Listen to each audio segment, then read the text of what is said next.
Chapter 2577, 6-Core Snake God Translator, Audiobook Studio Editor, Audiobook Studio. When Han Sen looked closer, he realized that the circles around the Snake King's neck weren't actually eyes, they were 6 spinning cogwheels. He didn't know what the 6 cogwheels did, though. Quickly, we must go. Li Qier shouted at Han Senator. She was on the verge of using God's Wander to escape that place. But before she could teleport away, she saw that the space around her had already been turned on its head. The entire universe appeared to be spinning like a hungry vortex.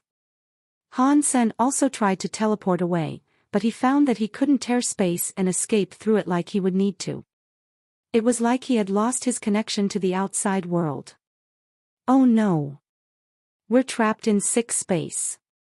In this 6 space, all of space follows the rules set by the 6-core god snake. Your space powers won't be of any use here. Li Qier was in shock. Han Sen wasn't frightened by this enemy, though. He noticed that the 6-core god snake was looking steadily at his head. Clearly, it was after the small crocodile god. The small crocodile god was very young, and it didn't yet know what fear meant. Seeing the 6-core god snake look at it, the little creature simply stared back. It then roared proudly at the 6-core god snake. Han Sen knew the small crocodile god commanding the snake to follow and be its little brother. The 6-core god snake appeared to understand, and it screamed back with immense rage. It opened its mouth and unleashed some space substance chains. They flew toward the small crocodile god like an aurora trailing through space. Han Sen quickly evaded them, and the small crocodile god flew forward. In all its boisterous glory, it fancied taking on the 6-core god snake all by itself. It wanted to teach the huge creature a lesson. It made this decision because of Han Sen's constant compliments, no doubt. Han Sen had been going on and on about how powerful and almighty the small crocodile god was. He had filled the creature's head with nonsense, as if it was the strongest creature in existence. He had even claimed that every race would treat it like a god. He said people would admire and show great love to the little crocodile. He said every creature would want to become its subordinate. The poor, naive little crocodile god thought its mother was the most people being in the universe, and that it was number 2.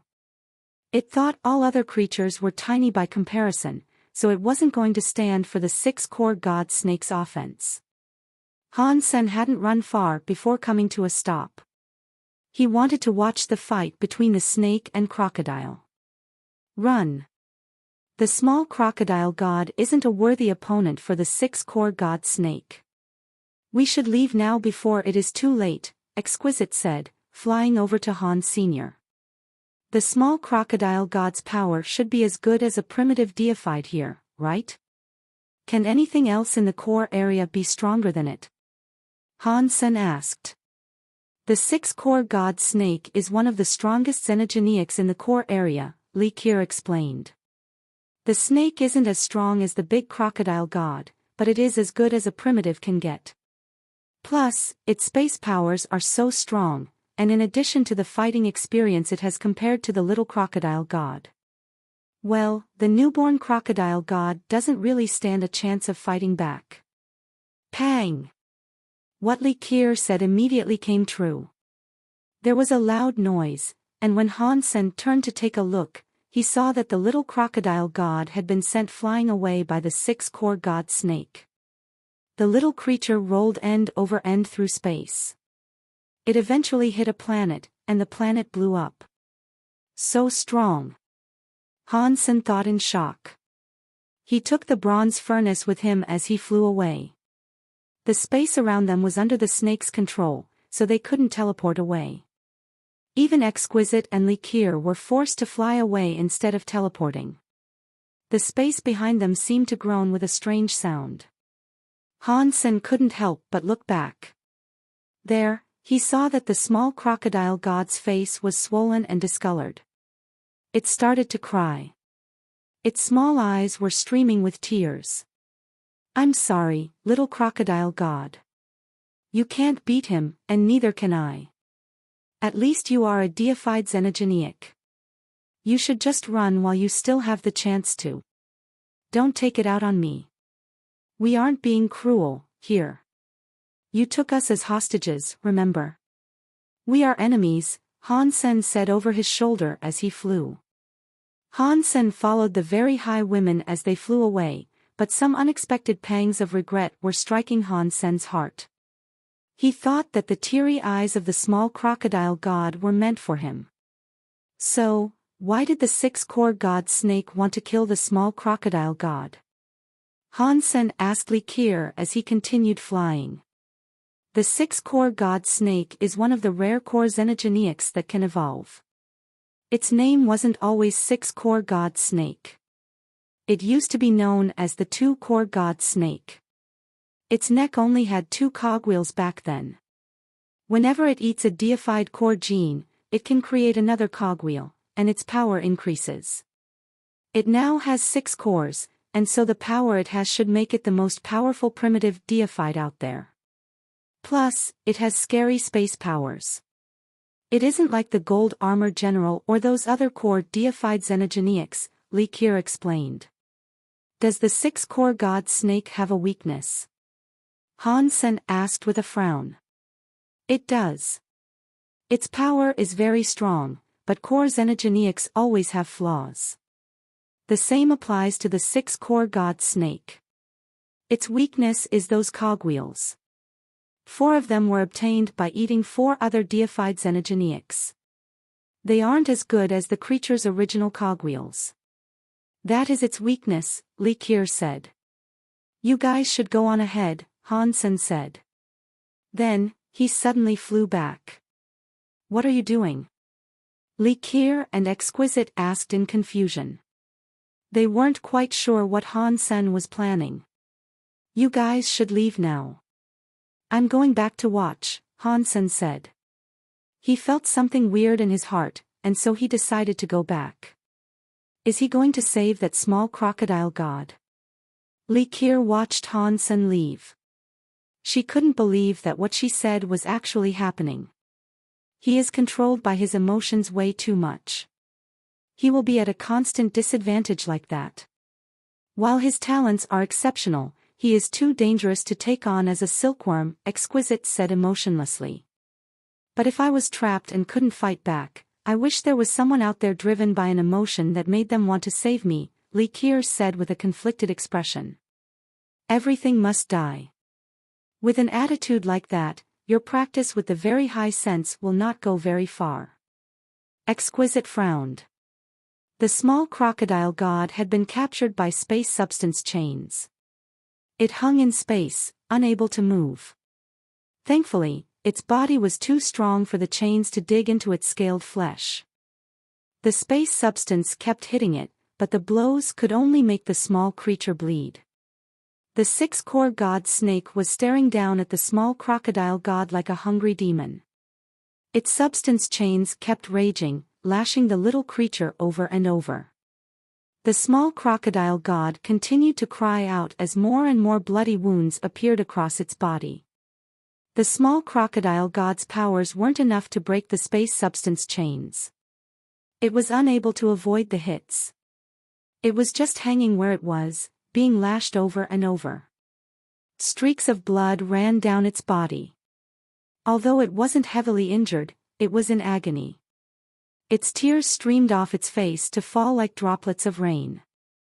Chapter 2578, Fighting God Snake Translator, Nioebo Studio Editor, Nioebo Studio. If it wasn't for the small crocodile god's body having a high mass that made it tougher than the average deified xenogeniac, it would have been ripped to shreds by the 6-core god snake. It was a shame the small crocodile god was so young. Its body wasn't strong enough to completely repel the damage done to it by the 6-core god snake space powers. More and more wounds appeared on its body as time went by. The small crocodile god was so scared that it looked like the creature was about to wet itself. The 6-core god snake kept using its space substance chains to lash the small crocodile god's body. It eventually got tired of doing this, and so it just opened its mouth. Its scary fangs came bearing down on the small crocodile god. The small crocodile god's small eyes widened in terror. Tears fell as it desperately tried to wiggle its way out of the snake's grasp. But under the restrictions imposed by the substance chains, the little creature had no hope of running. The six-core god snake's fangs were going to slice into him. Pang! Suddenly, a cold metal light appeared, slamming into one of the six-core god snake's green cogwheels. The six-core snake god screamed in agony. The small crocodile god saw a giant metal pillar thrust its way through the eye-like cogwheel. Han Sen was behind that metal pillar, and he punched the back of the metal pillar continuously to drive it in deeper. The small crocodile god was as happy as it was shocked. The six-core god snake shuddered with every blow. It was in pain. The space substance chains that had bound the small crocodile god loosened. The small crocodile god's black light shone, and it managed to escape from the grip of the substance chains. Han Sen continued to pummel the back end of the sky god pillar. He had stolen that deified treasure from the Extreme King. He couldn't use all his power, but his attacks so far seemed to be effective. He shoved the pillar into the cogwheel until the cogwheel cracked. With the sky god pillar lodged inside, the cogwheel could no longer spin. It was a shame that Han Sen wasn't deified. Otherwise, with his deified power combined with the sky god pillar, his blows could simply shatter the six-core god snake's cogwheels. The six-core god snake lowered its head and caught sight of Han Senator. It roared with rage. Its body unleashed several substance chains that looked like snakes. They flew straight for Han Sr. Each space substance chain seemed to tear the fabric of space as it came. It was like a space-cutting skill. If Han Sen's body was unable to withstand one of those space cuts, he would be ripped apart by the power of the chains. Han Sen didn't plan on trying to avoid the lashing, though. His body shone with gold light, and a collection of gold, robotic plates of armor formed around him. He turned into the gold robot general. The space substance chains came against the gold robot armor, slicing into the surface of the metal armor. It was like many invisible knives were trying to drive through the armor. Sparks erupted across the surface of the gold armor like fireworks. Because Han Sen's gold armor was so hard, the space substance chains were unable to completely cut through it. Han Sen shoved the gold general's speed to the max, and streamers of golden energy spewed out of the armor's metal pipes. It was like a pair of golden wings were spreading from the armor on Han Sen's back. The gold general drew back an arm as far as it would go, then threw a punch forward like a volcano erupting. The punch landed on the back of the sky god pillar. The sky god pillar was driven forward by the impact of the golden general's fist. A loud cracking sound came from the six-core god snake's cogwheel. The cogwheel was completely shattered by the sky god pillar, and the pillar pierced through the six-core god snake's neck. The six-core god snake shrieked in pain and swung its tail against Han Sr. Han Sen saw the tail coming, but he couldn't avoid it. The tail seemed to cast shadows all through space. He couldn't see it clearly, and it crashed against his gold general armor. The gold general was hit, and Han Sen was sent flying away like a star. He slammed into a giant planet, and the power of his fall poisoned the planet with radiation. A shockwave covered half the planet. Mountains fell and the ground was lifted. The rocks rolled like waves. Half of the planet suddenly looked like the end of the world. The six-core god snake didn't stop there. It hurtled forward, straight for the planet where its enemy had landed. Countless space substance chains coiled around the snake as it headed for the gold general who was down on the planet. Small crocodile god, what are you waiting for? Gravity area. Han Sen shouted. The small crocodile god was still frozen, but hearing Han Sen's voice shook him out of his shock. He cast his gravity substance chains, generating a black shield that covered the six-core god snake. Under the influence of that power, the snake accelerated like an asteroid as it fell to the planet's surface. Still in the gold armor, Han Sen stood up. He stomped on the ground and used his gold energy. The gold energy started to run out of the pipes in a stream, then a river. It was like a thruster pack that lifted the gold general into the sky. It was headed for the falling six-core god snake. Han Sen guided the gold general, using it to gather up power inside his fist. A powerful gold god light manifested across it. Han Sen's fist flashed forward, battering the sky god pillar that was still attached to the six-core god snake's neck. The sky god pillar punched straight through the body of the six-core god snake. Even the gold general itself ended up ripping through the snake's body. The gold general slowed to a stop. Still holding onto the giant sky god pillar, Han Sen turned and looked back at the six-core god snake. The force of gravity was still making it fall toward the planet. Pang! The six-core god snake hit the planet with a force that was scarier than Han Sen's descent. This was definitely not that planet's lucky day. It had taken 2 scary hits in a row, and now, it looked completely destroyed. Nice job, small crocodile god. Keep applying gravity to that fiend. Han Sen shouted as he piloted the gold general down to press the sky god pillar against the six-core god snake. The six-core god snake was severely limited by the incredible force weighing down on it.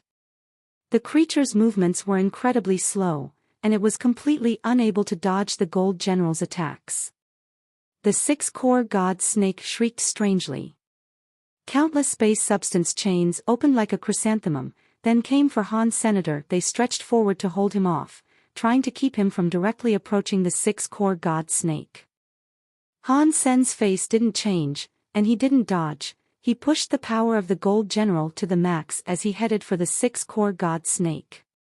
As countless space substance chains tangled around the gold general, Han Sen shouted. He used the gold general to toss the sky god pillar in front of himself, and then, there was a burst of gold energy. A punch that was prettier than the sun came forth to strike the back of the sky god pillar. The sky god pillar became a pillar of light. Every part of the pillar shone as it tore through the planet's atmosphere and slammed into another cogwheel. The six-core god snake had been unable to run. The six-core god snake was restrained by the small crocodile god's gravity substance chains, and so it couldn't even jerk to the side to avoid the strike. Another cogwheel core snapped in half under the force of the blow. The pillar pinned the beast to the planet as it screamed in pain. The space substance chains broke, shattering into a million pieces as the snake thrashed. Han Sen used the gold general to jump past the falling remnants of the substance chains. He was headed for the six-core god snake that was pinned to the planet. The small crocodile god roared happily.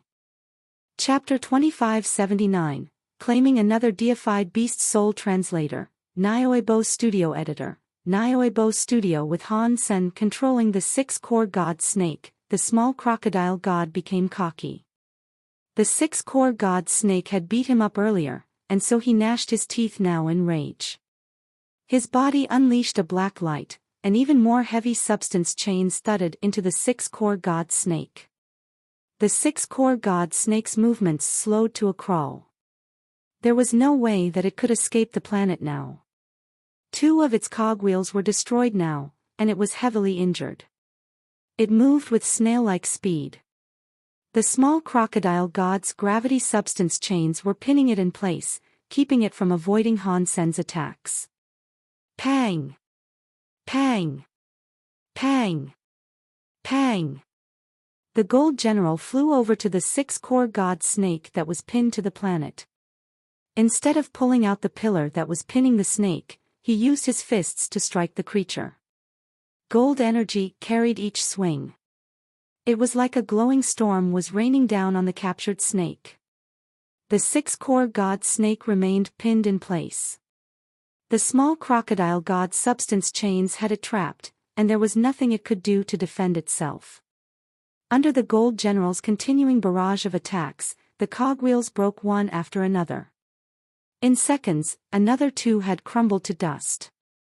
As this went on, the six-core god snake was suffering horrendously. It cast countless space substance chains. They rose like an infinity of venomous snakes and tried to wrap themselves around the gold general. Han Sen was running his gold general at max capacity. Still, he couldn't free his fist from the substance chains. He was trapped and could no longer move. Pang! The six-core god snake's tail slammed into him, sending the gold general flying again. Its anger fueled that scary attack, caving in the gold general's chest. The six-core god snake is so powerful. It is gravely injured, and yet, it can still fight. No wonder it is considered one of the best in the core area. The gold general tore a trench across a long section of the planet's surface before Han Sen could regain control of the machine. The six-core god snake's tail coiled around the sky god pillar and pulled the pillar out of its body. It wanted to move, but the small crocodile god appeared in front of it. The little creature struck one of the two cogwheels the snake had remaining. There was a snapping noise. The small crocodile god managed to destroy the cogwheel, and it was a painful blow for the six-core god snake. The agony made the snake's long body shiver and shake, and it tried to swing its tail toward the small crocodile god instead. Pang! The small crocodile god flew away like a ball, and the sky god pillar drifted away as well. Han Sen drove the gold general to reclaim the sky god pillar. With his weapon in hand, he thrust his arm toward the six-core god snake.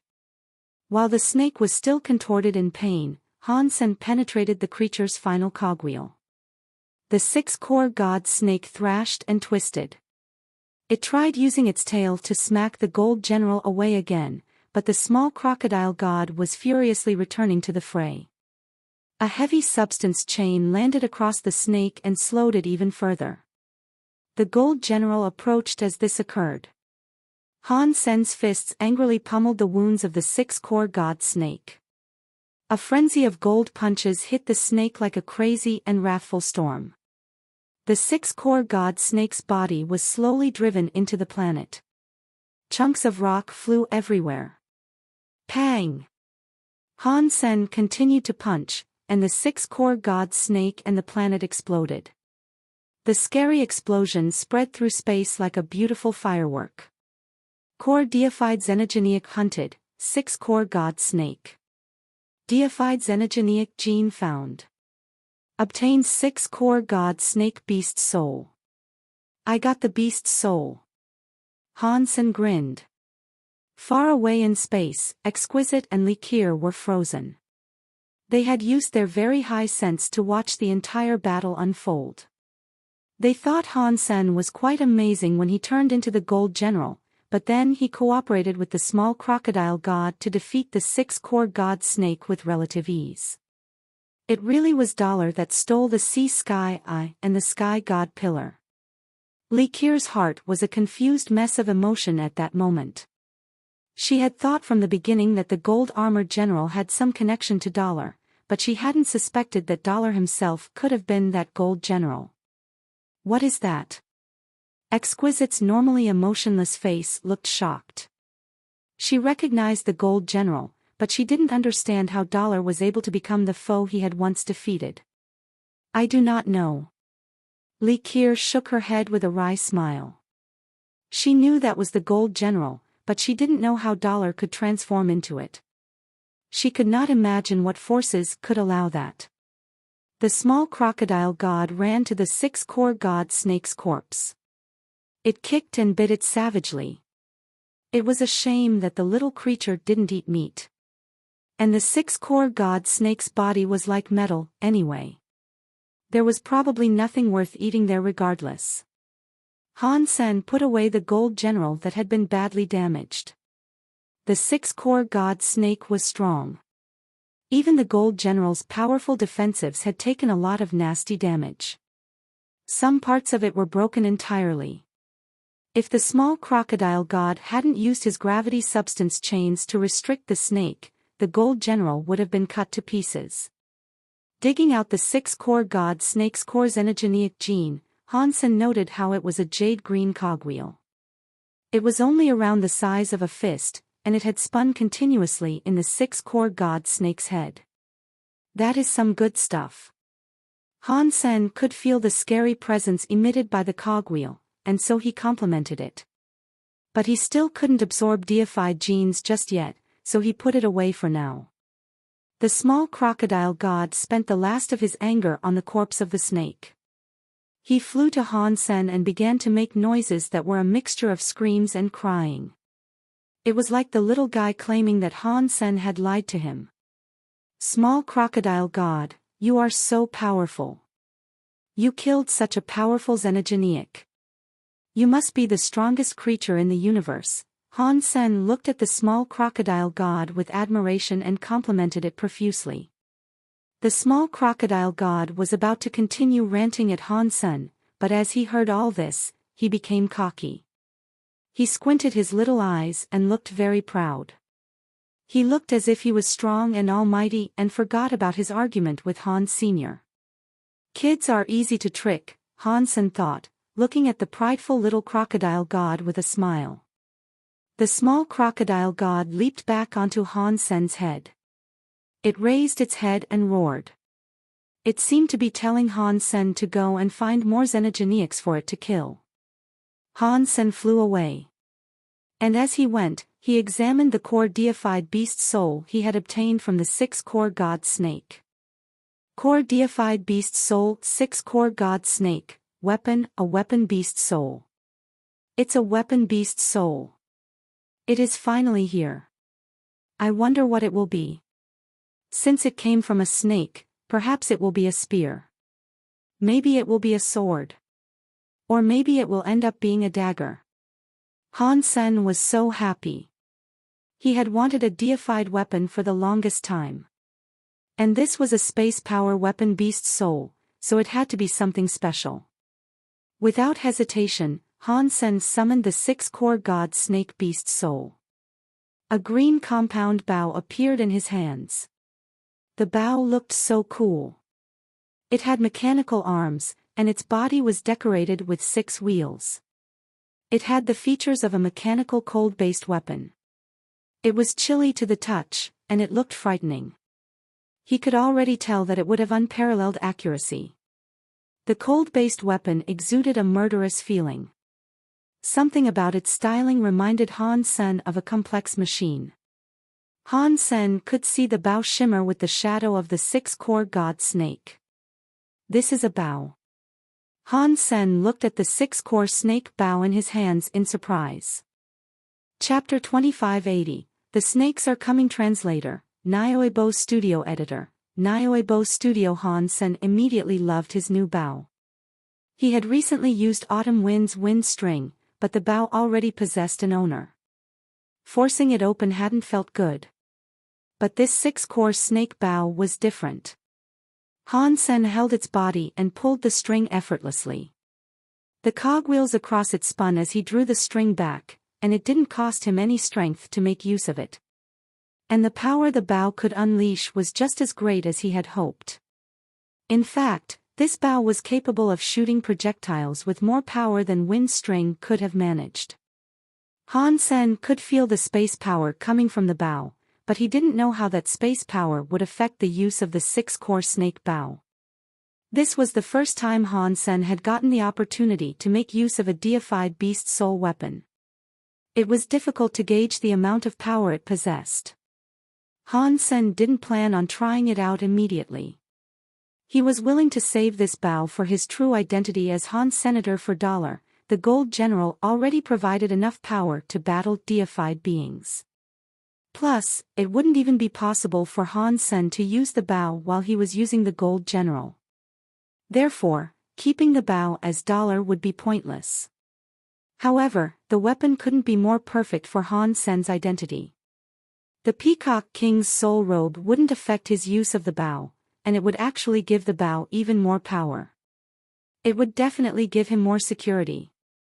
Even if deifieds came for him, with the Peacock King's soul robe and the 6-core snake bow, they wouldn't be able to kill Han Sr. If those extreme king guys dare to come after me again, I will feed them arrows. I'll let them know I have feelings, too. Han Sen put the 6-core snake bow away. He would use it later. He had used the Dongxian area to hide himself and the small crocodile god while he looked over the bow. Not even Exquisite and Li Qier could see what he was doing now. The 6-core snake bow wouldn't be noticed. All that I'm missing now are deified arrows. Having a bow without arrows isn't perfect, Han Sen thought greedily.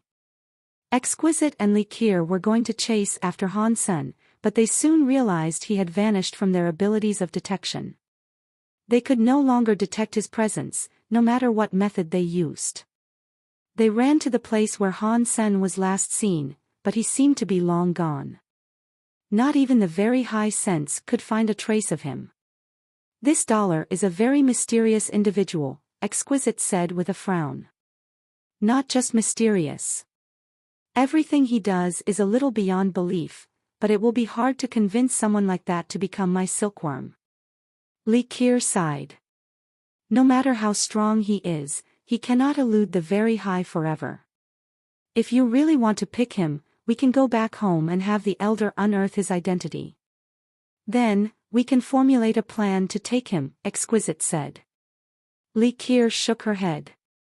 He will be my silkworm. It is best if I try to bring him in myself.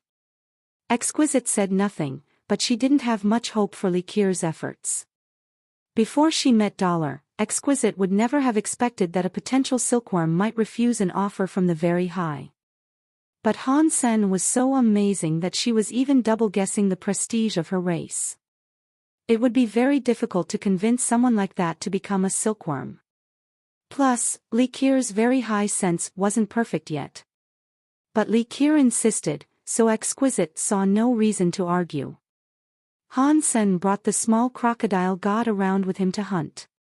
They killed a few core kings and a Geneiks.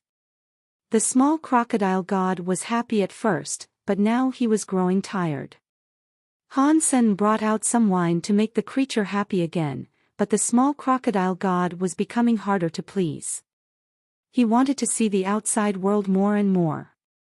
The place I told you about exists, but you can't see it in the core area.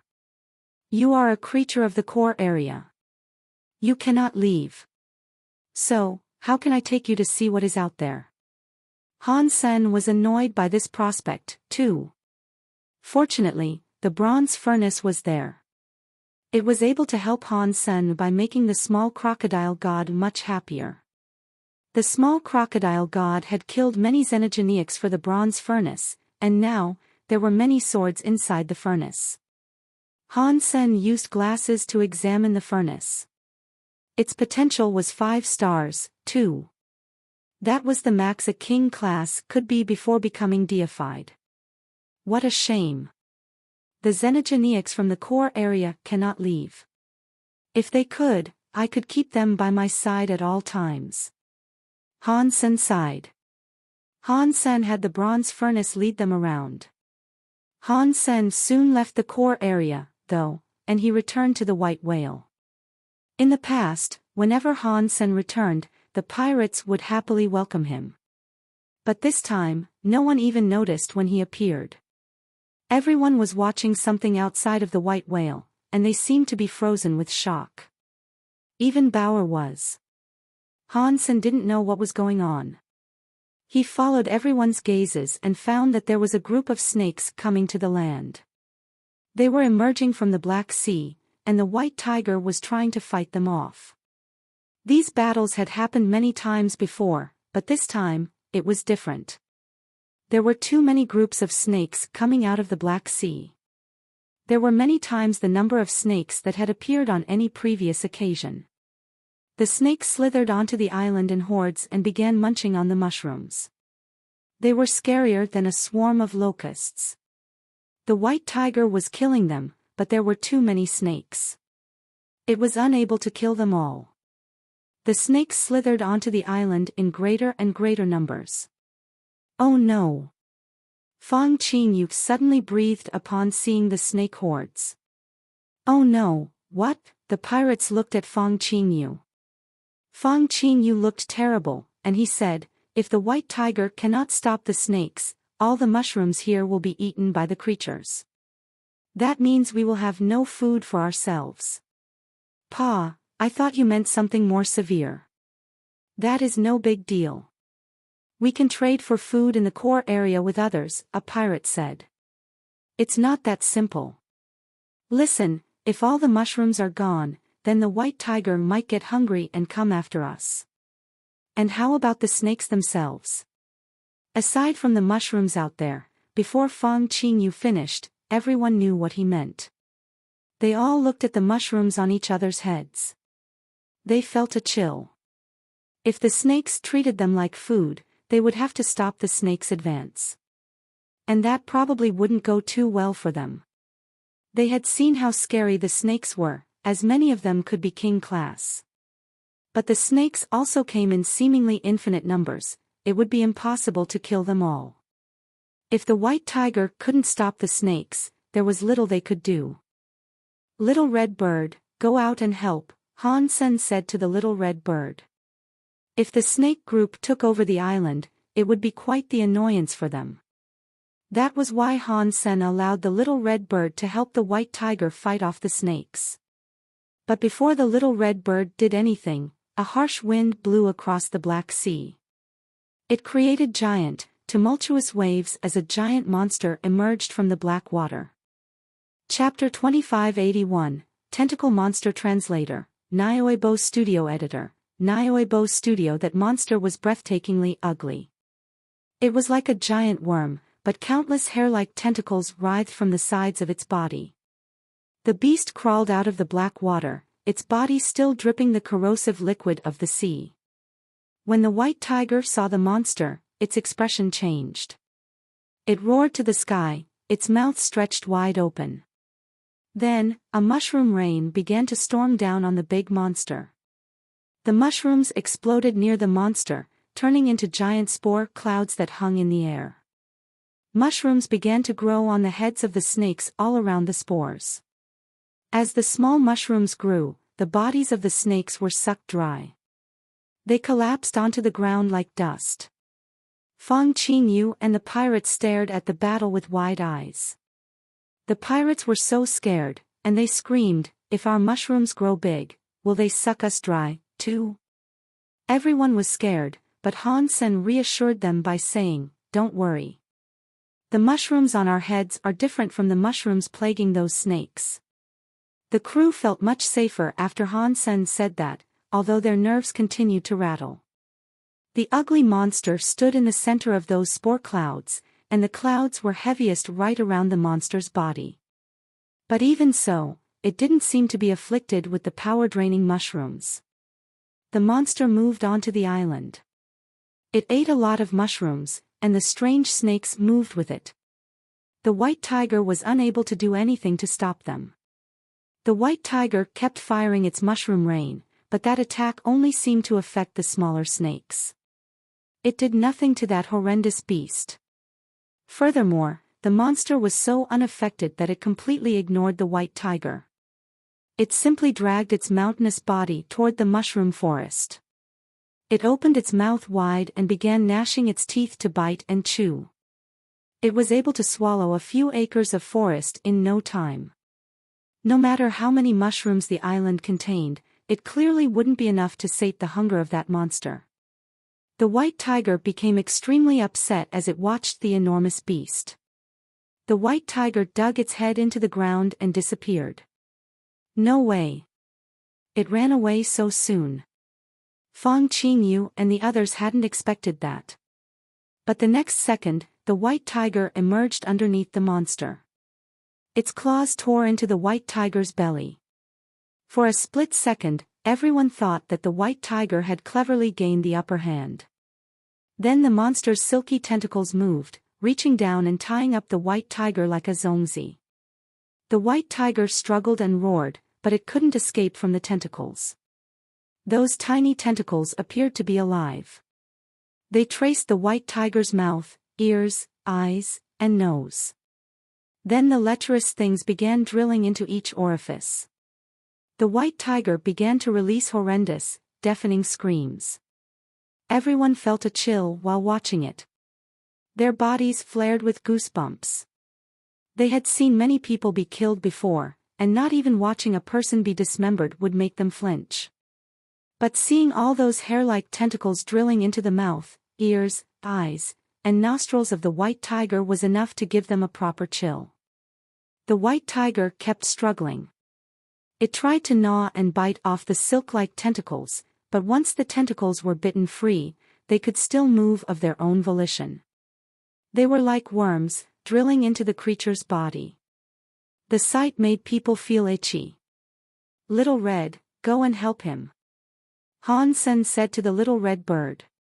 The little red bird flew, and flames bloomed around it. As it departed the white whale, it became a fiery phoenix. Wherever it flew, red flames rose around it and incinerated the snakes in its proximity. Golden fire shot from the little red bird's mouth. The fire landed atop the silk-like tentacles and burned them to dust. The white tiger was saved and freed from the bindings that coiled around it. The monster seemed to be frightened by the fires of the little red bird's phoenix flame. It stopped eating the mushrooms, spun its body around, and used the eye upon its forehead to stare at the little red bird. The little red bird screeched loudly. It flapped its wings, sending its phoenix flames raging toward the monster like a firestorm. The monster's countless tentacles suddenly wrapped around its body, forming a ball-shaped shell. The phoenix flames landed atop the newly formed shell and started to burn through it. But the fire only made it through the outer layer. There were more layers on the inside. The fire burned deeper, but the tentacles seemed endless. No amount of burning would be enough, it appeared. Pang! The little red bird was happily burning away at the monster when suddenly, a big spear that was like a mountain came out from the rocks beneath.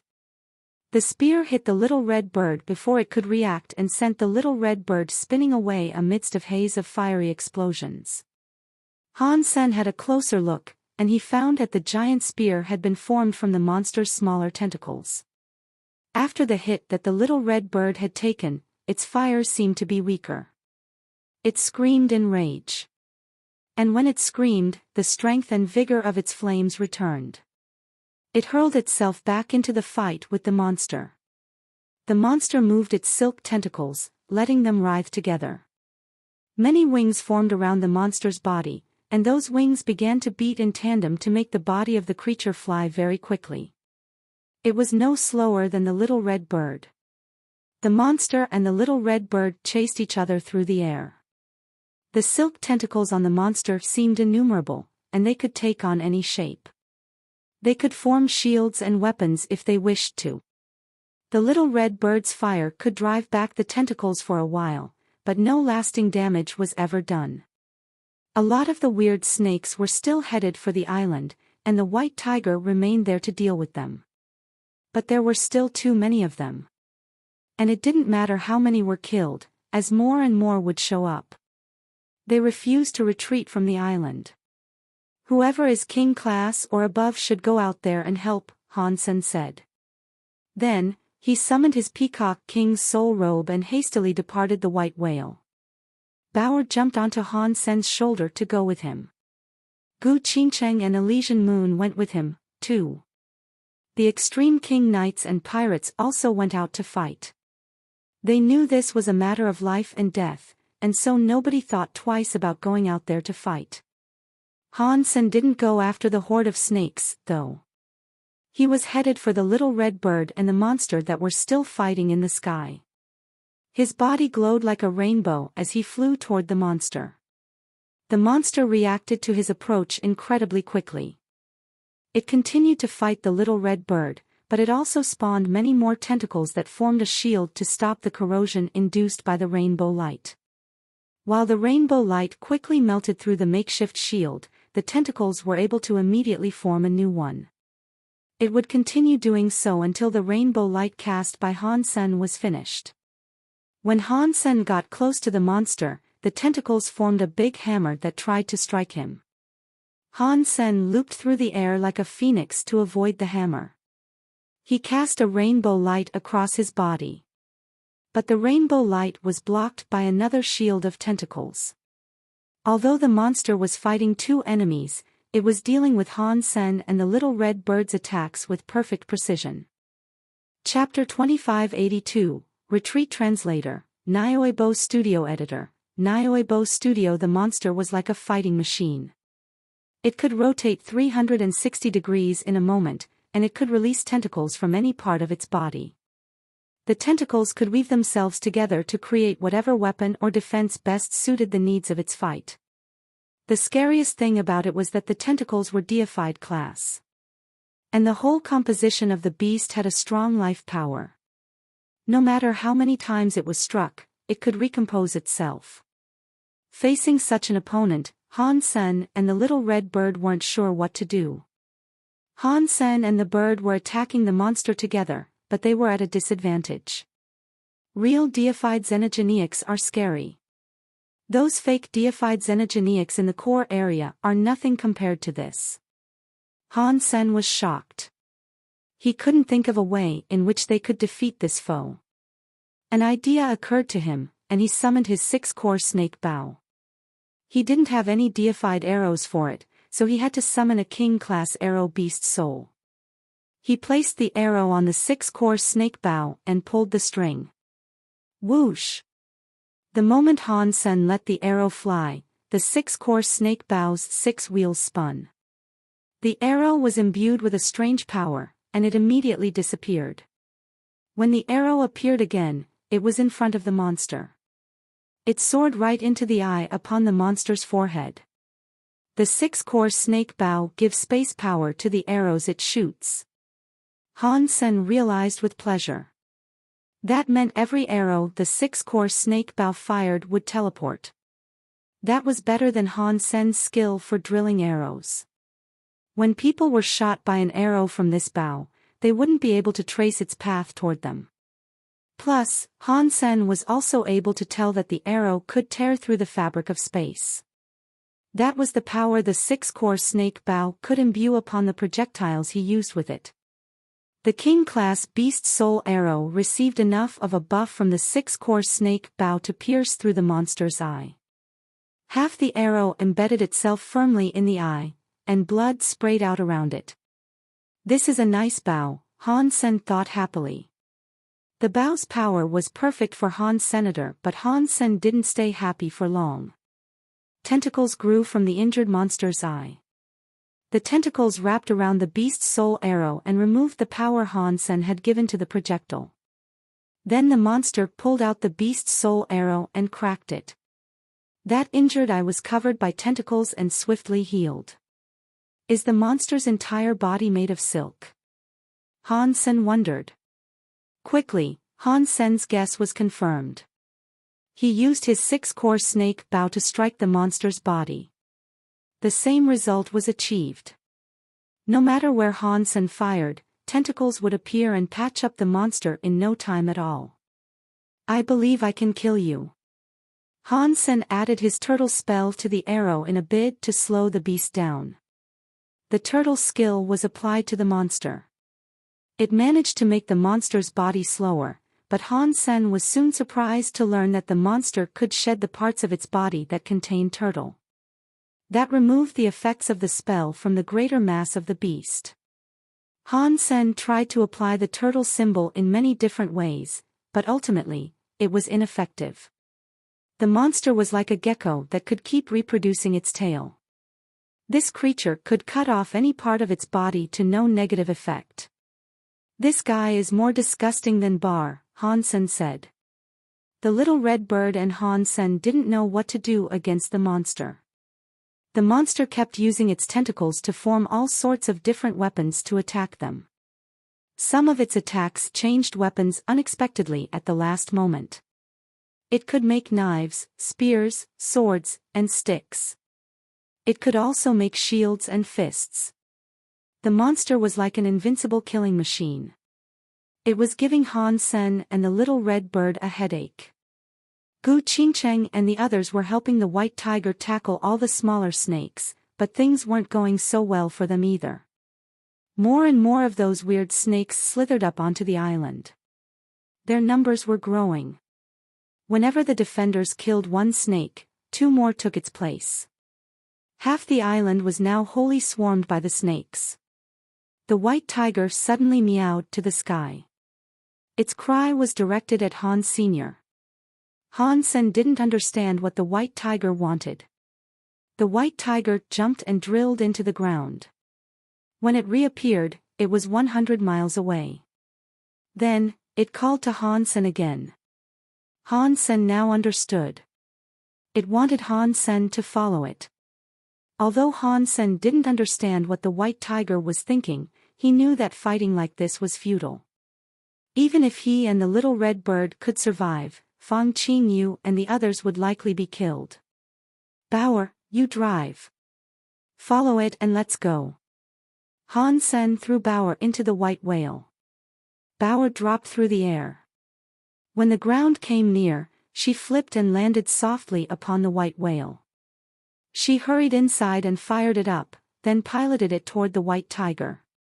Gu Qingcheng and the others fell back to the white whale as well. Han Sen and the little red bird kept fighting as they made their retreat. They wouldn't allow the monster a chance to attack the white whale. The group of snakes was like a black ocean beneath the white whale.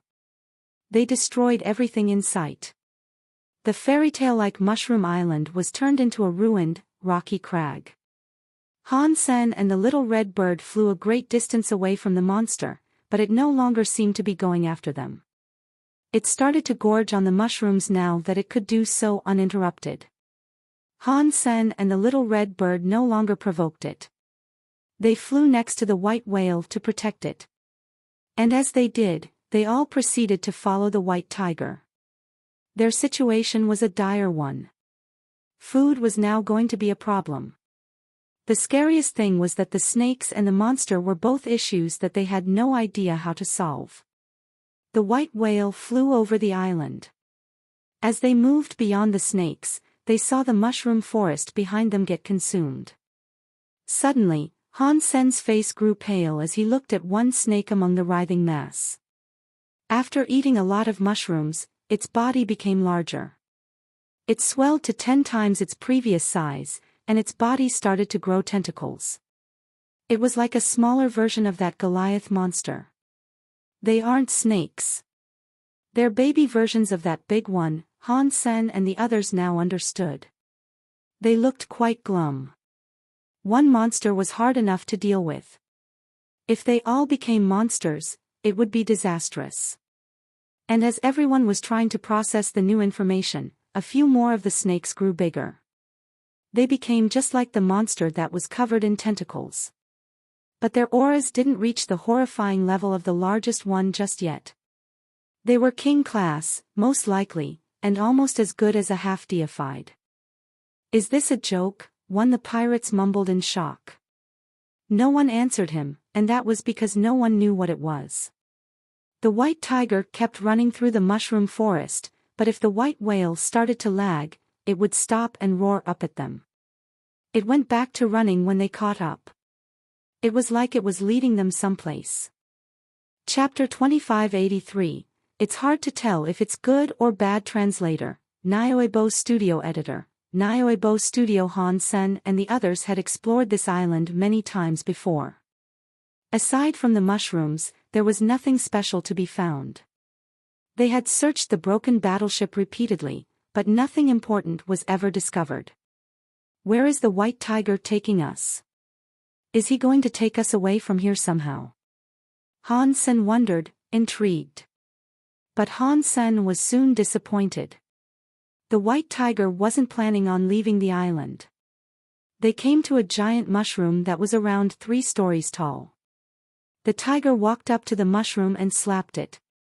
The mushroom fell over, revealing an underground cave that was hidden beneath. There's a cave below here. Han Sen murmured in surprise. He didn't know what material this island was made of, but the rocks were so hard that not even deified powers could shatter them. Making a cave there would be very difficult. The white tiger disappeared into the cave. After a while, it came out. It made some noises in Han Sen's direction, as if it was hurrying him to go in. Han Sen saw that the snakes weren't too far behind them. If they entered the cave now, the snakes might arrive before they had a chance to leave.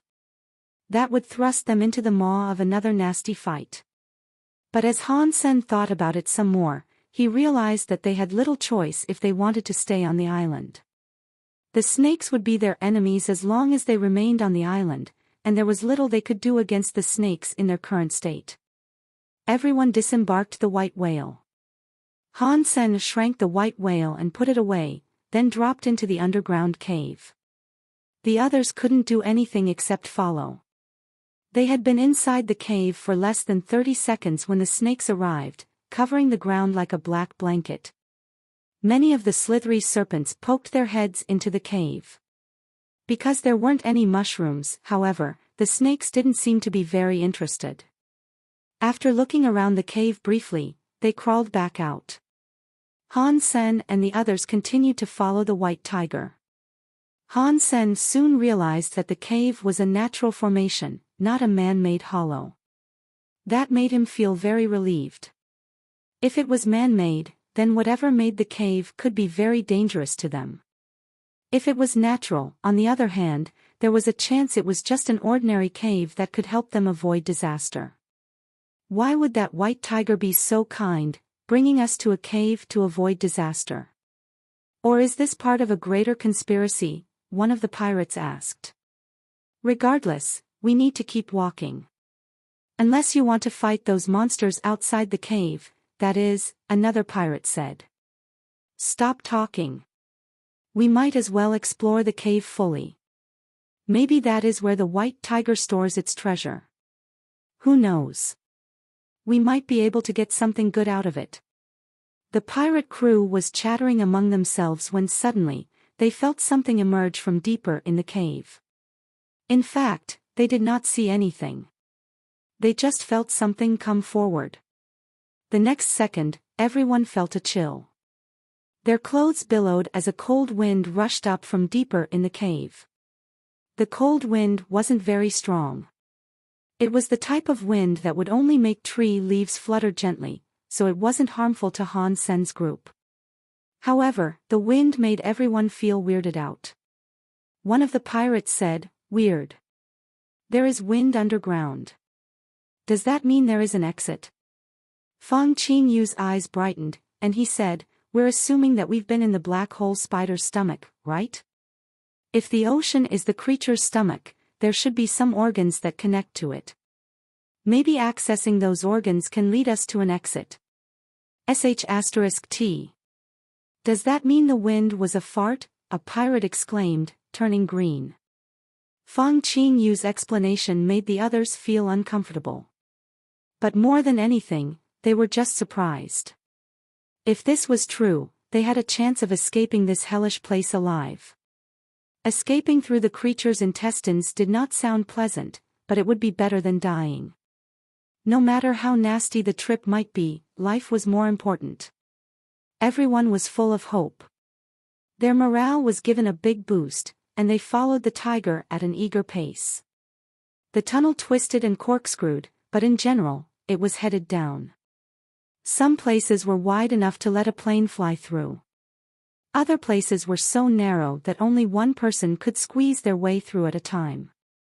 As they traveled, the cool wind continued to blow over them from below.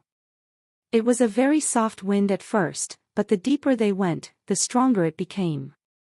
The stone walls on either side of them were smooth, which was undoubtedly a result of their exposure to the constant wind.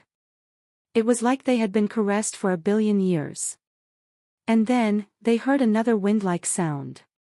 It came with the noise of distant, rumbling thunder. It was like an endless thunderstorm raging with the echoes of breaking space. The pirates felt as if their eardrums were about to pop. Fortunately, the wind wasn't strong enough to hurt anyone. It was just ominous. This is wrong. If this tunnel leads to the creature's guts, then it cannot keep farting this much. Maybe this black hole spider has an upset stomach. Please use your brains. Even if its stomach was upset, it would still need something to digest. That's what makes you feel sick. We have traveled all this way, and yet, we have only found dry rocks. There is nothing. Then what do you think this place is? If I knew, I wouldn't be talking to you about it. The pirates were arguing amongst themselves again. They weren't arguing for fun, but they clearly needed to blow off some steam. They were trying to alleviate the stress of the situation. Han Sen had known early on that these weren't the spider's guts. And in the presence of all the wind made him feel quite strange. If there was no exit down below, then the presence of wind was weird. Han Sen wanted to ask the white tiger, but the white tiger only continued to run forward. It ignored them. So, getting information from that creature would be unlikely. Boom! Boom! Boom! The wind was coming up again. This time, it blew against them with greater strength. The force of the wind twisted the faces of the pirates into a variety of odd shapes. The skin of their faces flapped against their skulls with the wind. The Marquis class Fang Qingyu was almost blown away completely. His body lifted into the air, and Han Sen had to reach out and grab him to keep him from blowing away. The wind is getting stronger here. Should we keep going? The group drifted to a stop and looked at Han Senator. He was their leader. Han Sen was hesitating, too. He didn't know much about the white tiger. Following the white tiger down into this random hole in the ground might not have been such a good idea, after all. If he could go back in time, he would not have led his people down there. As Han Sen pondered their current circumstances, the white tiger noticed they were no longer following. It turned around and rumbled at Han Sen, telling them to hurry. How about this? While the snakes haven't reached us yet, so this seems like a safe place to rest. You guys stay here while I scout ahead, Han Sen said to Fang Qingyu. Han Sen didn't care about the lives of the extreme king knights and pirates, but he did care about Gu Qingcheng and Ningyu. Let us come with you. Gu Qingcheng and Elysian Moon decided to follow, having no interest in staying behind. Don't leave me here. Ningyu jumped forward. She clung to Han Sen's legs, knowing that following Han Sen was better than staying put. Chapter 2584, Forming a Stone Translator, Audiobook Studio Editor. Audiobook Studio. There was no getting rid of Ningyu, so Han Sen had to bring her with him. Gu Qingcheng, Elysian Moon, Bauer, and the little red bird also came along. Fang Qingyu decided to stay behind. The further into the depths they went, the scarier the wind became. Whenever the wind blew, not even Gu Qingcheng and Elysian Moon could keep their balance. They didn't know why the wind was becoming so strong as they went deeper. For there to be so much wind, there had to be a windy exit. But when he looked down, what was seen was a hellish crack. No air could escape. Ningyu was scared, but she was unaffected. The little green sword she wielded kept the scary wind from getting close to her. I wonder what that little green sword is.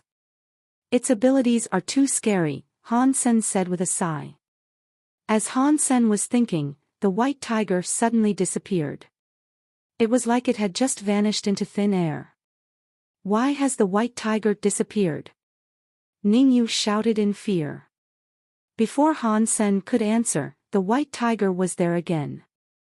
It rumbled at Han Sen, and while Han Sen was still reeling from the shock, it disappeared again. Han Sen and the others moved carefully forward and found a hole in the ground. It dropped almost straight down, which was why it looked like the white tiger had disappeared. Due to the angle, Han Sen hadn't noticed the hole until they were right on top of it. They followed the white tiger down, and what they found at the bottom caught Han Sen by surprise. It was a jar-shaped cave. They came in from the side, but there was no other exit. That place was a dead end. The fact that the cave was a dead end wasn't what had caught their attention, though. There was something in the cave.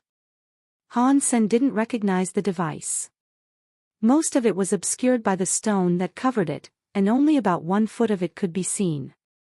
The device was purple like copper, and there were some strange symbols carved across it. It looked like the handle of something, but it wasn't like the grip of a sword or a knife.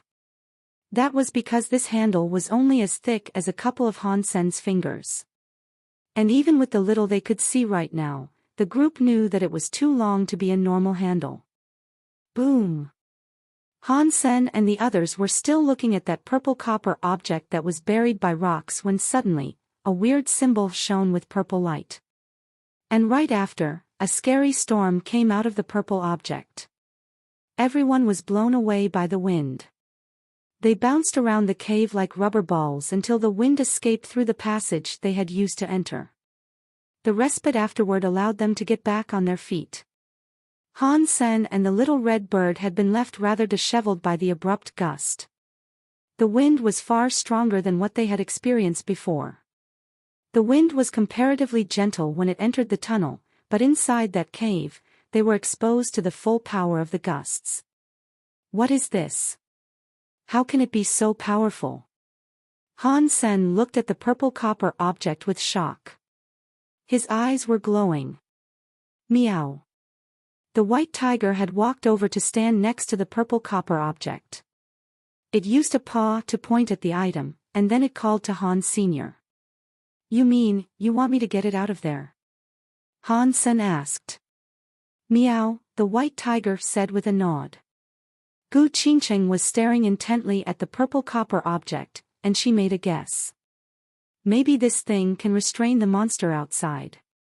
Meow. The white tiger immediately nodded after hearing Gu Qingcheng speak. Is such a thing possible? Han Sen thought, suddenly excited by the prospect. He had been trying to think of a way they could deal with the monster on the island, but he hadn't yet come up with anything. If this weapon could be used against their enemies, then their crisis would be resolved. And Han Sen would receive another treasure, to boot. This was good. Han Sen didn't say anything, and he went straight up to the purple copper object. He used his purple eye butterfly to examine it. The purple eye butterfly spun around in Han Sen's eye like 4 cherry blossoms. Within Han Sen's vision, the history of the purple copper object began to play back like a movie. Han Sen was shocked. While the purple eye butterfly was rewinding, he was able to see what it was. It was a purple copper jian swordbreaker. The jian was a very rare weapon. It looked like a sword, but the blade was square. Rather than having a typical blade, which focused on sharpness, this weapon was all about strength. Ordinary jians were used in pairs, so a single jian was rare. There was only one weapon here, though. There might have been another one lying around somewhere, but if so, Han Sen hadn't seen it yet. For some reason, the jian had been left behind in the Black Sea. Layers of sediment had accumulated from the Black Sea, slowly building up to form the island they were currently inside. Based on its depth, Han Sen couldn't help but wonder if the weapon had somehow drawn the sediment together to make this entire mushroom island. But that jian's weird symbols kept releasing storms, so its handle was clear of any rock. Furthermore, it had carved out an entire cave. Based on how well it was hidden, Han Sen had no idea how the white tiger had found it. Han Sen then had a weird thought. That means this island is a stone inside the black hole spider's stomach. The spider should have expelled any substances it couldn't digest over the years. Instead, because of this purple copper jian, the substances have built up into a solid mass. After billions of years, this entire island has been created. Let me try it, Elysian Moon said. As Han Sen watched, Elysian Moon walked over to the purple copper jian. She cast a power and wrapped her hands around the exposed portion. Pang! Before Elysian Moon applied any strength to her grip, a frightening gale of wind blasted her body away at lightning speed. Han Sen and the others didn't fare much better. They did not know what the purple copper jian was, but the fact that it could release such power when no one was even using it was amazing. Not even the little red bird could withstand the wind it summoned. This wasn't an ordinary item, that was for sure. It looks like a deified weapon with a wind element. Is there anyone who is a master of the element of wind? Gu Qingcheng said. Everyone swapped glances with each other. No one there really focused on wind. Let's keep trying. Maybe we don't have to be too attuned with the wind element. If we can't pull it out, we can remove the rocks that are surrounding it, Han Sen said.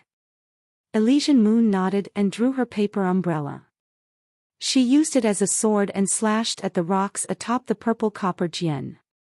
The tip of the umbrella unleashed a raging swordlight that slammed into the rock. That strike was strong enough to cut a hole through an entire planet, but when the light faded, the rocks weren't even scratched. Everyone stared at the undamaged rocks with slack jaws. Chapter 2585, Purple Copper Jian Translator, Audiobook Studio Editor. Audiobook Studio Elysian Moon was as strong as a king class could be, but her full power attack hadn't even left a mark on the stones. The rock of that place was far sturdier than they could have imagined. Little Red Bird. Han Sen called. The little red bird understood what Han Sen wanted to see from it, so it shot out its phoenix fire to burn the rocks around the purple copper jian. Surprisingly, it took half an hour of constant flames before the rocks even started to be affected. They began to turn red. If Han Sen tried to use the phoenix fire to melt the rocks into molten juice, God only knew how long that might take. Gu Qingcheng looked at the burning rocks and said, "The black hole spider has consumed many planets and stones. The spider must have eaten many high-class metals and special materials over the years, but its digestive system has failed to break down some of them. Anything that cannot be digested has come together to form these stones. If these rocks have withstood the digestive system of the deified black hole spider, it's easy to imagine how frighteningly strong this material might be. An ordinary deified won't have an easy time damaging these deified stones." Elysian Moon nodded to show agreement with what Gu Qingcheng just said. The black hole spider was a deified xenogeniac that was at the butterfly rank. If a monster like the spider couldn't digest a material, then Han Sen's people wouldn't be able to break it down either. Fortunately, the little red bird could slowly burn its way through the stones. With effort and patience, a clump of steel could be ground into a needle. Clearly, those were the qualities that they needed here, effort and patience. As the little red bird was still spewing its blazing fires, another gale of wind erupted from the purple copper jian. That wind scattered the phoenix fire everywhere, blowing it back across Han Sen and the others. Many pained screams erupted. The little red bird stopped spewing its phoenix fire, but it was too late. The flames had already left hair and eyebrows blackened and singed. They weren't badly injured, though. They just looked a little haggard now. This purple copper jian keeps releasing gales of wind. We can't burn through the rocks to get to it. Is there another way? Han Sen looked at Gu Qingcheng and the others. Everyone swapped glances with each other, but no one could come up with any ideas. "Then, we will try to take it one by one," Han Sen said. He summoned his peacock king's soul robe and walked up to the purple copper jian. A rainbow light covered his hands as he tried to pull out the weapon. The jian's mysterious patterns glowed with purple light, and then a scary storm flared from the purple copper jian. It blew everyone away. Han Sen held on to the jian.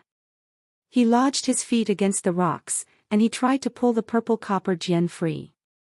After trying his hardest, though, he couldn't get it to budge. If anything, the storms of the jian became even stronger. It made Han Sen's feather robe and hair billow. Boom! Han Sen could no longer withstand that scary storm, so he was blown away.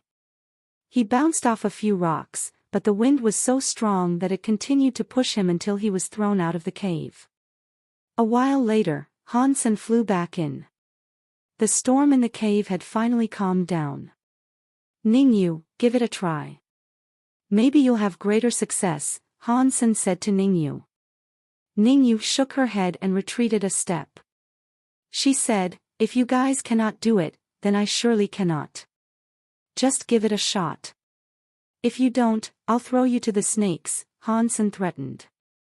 That storm wouldn't hurt anyone. It would toss them around, but it wouldn't kill them. Ningyu had the protection of her green sword. The storm didn't harm her.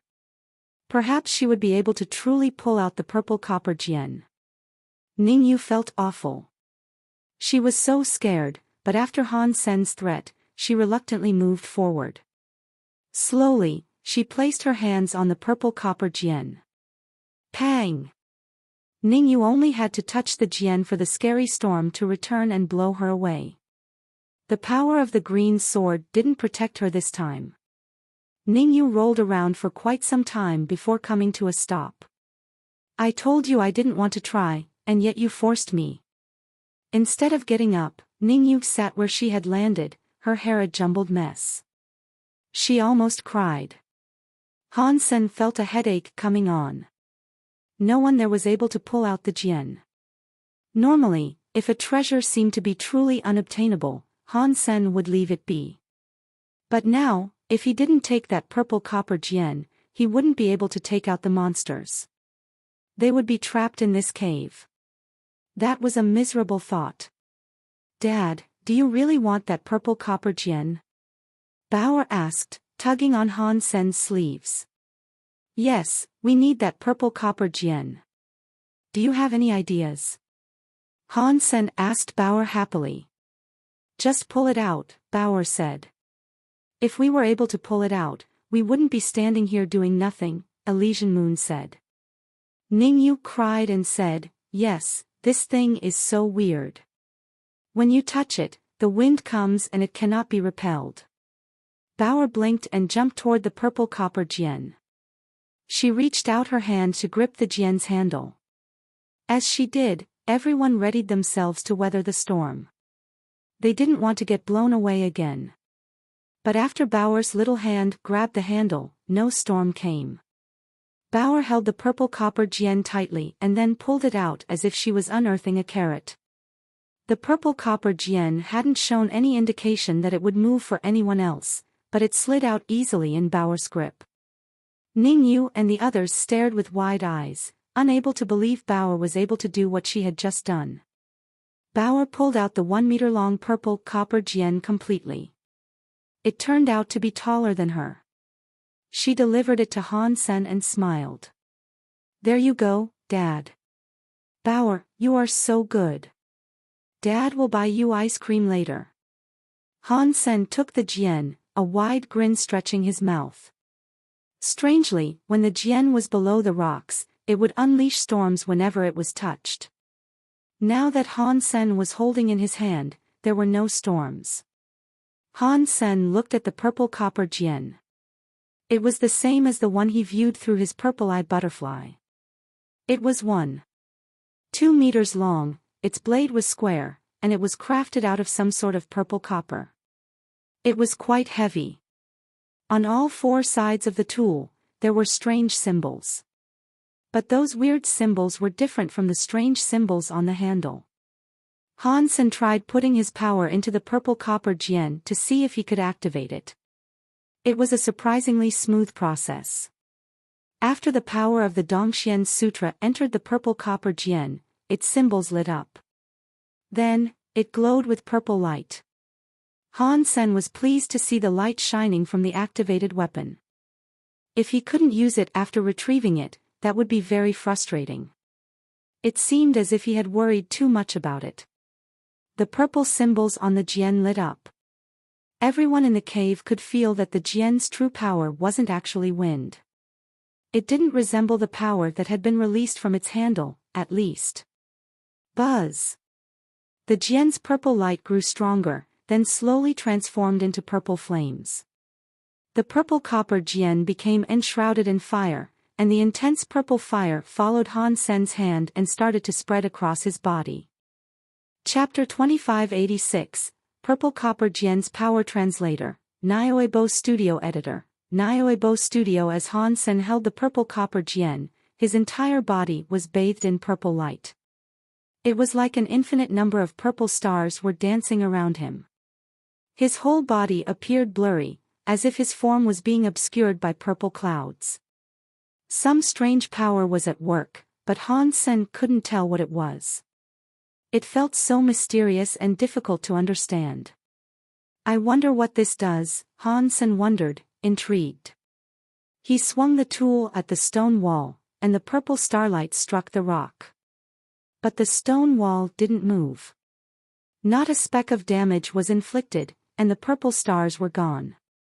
Everyone looked closely at the stone wall.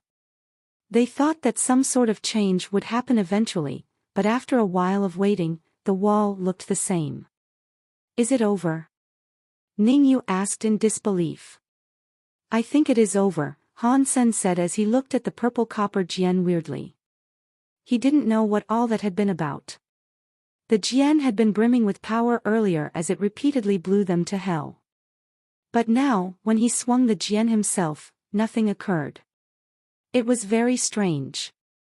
It must hold something other than destructive power. It should have another function, if we can figure it out. I wonder what element it is associated with, Gu Qingcheng said with a frown. Han Sen thought the same thing, but he couldn't tell what element was associated with the purple copper Jian. Han Sen used his Dongxian area and the purple-eyed butterfly to examine it. He could see the universal cogwheels spinning within the Jian, but the universe cogwheels were different from anything that he had seen before. He couldn't discern what element they were. Han Sen tried to use the Jian's power a few times, but it didn't seem to do anything. Han Sen's attempts to attack the wall were failures, and when he brought out a book and swung the Jian against it, nothing happened there either. How weird. This Jian doesn't destroy anything. That is rare, Elysian Moon said. White Tiger, are you sure this Jian has the power to destroy the monsters out there? Han Sen asked the White Tiger. The White Tiger returned a vigorous nod, and then it growled encouragingly at Han Sen. It began to run back up through the tunnels, hurrying Han Sen to slay the monster. Han Sen had his doubts, but he had no choice. Taking the purple copper Jian with him, he began to run toward the surface. He would try to kill the monster with it. If he failed, he could escape and return underground with ease. When they saw the White Tiger coming, Fang Qinyu and the others were given a shock. They all scattered and tried to run away. But when they saw Han Sen behind the tiger, they breathed a sigh of relief. Han Sen, however, didn't have the time to spare talking to them. He allowed them to stay there while he continued to follow the White Tiger up through the tunnels. When they emerged, snakes were everywhere. Their numbers were unimaginable. Han Sen looked around, and he saw that the whole landmass had been swarmed by the snakes. There was a small part of the island that still had a few intact mushrooms, but it looked as if it would not be long before the snakes ate those, too. There were already a few smaller snakes turning into monsters. The big monster was still gorging on mushrooms, and its body was starting to change. The black body suddenly looked like a rainbow crystal. The silk-like tentacles shone with refractive clarity. It looked very weird. Han Sen slashed the Jian at the snakes upon the ground, and it achieved nothing. When the purple light hit the snakes, it produced the same result as when it hit the stone wall. Nothing happened. Can this thing really deal with the big monster? Han Sen wondered. The White Tiger meowed loudly at Han Sen. It was hurrying him to fight the big monster. Han Sen had to try, so he gritted his teeth and summoned his Peacock King's soul robe. Then, he flew toward the big monster. Before Han Sen reached the monster, it sensed his approach. It turned around and looked at Han Sen. Its body looked like a transparent crystal silkworm, and its hair-like tentacles were wriggling frantically. The tentacles formed together to create wings and a shell to protect the monster. From within its shielding, the monster kept a wary eye on the purple copper Jian in Han Sen's hand. Han Sen saw it and thought, it looks like this monster is afraid of my purple copper Jian. Maybe the Jian will finally do something. Setting aside his hesitation, Han Sen used the jian like he would a knife. He used Fang to slash the monster. The monster didn't use the tentacle shield to block the purple light. Instead, it flapped its wings to evade the strike completely. Han Sen smiled. Before, the monster had felt no need to dodge attacks from him or the little red bird. The enormous creature had simply absorbed their attacks with no ill effects. If it was now putting in the effort to evade the jian, it must have been afraid of the purple light. "You are afraid. This will be easy," Han Sen said as he continued to swing the jian. He used his under-the-sky knife skills, and several purple lights became knife silks that covered the whole monster. The monster was unable to dodge the purple light completely, and it raised its tentacle shield to block the portion of the light that it couldn't evade. When the tentacles came into contact with the purple light, it was like ice being thrown onto smoldering charcoal. The tentacles melted, and the purple light went clean through. When the light touched the monster, it left a deep wound behind.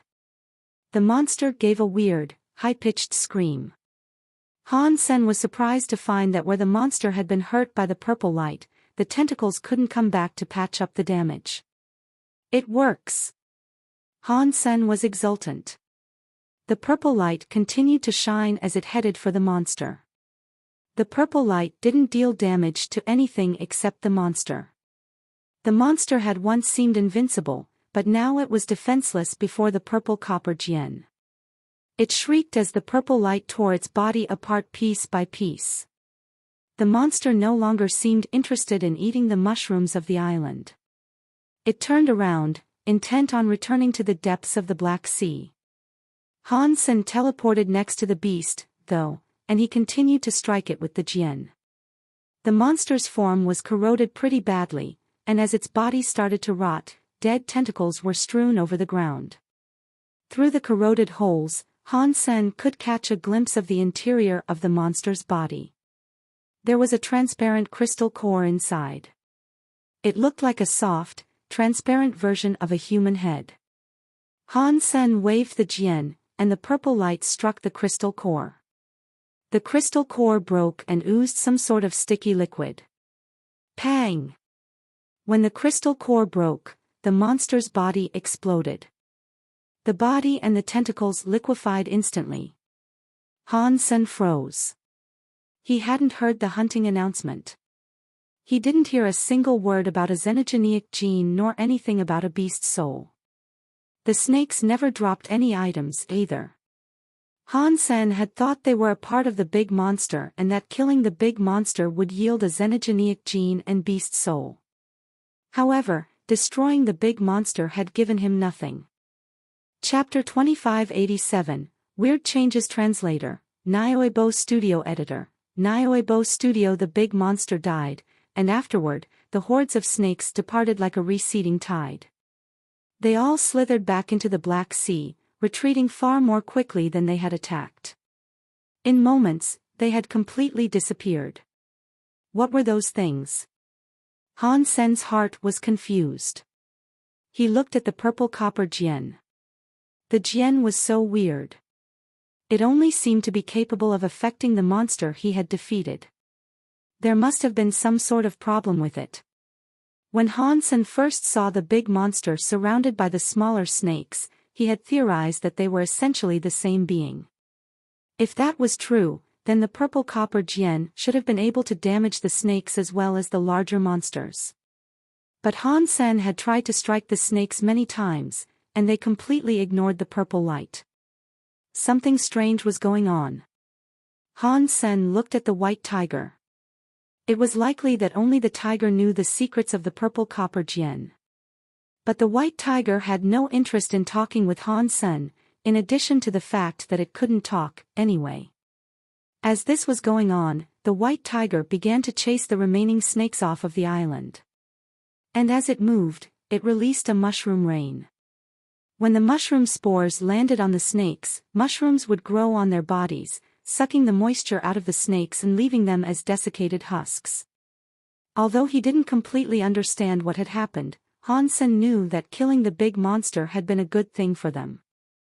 Plus, he had gotten the weird purple copper yen out of the deal. Once they were rid of the snakes, Han-sen tried talking to the white tiger on numerous occasions. He wanted to know if there was a way out, but he also wanted to learn more about the purple copper yen. The white tiger would only ever meow twice and shake its head in response. Han-sen couldn't speak the tiger's language, but he understood that the tiger wasn't going to help. Does he not know, or does he just not want to spill the beans? Han-sen looked at the white tiger and frowned. After that, though, the white tiger was never hostile toward them. It had no intention of harming them now. It would sometimes draw near and listen to whatever they were talking about. Han-sen noticed that the white tiger seemed to be spying on him in particular. It wasn't hostile, but the way its eyes followed him around was quite weird. Han-sen couldn't guess what the white tiger wanted, though. The creature's gaze was neither hostile nor friendly. The way the tiger looked at Han-sen was familiar, but he couldn't tell what was familiar about it. Whatever. As long as he doesn't provoke me, Han-sen put the white tiger out of his mind, and after everything that had happened, he was exhausted. So, he teleported back home. Holding Ji Yanran in his arms, he slept until morning. Arg! Before Han-sen woke up, he heard a scream. It shocked him out of his slumber. He looked at Ji Yanran and nervously said, "Darling, what happened? Is there an enemy?" You, Ji Yanran stammered, standing on the bed and pointing at Han-sen with her eyes wide. She said, "You," 3 times, but she couldn't say anything more. What happened? Han-sen was shocked, so he quickly looked down at his body. Han-sen was wearing shorts, and he was topless. His muscles were like wet steel. His body was perfect. What's the problem with perfection?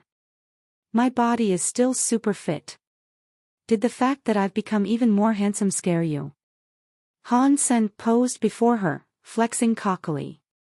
Your head, Ji Yanran pointed at Han-sen's head with her eyes wide open. I told you before, when we were in Black Hole Spider's belly, mushrooms grew on our heads. I removed it before I came back. Has it come back already? Han-sen asked, and then he touched his head. He froze, his hand still on his head. What is this? Han-sen felt something very soft under his fingers. Han-sen thought of something bad. He teleported in front of Ji Yanran's dressing table and looked at himself. Han-sen stared at his reflection, thunderstruck. There was no mushroom on his head, but instead, he was sporting purple fox ears. What the hell are these? Han-sen asked aloud with shock. Han-sen quickly tried to pull the ears off, but pain lanced through his head as he tugged at them. The purple ears seemed to be a part of him. Arg! You're back, Ji Yanran screamed. Her eyes were now focused lower on Han-sen's body. Han-sen was given another fright, and so he looked behind himself. There, he saw a hairy purple tail. It looked very soft. What the hell is happening? Han-sen used his Dongxian area to check out his body. There was nothing wrong with him, as far as he could tell. It was like his ears and tail were now a part of his body. Ji Yanran's eyes opened wide, and she approached Han-Senator. She looked frozen as she stared at him. Don't be afraid, my darling. This is just a small problem. Don't worry, I'll sort it out right now, Han-sen comforted Ji Yanran. It's so cute. Ji Yanran screamed happily. She hugged him and fondled his fox ears. Linger heard the commotion, and she rubbed her eyes and sat up. When she saw Han-sen, she looked so happy. She jumped atop Han-sen's back and grabbed one of his fox ears while she said, "Daddy, it's so cute." Cute, my *SS. Han-sen felt humiliated. He put Linger in Ji Yanran's arms and turned his attention back to finding out what was going on. He had only just gone to sleep, and he had woken up this way. Han Sen used all sorts of powers to try to learn more about this issue, but no matter what method he tried, the fox ears and tail weren't a part of his body. There was no way to remove them. With his fitness and recovery powers, even if he tore them off by force, they would grow back. "Honey, if you can't get rid of them, it's okay to keep them," Ji Yanran said with a smile. Yes, you can." Linger agreed fervently, holding her bottle as she looked at Han Senator. She kept nodding as she sipped from her bottle. "Honey, you shouldn't hurt your body. Just keep it like this," Ji Yanran said. Yes. Keep them." Linger followed with a nod. "Your parents gave you this body, so you should cherish it." Yes. "Don't do anything stupid. No matter what you become, we will both love you. You should stop touching them." Yes. "We love you." The two of them kept smiling as they tried to convince Han Sen, who was currently feeling as if he was in a very dire situation. "The Jian, it must be the purple copper Jian. I was fine before, and this only happened when I retrieved this thing." Han Sen pulled the purple copper Jian from Destiny's tower. There was nothing weird about it, though. The weapon rested quietly in Han Sen's hands. The symbols didn't react in any way. But Han Sen noticed something unusual. His fox ears and tail were the same purple color as the Jian. Chapter 2588, The Purple Copper Jian That Cannot Be Gotten Rid of. Translator, Audiobook Studio Editor, Audiobook Studio. This must be happening because of the Jian. Han Sen gritted his teeth, but no matter how long he spent trying to find out what the precise problem was, he couldn't figure it out. That made Han Sen feel very unsettled. Most of Han Sen's discomfort was because of what had happened to Ningyu. The man had been ruined by the green sword that he found. What happened to him was scary, and Han Sen was now worried that the purple copper Jian would ruin him as well. Ningyu's personality and body had been wholly changed. He now seemed almost entirely like a woman. Han Sen was afraid he would end up transformed into a purple fox or something. He wasn't going to let that happen. Han Sen suddenly thought of the white tiger's face and why it looked so familiar. He realized that he had recognized the expression. The white tiger looked at him in the same way he looked at Ningyu.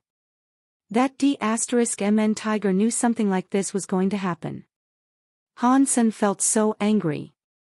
Han Sen couldn't figure out a solution to this dilemma, though. Han Sen then used his super god spirit body. He wanted to use the invincible powers of the super god spirit body to rid himself of any debilitating effects. After Han Sen used his super god spirit body, the fox ears and tail suddenly burned away. It made Han Sen let out a big sigh of relief.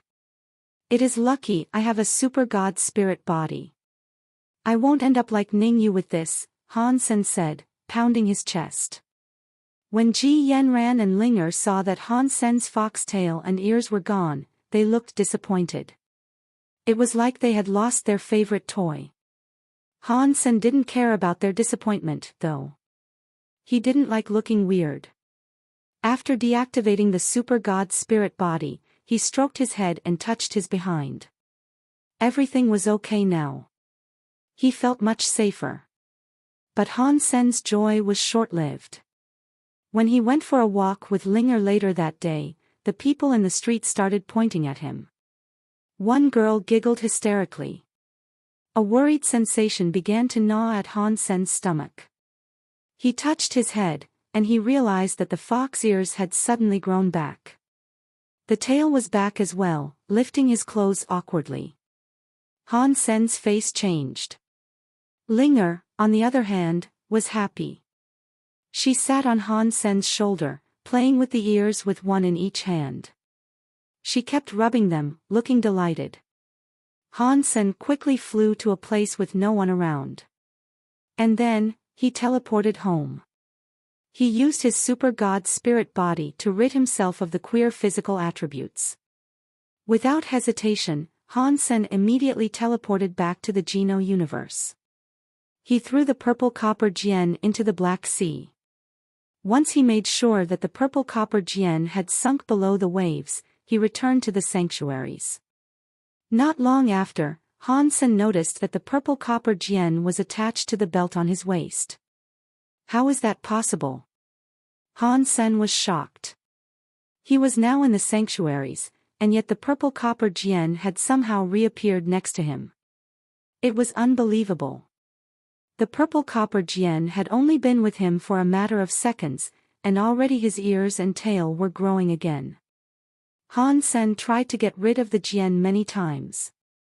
However, even if he placed the weapon on a planet inside the core area, he wouldn't be rid of it for long. In a short amount of time, it would reappear next to him. Now Han Sen knew he had suffered a misfortune that was similar to Ning Yu's.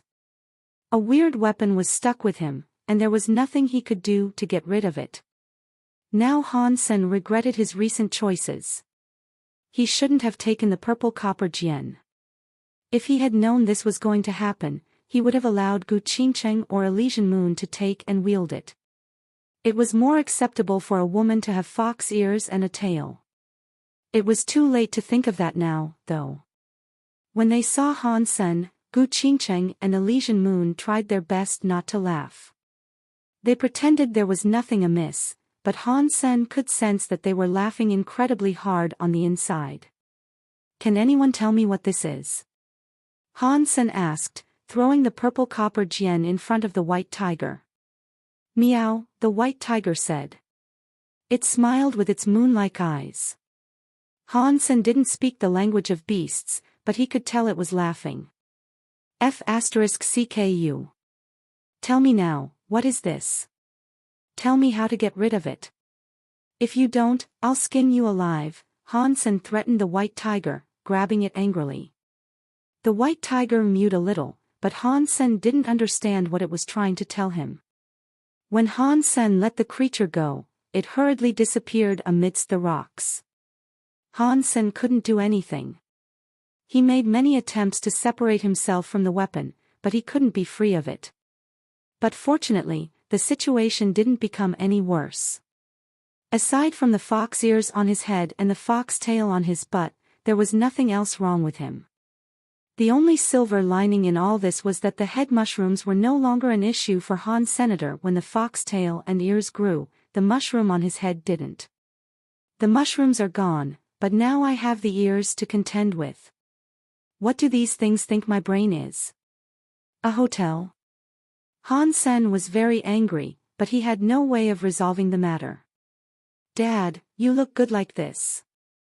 Bauer tilted her head to look at Han Sr. I look good, my *SS. Han Sen grumbled, but he had no choice but to accept it. He couldn't keep on using his super god spirit body every 5 minutes. You'll get used to it. That is what happened to me, Ning Yu said quietly. Han Sen looked over at Ning Yu's girly appearance. He felt a chill as he thought, no way. I must get rid of this crap. I can't end up like Ning Yu. Despite Han Sen's determination, reality seemed set on disappointing him. The real world was cruel. Han Sen used many methods to try to free himself from the fox ears and tail, but nothing seemed to work. That day, Han Sen ransacked his mind for ideas on how to get rid of his fox-like features. Suddenly, he saw a strong shift in the fabric of space. A scary purple knife air broke through the mist and cut through the air around him. Teeth power, is that? Seeing that knife air, Han Sen was shocked. Only one other person could use teeth power in such a frightening way. A second after the display of knife air, Han Sen saw someone drop through the air to land on the island. That person was clad in purple armor. It was Isha, and as she landed in a crouch, she looked like a bad *SS teacher. Han Sen was so happy. He never expected to see Isha there. There is no time. Follow me. Isha said coldly. Her face didn't show much in the way of emotion. But Han Sen knew that it must have taken a lot of effort for Isha to come all the way to get him. Han Sen could even see that Isha's armor was riddled with many cuts and dents. He was so touched. Isha was his teacher, but not many teachers would be willing to break into the black hole spider's belly to save their students. Han Sen quickly gathered his people to board the white whale, then he followed Isha through the mist. Isha's expression remained impassive. Her knife unleashed teeth powers that spread through the endless mist. Isha was bringing Han Sen and the others with her. They followed the crack in space that teeth knife created. Chapter 2589, Race Weapon Translator, Audiobook Studio Editor, Audiobook Studio. When everyone saw the skies of the systems of chaos, they all looked happy. Han Sen looked around as they emerged, but he couldn't see a black hole spider anywhere. The space crack they had just exited hung like a rift in the sky. Once they fully left the rift, a short knife flew out behind them. That knife was shaped like a dagger that was only 1 foot long. It was curved like a crescent moon and white like a fong. Space distorted around the small weapon as it moved. Isha was holding a curved scabbard. When the fong-like knife reached her, she slid it into the scabbard and attached the scabbard to her waist. The space crack lost the support of her teeth knife, and in seconds, it had collapsed and disappeared entirely. Master, what kind of knife is that? Why is its presence so familiar to me? Han Sen couldn't help but ask Isha. That moon-like teeth knife had teeth powers. And they certainly weren't ordinary teeth powers. This is the knife that belonged to my race's alpha. It is called Break Space Teeth. If I hadn't had this knife to open the space tunnel to get to you, it would have been impossible for me to get into the black hole spider's belly to save you, Isha said, her face impassive. Teacher, how did you know we were inside the black hole spider's belly? Han Sen had been wondering this since she first appeared. Even though she had break space teeth, which could open a space tunnel, Isha would have needed to know where Han Sen was before she could jump to him. How could she have so accurately leaped into the black hole spider's stomach to save him? If she had made the tiniest mistake, such as opening a space tunnel inside the gruesome flesh of the black hole spider and alerting the gross fiend, Isha would have probably met a grisly end. She wouldn't have been saving anybody. While no one else knows of your return, let us head to Sky Palace, Isha said simply. She didn't answer Han Sen's question. If Isha wasn't going to answer, then there was no point in Han Sen asking her again. He continued to follow Isha as she traveled through the systems of chaos. With Isha there, leading the way, their path was much safer. Han Sen had unlocked the 9th tier of his Blood Pulse Sutra during his time inside the black hole spider's belly. The story of genes had been leveled up, too. It was just as Han Sen expected. As the story of genes' area increased, the strength of his body increased along with it. His connection with the black crystal armor had also become clearer and more defined. If I become half deified, will I be able to manually activate the black crystal armor? Han Sen wondered. The white tiger followed them out. It flew along with them, not looking as if it wanted to leave. It was weird. When they left the black hole spider's belly, the mushrooms on their heads died and didn't grow back. But the white tiger's head still had a mushroom on it, and that mushroom showed no signs of dying. Everyone else, however, was quite pleased to see their mushrooms shrivel and fall away. It was as if a weight had been lifted off their shoulders as a grand crisis was resolved. But Isha looked at the white tiger and said, inside the black hole spider's belly, nothing below the rank of deified can survive. If you all survived this long, you should be thanking the mushrooms you were given. Han Sen and the others were shocked. They had viewed their mushrooms as something of a curse. They had never realized that the mushrooms were protecting them. They looked at Isha with a gaze of disbelief. You think it's that easy to live inside the black hole spider's belly? Isha asked sternly. There are scary powers in there that you couldn't even see. The powers in that place are like viruses that can invade the bodies of anything. They break down entire creatures into nothing but raw nutrients to feed the black hole spider. Without a deified body, it is impossible to withstand or even notice those powers before it is too late. Even with a deified body, survival is not guaranteed. The mushrooms that the big white cat placed on your heads are the only reason you guys were able to survive there for the duration you did. When Han Sen heard Isha say this, he suddenly had a flashback to the information he discovered inside the broken battleship.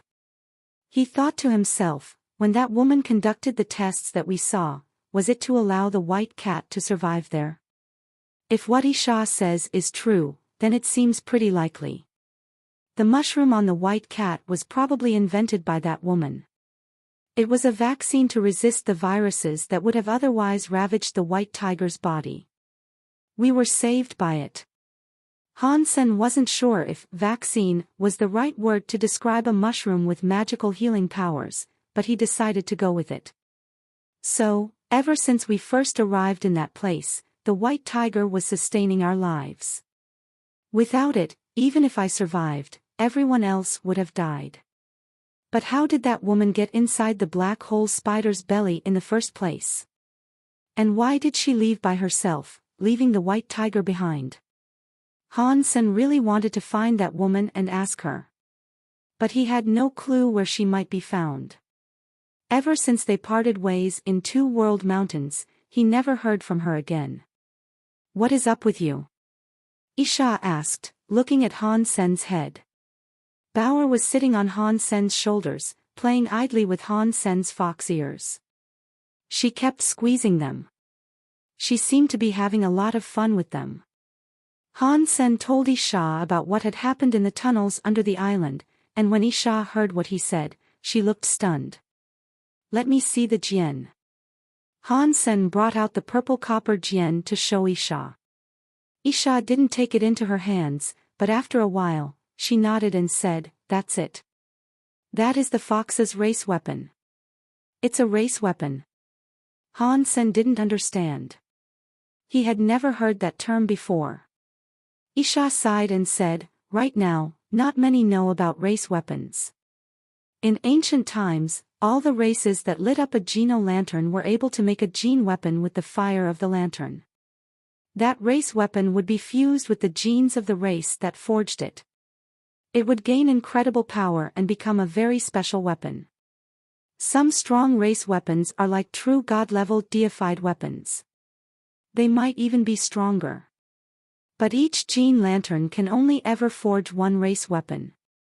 The first person that lights up the lantern receives the weapon. If they light up the gene lantern again, they won't get another. Stealing a race weapon is the only way to get a second one. So, right now, not many creatures know about race weapons.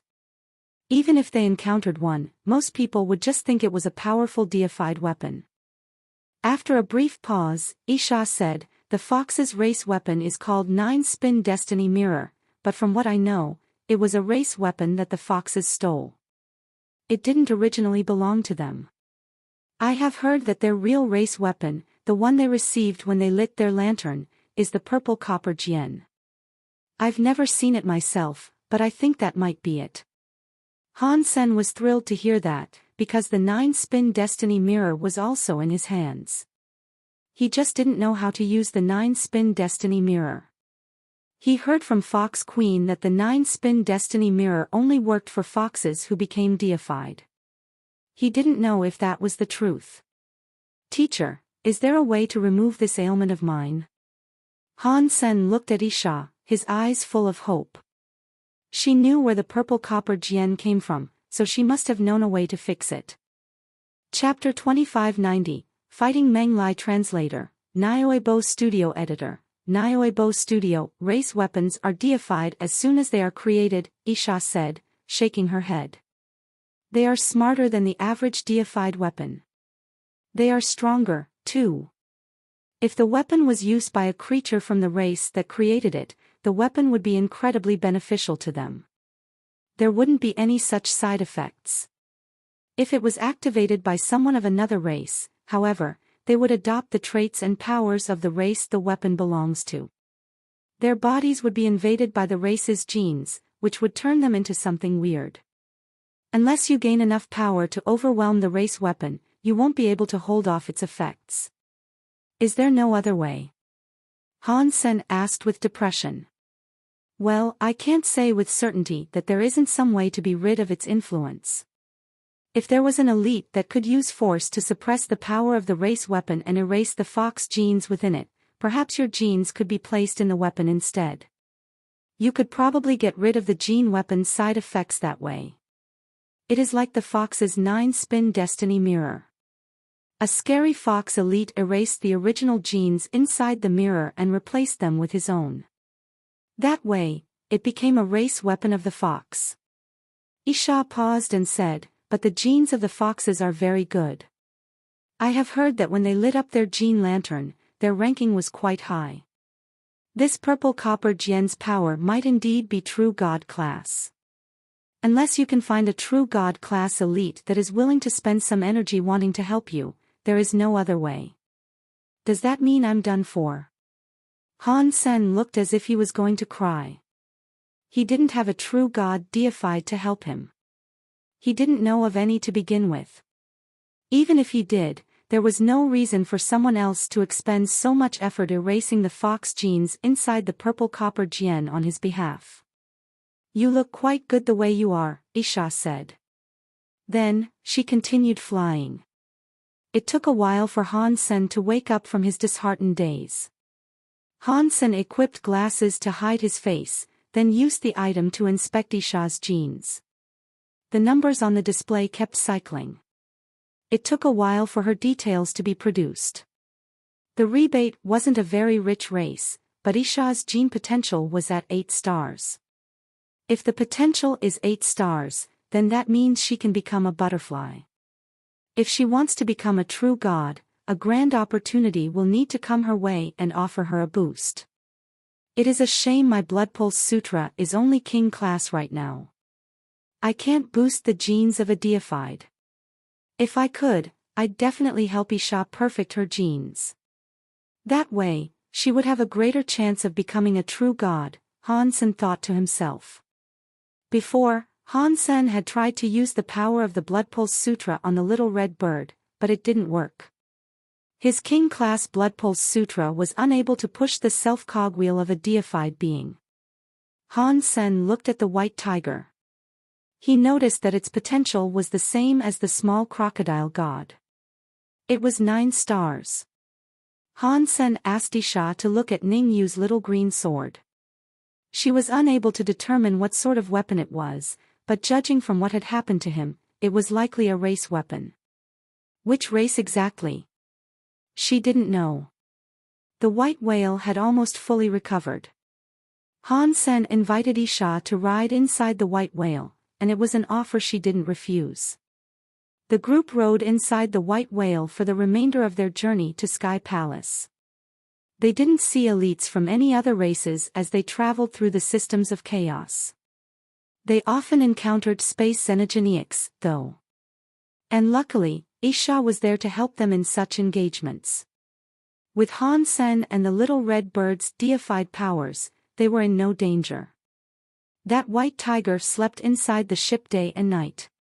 It didn't lend them any power or look as if it was willing to lift a finger to help out. The white whale was flying forward as it usually did when suddenly, a group of ships appeared. The sight made Han Sen and the others feel a chill. Spring rain, Han Sen said when he recognized the symbols on the battleships. It was spring rain, the group of agents that Miss Mirror commanded. Of course, when those battleships surrounded the white whale, a man and a woman came out of the lead ship. The woman was Miss Mirror. The man was the fourth uncle, Meng Lai. We just exited the black hole spider not too long ago. Why are they already here? Han Sen was shocked. Han Sen, do you want to come with us peacefully? Or are we going to have to drag you back? Meng Lai asked with a laugh. Han Sen remained silent. Although they had 3 deifieds in their midst for combat, they were each of the lowest class. They were primitive deifieds. Miss Mirror was a primitive deified, but she had been deified for longer. Her powers were weird, and she would be hard to deal with. Meng Lai could certainly be a transmutation deified. Even Lando, who became deified, had been unable to defeat him. Fighting him would be harder than dealing with Miss Mirror. But Han Sen had no choice now. He put on his Peacock King's soul robe, equipped his 6-core snake bow, and exited alongside the little red bird. Isha came out, as well. She quietly stood next to Han Sr. Miss Mirror looked at Isha and said, "Knife Queen, the rebate have always sided with the Extreme King. You aren't going to destroy our long-standing relationship merely for Han Sen, are you?" "The rebate already has an alliance with Sky Palace," Isha said flatly. "I'm willing to be friendly with the Extreme King, but if you people keep trying to get in my way, then I have no other choice." When Han Sen first went on the run, Isha was slow to act because she was dealing with the politics of the rebate. She couldn't get the whole of the rebate involved simply to save Han Sr. Now, though, the rebate had entered an alliance with Sky Palace. They had the protection of Sky Palace. It would be troublesome for the Extreme King to dare touch them. "Knife Queen, you need to rethink this. Is all of this worth it? Is it worth betraying us on behalf of your student? You know how traitors to the Extreme King are dealt with." Meng Lai frowned. "If I cannot protect my student, then what use is there for the rebate to even exist?" Isha growled. "I would like to see what benefits Sky Palace offered that have given you the courage to flat-out deny the will of the Extreme King." Miss Mirror's face was hard as she raised her hand and moved to attack Isha. Isha didn't move, but she pulled out her short-teeth knife to attack Miss Mirror. Meng Lai sighed. His body turned to gold, and then, he pressed his hands down on the lion mount he rode upon. The gold color dyed the lion. The next second, Meng Lai waved his hand. The golden lion rose, turning into a golden knife that resembled the head of a lion. "I didn't want to kill you, but you just won't stay put." Meng Lai lifted the knife that looked like the head of a lion and approached Han Senator. Each step he took was like he was crushing the whole world. It felt like the whole galaxy had become smaller in his presence. Meng Lai was coming like a golden god. The little red bird shrieked at him as a phoenix fire blazed across it. It became a beautiful fire burning next to Han Sen, and it unleashed a scary sea of flames. Chapter 2591 Bad Fight. The sky was full of fire, and it was all headed for Meng Lai. Meng Lai swung his knife, and the sea of fire parted like it had been cut with a pair of scissors. The fire fell away to either side of the man and faded. A cold, golden knife light suddenly flew toward the little red bird. If the little red bird hadn't dodged the attack in time, it would have been cut in half. Meng Lai is so powerful. His gold soldier body is very strong. Han Sen couldn't help but compliment his opponent. Meng Lai was a transmutation deified, and when he turned another deified xenogeneic into a soldier, his strength had grown. A primitive deified would have a hard time taking him down. Han Sen's body shone with rainbow light. Between his fingers, he held an arrow that was infused with rainbow light. He pulled back the string of the 6-core snake bow and fired the arrow at Meng Lai. The moment the rainbow light arrow left Han Sen's fingers, it disappeared.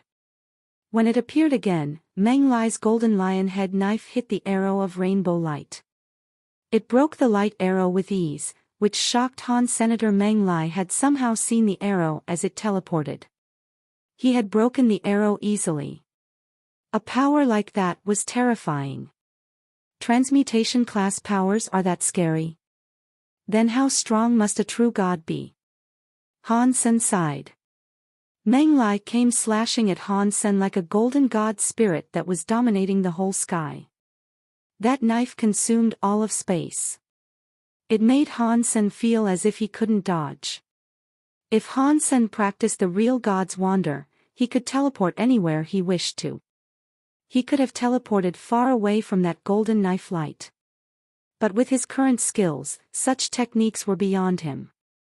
His eyes were like lightning as he pulled out his purple copper jian.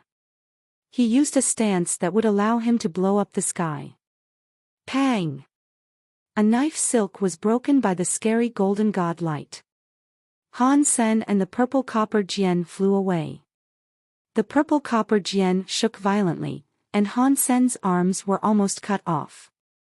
The muscles in his hands were delivered a deep laceration, and his bones could be seen through the wound. Huh! You blocked my knife and didn't shatter. That is quite a good deified weapon. How many deified weapons do you possess? Meng Lai looked at the purple copper jian in Han Sen's hand with complete surprise. Han Sen didn't answer him. He frowned and looked at the purple copper jian. Does this guy's power only work against enemies in the black hole spider's stomach? The purple copper jian was a race weapon. It was as good as a weapon of the true god rank, but now, the purple copper jian seemed a little underwhelming. Han Sen expected this, though. He hadn't yet figured out what sort of power the purple copper jian possessed, so its real power hadn't yet been displayed. In addition, Han Sen's power was simply too weak. He couldn't use the jian's full power to block Meng Lai's strike, and it didn't even look like the fourth uncle had been trying all that hard. Han Sen, you should know that my first strike was just me going easy on you. If you still don't understand, then the next attack won't be so gentle, Meng Lai said, word by word. As he approached Han Senator, everything that existed trembled under the booming of his voice. Even Han Sen's body shook a little. Han Sen wasn't shaking because he was afraid, though. It was his natural reaction to facing a strong enemy. He was so hyped in the middle of combat that it released all of his hidden power, building more and more energy within him. This was the biggest fight he'd had in years, and his only choice was to win. Losing wasn't an option. If he lost, then all the people following him would be killed, too. Han Sen looked at Meng Lai, who had come forward like a god. His purple-eyed butterfly spun like mad. Before Meng Lai attacked again, Glasses was bringing up the man's test results. Target, Extreme King Male. Gene age calculation, 12,300 years. Gene level, transmutation deified gene potential, 8 stars. Han Sen was shocked. It seemed as if the gene potential level was trickier than he had expected. Even an Extreme King transmutation deified only had 8 stars. The stars of a lower race were bound to be lower. So, Isha's 8 stars were actually quite impressive.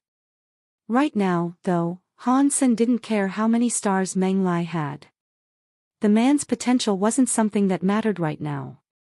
At the moment, Meng Lai was simply a transmutation deified enemy that he had to get rid of.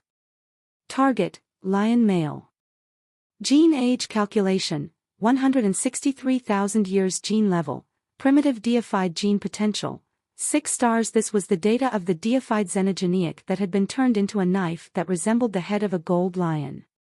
Its data didn't mean anything, though.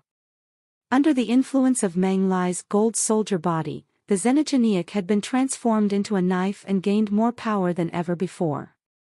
BZZT. Another strike was on its way.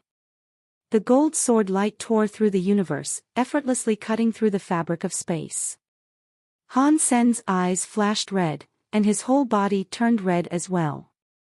The moment the golden knife light landed, it disappeared. Meng Lai frowned. He didn't look around, though. He knew exactly where Han Sen was. He used his left hand to gouge his own eye. Pang! Meng Lai's eye exploded. It was a self-inflicted blow, and a stream of golden, godlike blood gushed out. Han Sen fell out with it. Han Sen had made use of his blood-eye evil god's power to fire himself into Meng Lai's eye. He hadn't realized that Meng Lai would be so brutally efficient.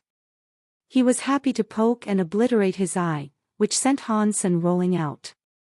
Han Sen, spare me these tricks. They won't work on the likes of me. Meng Lai's eye was still bleeding golden blood, but the flow of blood had been reduced dramatically. The wound wasn't healed, however, which prevented Han Sen from re-entering the eye with his blood-eye evil god. He had been blinded, but Meng Lai was still able to watch Han Senator. It was like he could see every move that Han Sen made. He moved the gold lion head knife, and the gold knife light that could destroy the most ancient things surged toward Han Senator. It was so suppressive. It was like the whole galaxy was going to snap. The Peacock King robe had its wings open. A rainbow substance chain surrounded Han Senator. It connected with the purple copper Jian, which Han Sen then used as an arrow with the 6-core snake bow.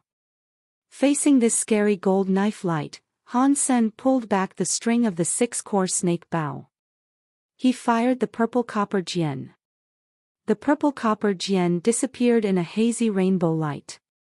When it reappeared, it slammed into the scary gold knife light. Han Sen wasn't worried about the purple copper Jian breaking. Race weapons weren't that easy to break, after all. And even if it did break, Han Sen wouldn't be very upset about that. He didn't want his new ears or tail anyway. Pang! The purple copper Jian and the gold god light collided. It was like a sun had just exploded. It created a scary shockwave that destroyed everything around them. Han Sen watched that grand explosion. The purple copper Jian came back, spinning like a flaming wheel. Han Sen grabbed it, and he marveled at how there wasn't a single scratch on it. Meng Lai stared at the purple copper Jian, his eyes blank with shock. He had used so much power that time, but even so, that O-ring-looking purple copper Jian had blown up his knife light without incurring any damage. That was unbelievable. Is this another deified weapon like the shield of the Medusa's gaze? Meng Lai looked at Han Sen's purple copper Jian. Han Sen looked at his mint-condition purple copper Jian with joy. I don't know what the true power of the purple copper Jian is, but it seems pretty good. It can block Meng Lai's knife lights.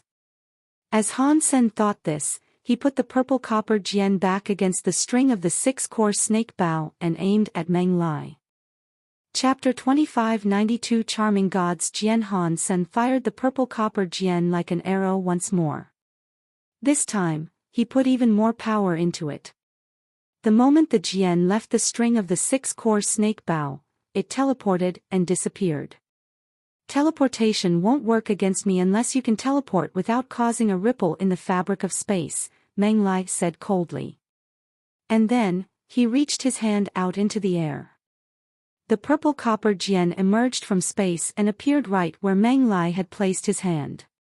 He grabbed it. This time, Meng Lai didn't use the lion head knife to try to break it. He used his hand to clutch the purple copper Jian. He wanted to hold it and get a better look at what sort of deified weapon it was. But when Meng Lai's hand was just about to close around the purple copper Jian, the purple copper Jian managed to leave its flight path and vanish from Meng Lai's vision once more. When Meng Lai saw the purple copper Jian again, the weapon was protruding from his chest. That arrow wasn't bad, Meng Lai said, completely unconcerned about the blow that had landed on him. Based on how Han Sen's arrow interacted with his gold knife light, Meng Lai was confident that it wouldn't damage his gold soldier body. But after he finished talking, Meng Lai's face changed. He looked down and saw that the purple copper Jian had perforated his heart. Golden god blood slowly dribbled out of his body. How is that possible? Meng Lai couldn't believe his eyes. It shouldn't be possible to hurt his gold soldier body with an ordinary deified weapon, and on top of that, Han Sen was only king class. Even if Han Sen used a deified weapon, he shouldn't have been able to break Meng Lai's gold soldier body. The pain that stemmed from the wound in his chest told the extreme king that his injury was real, not some sort of illusion. Unless, a possibility crossed Meng Lai's mind. His eyelids flickered. Instead of trying to fight back, he grabbed the handle of the purple copper Jian. Unless this is a butterfly deified weapon, and that was how he was able to break my gold soldier body. Meng Lai's eyes burned brightly. He pulled the purple copper jian out of his chest. When the purple copper jian slid free, the wound in his chest healed. He recovered swiftly, and no mark remained. When Han Sen watched the purple copper jian puncture Meng Lai's heart, he was happy. But his optimism was short-lived, and watching this next bit made him frown. He had to marvel at just how strong these deified elites really were. Thank you for giving me a powerful deified weapon. If you are being this generous, how about you give me the shield of the Medusa's gaze, too? Meng Lai held the purple copper jian and erupted with a gold god light. Waves of gold energy enveloped the purple copper jian, dyeing the purple copper jian a gold color. The gold soldier king body could turn deified beings into gold weapons. The skill worked on deified weapons, too. It couldn't change the element of deified weapons, but Meng Lai was able to claim and use many different kinds of deified weapons. As the purple copper jian was turning gold, Meng Lai's face suddenly changed. He saw that the purple copper jian was no longer changing. Instead, it was reverting to purple. The mysterious engravings upon the jian suddenly lit up and blasted Meng Lai's hand away. How is that possible? Is this a true god weapon? Meng Lai looked at his hand. The portion of his flesh that had touched the purple copper jian was no longer gleaming gold. It was just his skin. A deified weapon, which no one was controlling, had destroyed a section of his gold soldier power. It was unbelievable. Meng Lai raised his head. His fiery eyes were locked on the purple copper jian in Han Sen's hand. He smiled and said, "A true god weapon. It is a true god weapon. Han Sen, you are a man of great luck. You have 2 true god weapons. Many deified elites would weep and beg for just one. You are only a king, and yet you have 2.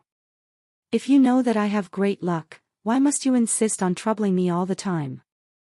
Isn't what you're doing against the will of the gods?" Han Sen asked coldly as he lifted the purple copper jian. Meng Lai laughed. The gold god light was bright in his hands. He spread his gold power back over the hand whose light had been extinguished, laughed, and said, "The path to evolution has us all fighting against the sky. Everyone's evolution is built on the broken bones of their opponents. What you eat and what you use comes from the creatures of lesser fortunate universal beings. If you don't try to fight your way higher, you will be sh*t on the road for other creatures to consume. If things were not like that, why would I be afraid of the things that hold me back? You have good luck. In that case, I will steal your luck for my benefit. With these 2 true god weapons, the Extreme King will grow even more powerful in the future. That is my luck, and the Extreme King's luck." Meng Lai continued to cast his gold god light. The entire system turned to gold. Even the system rang with a godly hymn, and the world kept trembling without reprieve. It was like the world was answering what he had just said. Although Han Sen was Meng Lai's enemy, he had to admit that the man was quite right.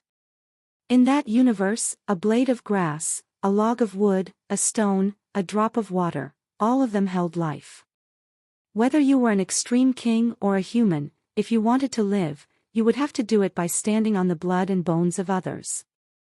If success was merely a matter of luck, then fighting to better yourself would be pointless. You might as well dig a hole and bury yourself. You are right. Han Sen's eyes looked clear. The purple copper jian was on the 6-core snake bow again. Han Sen pushed his jade skin, blood pulse sutra, and the peacock king's soul robe to the max.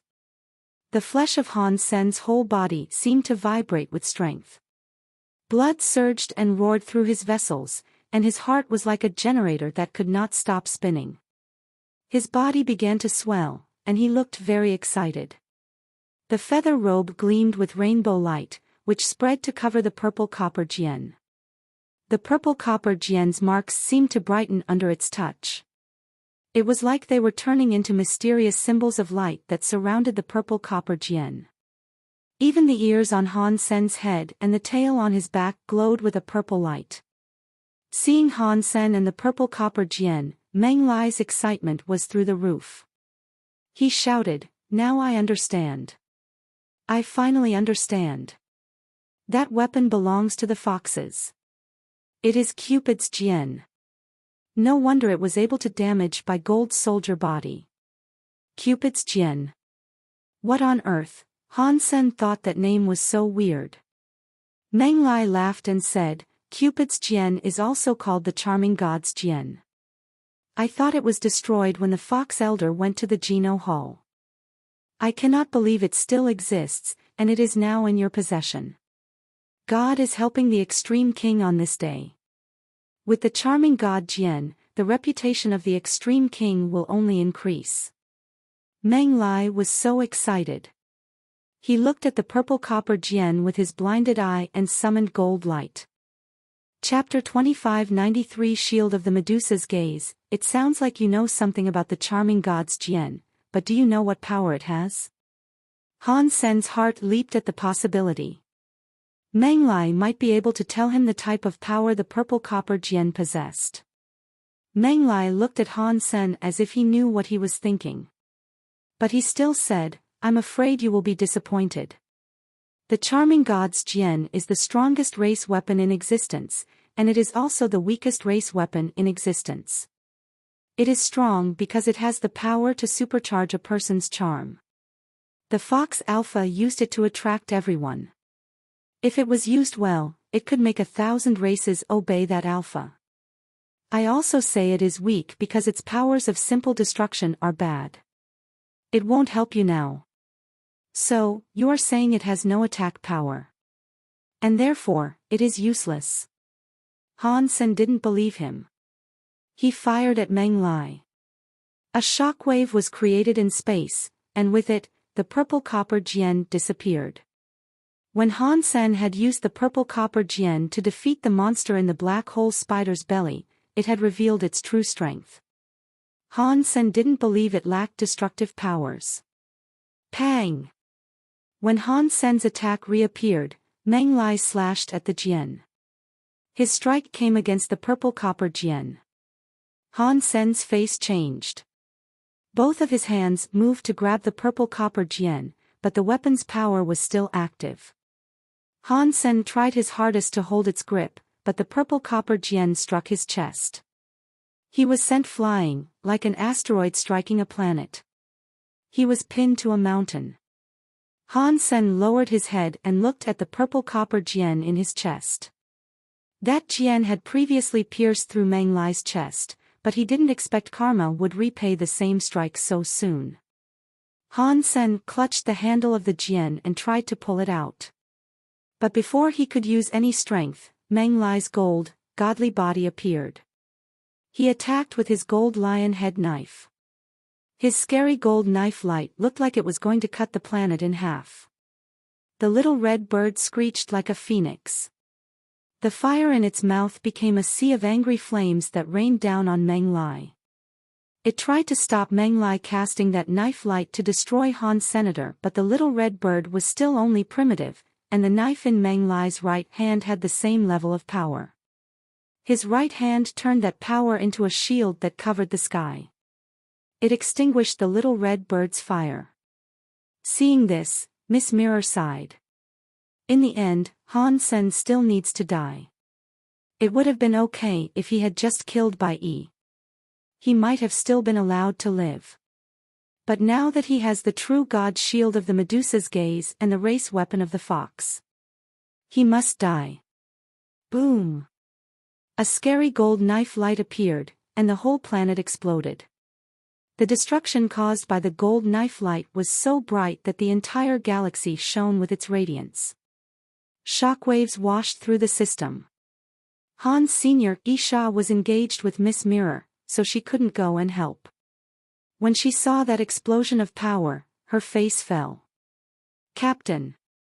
It is all over. Far away, inside the white whale, all of the pirates were shocked. Their faces looked cold. Even a deified would have died if they were hit by that much power. Plus, Han Sen wasn't deified. He only used treasures of that class. The pirates were thinking about whether or not they should kneel and beg. If they did, they might be permitted to live. On the other hand, the captured Extreme King Knights inside the White Whale were delighted. Han Sen is dead. You guys are next, one of the Extreme King Knights said menacingly to a pirate. Ain't a slap. The Extreme King Knight who said that was smacked to the floor. Bauer then went to clean her hand, as if she had touched something dirty. The Extreme King Knight was rolling around on the floor, clutching his injured face. His teeth had been broken and his jaw had been shattered. The other Extreme King Knights didn't say anything more. They had almost forgotten that the little demon was still on board the ship. Bauer looked at the Extreme King Knights. They all lowered their heads, not daring to meet her gaze. My dad won't die, Bauer said with disdain. Then, she looked back out into space. The Extreme King Knights didn't say anything to the contrary, but they thought to themselves, Han Sen only has a few deified weapons. How could he possibly compete with Meng Lai? He will be dead. And up next will be you, you little demon. After a while, the power shining around the wreckage of the planet began to dim. And then, Fang Qingyue suddenly shouted, Han Sen isn't dead. The pirates and the Extreme King Knights looked over there. They couldn't believe their eyes. They saw Han Sen suspended in space, holding a shield that had protected his body. Due to the fact that the planet had exploded, his armor and feathers were a little blackened. But he hadn't been badly wounded. The worst wound he had was the wound delivered by the purple copper Jian, which was in his chest. I forgot you have the shield of the Medusa's gaze, but the Medusa's gaze isn't a race weapon. It isn't smart enough. It won't follow your orders, and you cannot use it like the charming god's Jian. It would be annoying if it did. Meng Lai's eyes were on fire as he looked down at the shield of the Medusa's gaze. Han Sen coughed, and a trickle of blood spilled over his lips.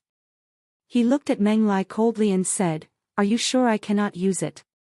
The shield of the Medusa's gaze was the true god weapon of the Alpha of the Ghana, Meng Lai said with a sneer.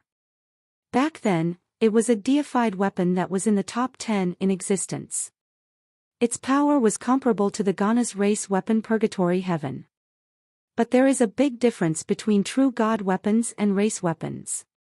Race weapons are their own life forms, in a way.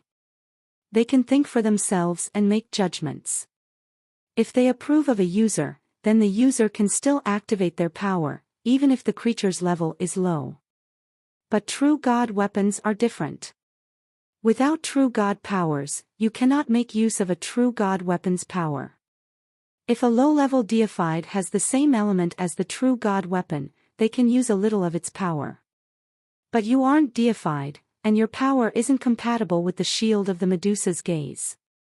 So, you cannot activate its power.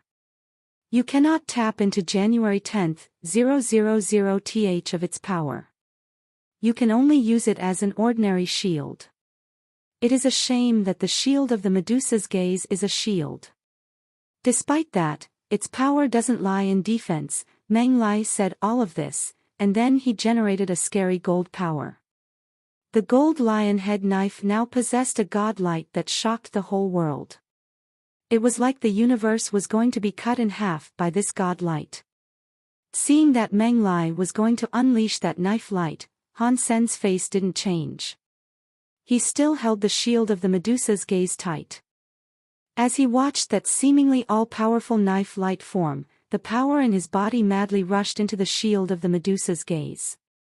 There was a weird, pretty-looking woman carved atop the shield. Suddenly, a light appeared in her closed eyes. Chapter 2594 One Eye Empty, Impossible. Meng Lai's face changed as he saw the eyes of the woman atop Han Sen's shield begin to glow. His face grew pale. When the Ghana entered the Geno Hall long ago, they hadn't needed to fight in order to light a lantern. At that point in history, there were many Geno lanterns that remained unlit. But that didn't mean that the Gunna weren't strong. Later, the Gunna Alpha used Purgatory Heaven and the Shield of the Medusa's Gaze, both of which were deified weapons, to control the world. Very few could fight them.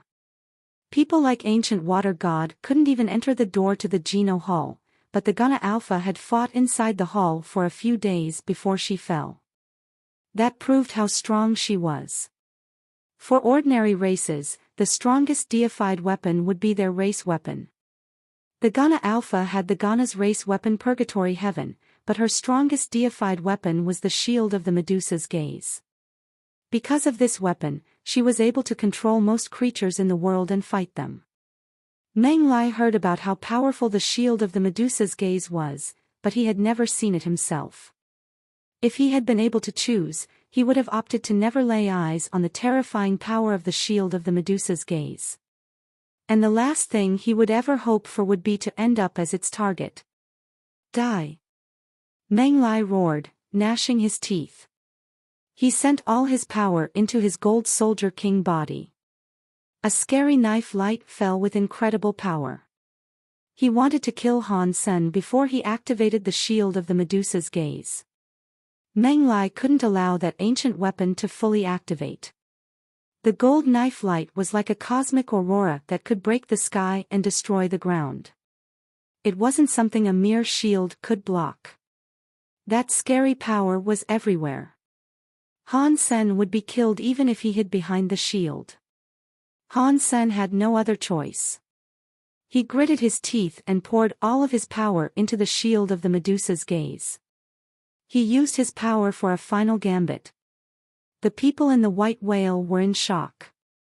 The power Meng Lai unleashed was too scary to behold. The amount of energy he had placed in his attack was enough to devastate an entire race. It was like a punishment from God that couldn't be resisted. Mr. Meng Lai is too strong.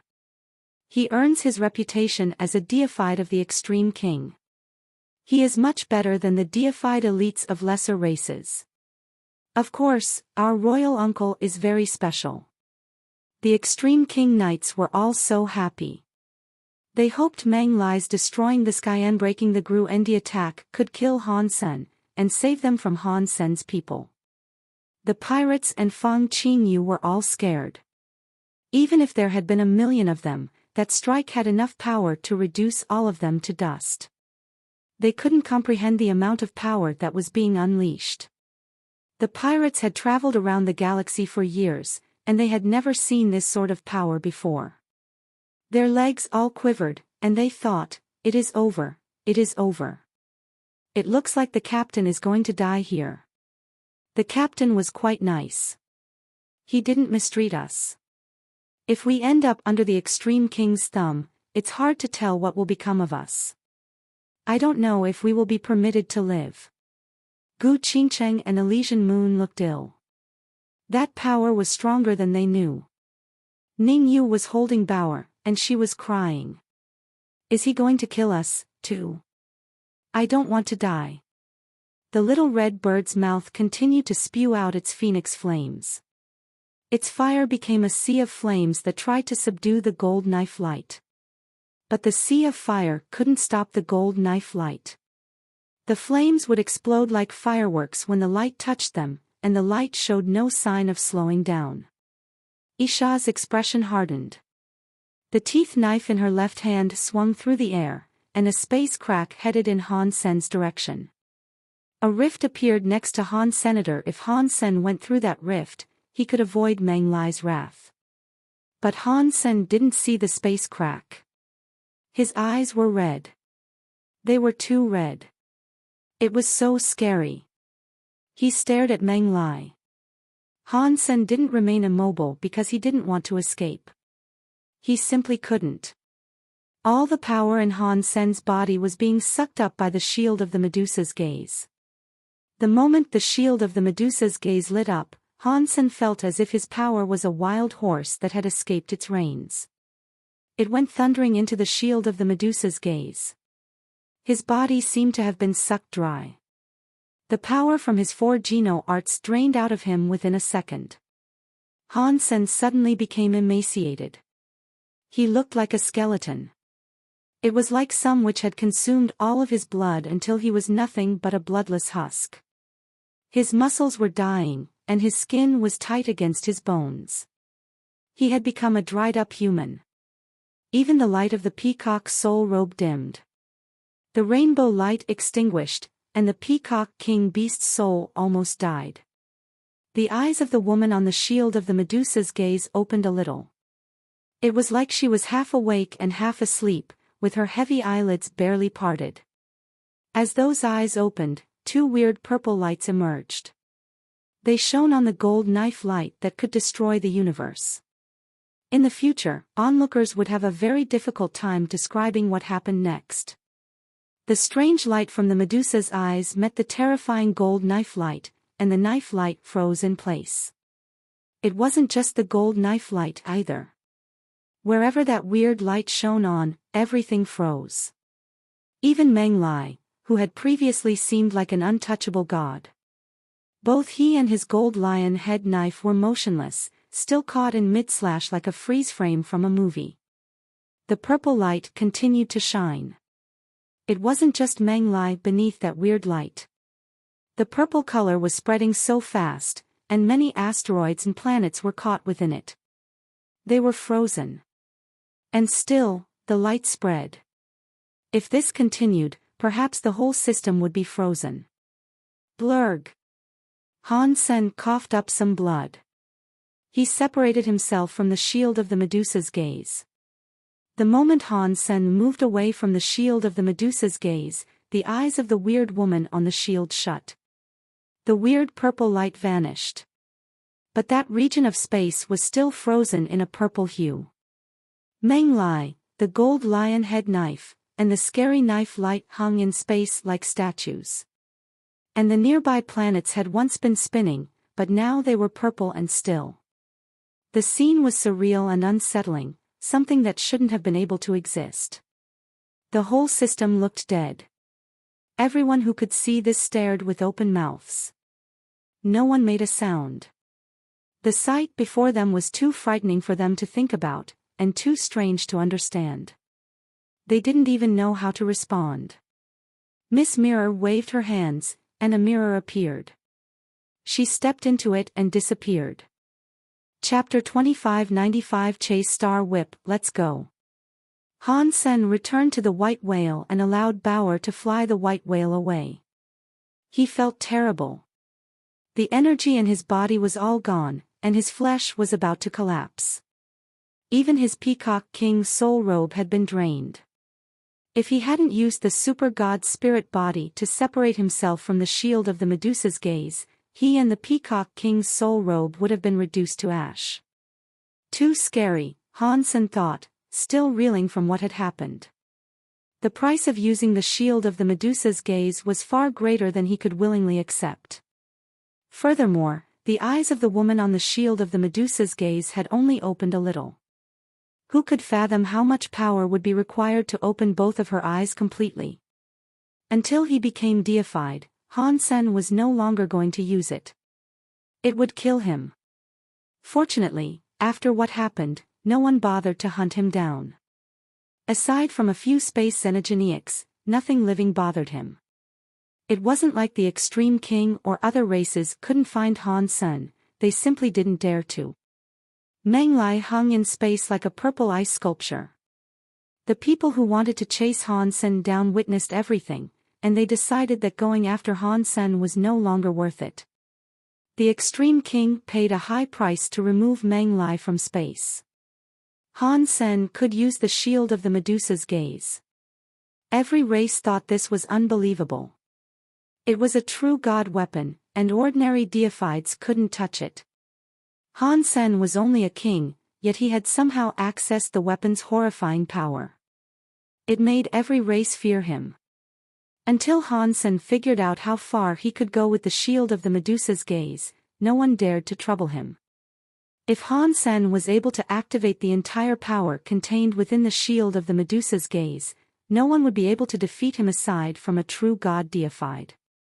Now that no one was interfering with his travel, Han Sen and his people traveled through the remainder of the systems of chaos in safety. They reached Sky Palace without further danger. But Han Sen's situation wasn't good.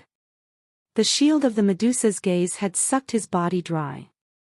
After a month, Han Sen had yet to recover. The strength of his body had been drastically reduced.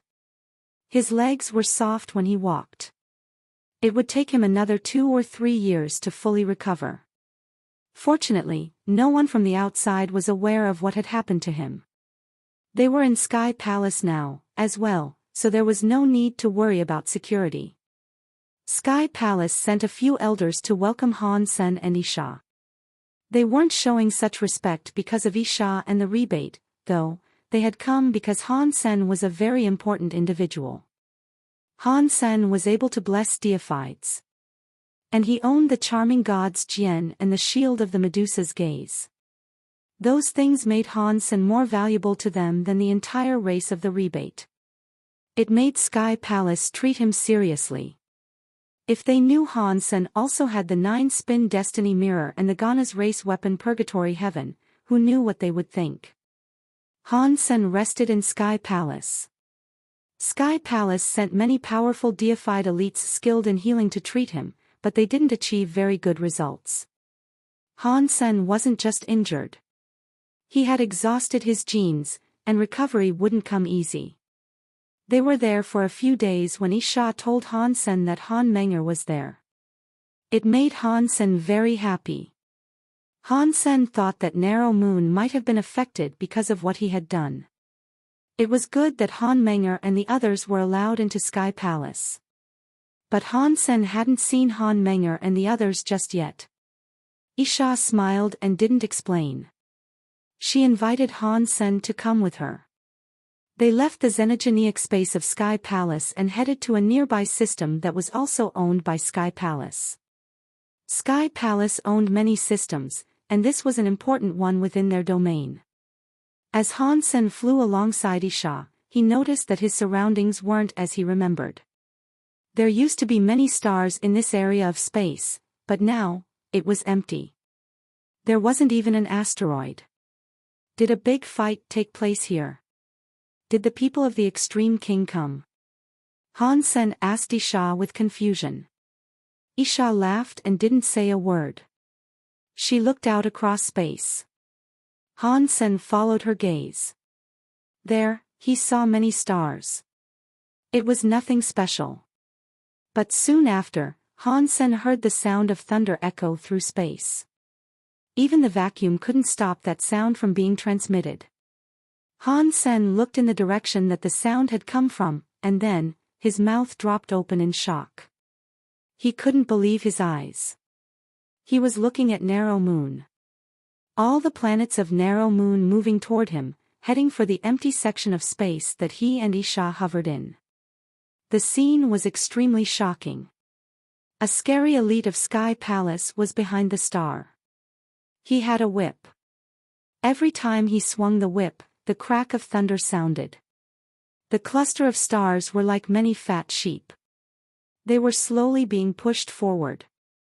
The very large Narrow Moon was being whipped forward into this place. This can actually happen. Han Sen had no idea how to process what he was seeing. He never dreamed of something like this being possible. Isha smiled and said, "If I wasn't prepared, I would never have allowed the people of the rebate to be put at risk. This is a deified weapon of Sky Palace. It is the Chase Star Whip, and it can make stars listen to its commands. I invited Sky Palace's leader to help me move Narrow Moon to this area. That is why we have allied with Sky Palace." Han Sen watched the whole of Narrow Moon be moved into an empty region of space. He assumed that the old system must have been moved elsewhere, to keep that region open for Narrow Moon. After Narrow Moon came to rest in its new home, Isha took Han Sen over to thank the Sky Palace elder. The elder smiled and said, "This is only me doing what I should. There is no need to thank me." The elder took the Chase Star Whip with him when he left. Han Sen couldn't wait to enter Narrow Moon. He flew straight to Planet Eclipse and saw Han Menger. He was so happy. The rebate were talking about the deal that allowed them to join up with Sky Palace, but the part that included Han Sen was still something that had to be discussed. Because Han Sen was worth more than the whole of the rebate, Isha only negotiated terms for the rebate themselves. She didn't include Han Sen in the discussions. Sky Palace had come up with many plans, but Han Sen decided to join Sky Palace as a member of the rebate. He didn't join Sky Palace as just himself. By doing that, he lost many of the benefits he could have earned. But Isha had risked so much in the systems of chaos to save him. She moved the whole of the rebate because of it, and she had made enemies of the Extreme King in the process. That was a big favor. Han Sen couldn't abandon the rebate and join Sky Palace alone. Chapter 2596 Big Movie. Han Sen was a part of the rebate now. But he was a very prestigious individual in Sky Palace, and he could come and go as he pleased. He was treated like one of the people of Sky Palace, as if he shared a direct lineage with them. Han Sen even had an island for himself in Sky Palace. It was the Little Jade Island he used to occupy. Little Silver and Little Star were registered to occupy the Little Jade Island as well. Han Sen wanted to use his Blood Pulse Sutra power on them to make their blood stronger. But his body had yet to recover, and so, he could no longer do it. Little Silver tried to heal Han Sen's damaged body using his healing powers, in all of their electrifying glory. His attempt did have a positive effect, but it was fairly minuscule. Han Sen gave the Thunder God Spike to Little Silver. Little Silver and the Thunder God Spike's power could benefit each other, so it would be good for his evolution. He used glasses to examine all the creatures around him. They all had a 5-star potential. And in regards to their real potential, he would find that out once they became deified. One day, Han Sen was on his island sunbathing. Bauer was sitting nearby, still nibbling her purple ginseng. It wasn't getting any smaller, despite her constant gnawing. Little Angel and Zero were preparing lunch. Han Menger was holding the 6-core snake bow, and she was practicing archery. Little Silver and Little Star were lying on the ground quietly. There was a little beast that was like a white snowball scurrying around. Snowball was a creature from the sanctuaries. It was very special, as it could shield itself inside a white orb that couldn't be broken. Han Sen had brought the little creature to the Geno universe back when he was on planet Eclipse. Snowball had a good relationship with Xie Qin King, and it had spent most of its time in the universe following him about. When Narrow Moon was first brought to Sky Palace, Snowball wasn't there. It had been with Xie Qin King. Han Sen was wondering why Xie Qin King had sent Snowball to him instead of just calling him on the phone. When Han Sen saw the item Snowball had come to deliver, he realized with shock that Xie Qin King's overbearing President Love Luov had been made into a movie that was going to be on air soon. Snowball's delivery of a ticket of admission was a roundabout way of showing off. Han Sen searched the internet of the universe and found that Xie Qin King's overbearing President Love Luov was insanely popular. His title was Teacher Xie. Han Sen tried to find out how many copies of overbearing President Love Luov had been sold so far, and there were many zeros. There were at least 1 billion, Han Sen thought. Good grief. How much did Xie Qin King earn? Han Sen was frozen. No matter how much Han Sen fought or all the deified weapons he earned, he hadn't made as much money as Xie Qin King and his drawings. Should I start drawing something, too? Han Sen was interested in the concept, but he realized that his drawing abilities were more than lacking. So, he shelved the idea. Sky Palace was going to be screening the movie, too. Han Sen brought Han Menger with him to watch it. It was just going to be them, so they could have the entire theater exclusively for themselves. When they went to the theater, Han Sen encountered Yun Sui, Yun Susheng, and Thousand Feather Crane. They were all king class now. They had progressed just as quickly as Han Senator. In fact, Han Sen's progress hadn't been all that fast. He was slowed by his need to fulfill the requirements of 4 separate Geno arts. If he only practiced one, and it wasn't the story of genes, he would have likely been deified by now. Brother Han, are you all right? Yun Sui asked, looking at Han Senator. They had wanted to visit the little Jade Island to see Han Sen a while ago, but Sky Palace forbade ordinary people from visiting there. So, this was the first time they had seen Han Sen in a long time. Han Sen didn't look so good. His body was all dry like a piece of smoked meat. It took Thousand Feather Crane a minute to recognize him. Much better. I'm almost okay. I was going to visit you guys a few days ago, but Elder Yun wouldn't let me leave the little Jade Island until now, Han Sen explained. We know. We were told the same thing, or we would have already visited you on the little Jade Island, Thousand Feather Crane said. The movie is going to start. Let's go in. Yun Sushang said with a smile. Han Sen bought the whole theater. There was a lot of space, so he invited them there to watch it all together. Due to Han Sen already knowing what happened in the story, he wasn't too caught up in the movie. He was surprised to see Yun Sui and Yun Sushang like it as much as they did. They were very excited. They would laugh at times, and at other times weep and cry their eyes out.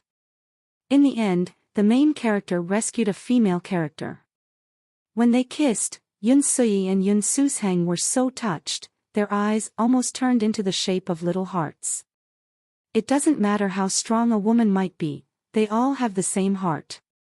Han Sen couldn't help but sigh. After the movie finished, Han Sen invited the 3 of them to have dinner. They talked comfortably together as they headed back. How come I never hear about Lone Bamboo anymore? Han Sen asked Thousand Feather Crane.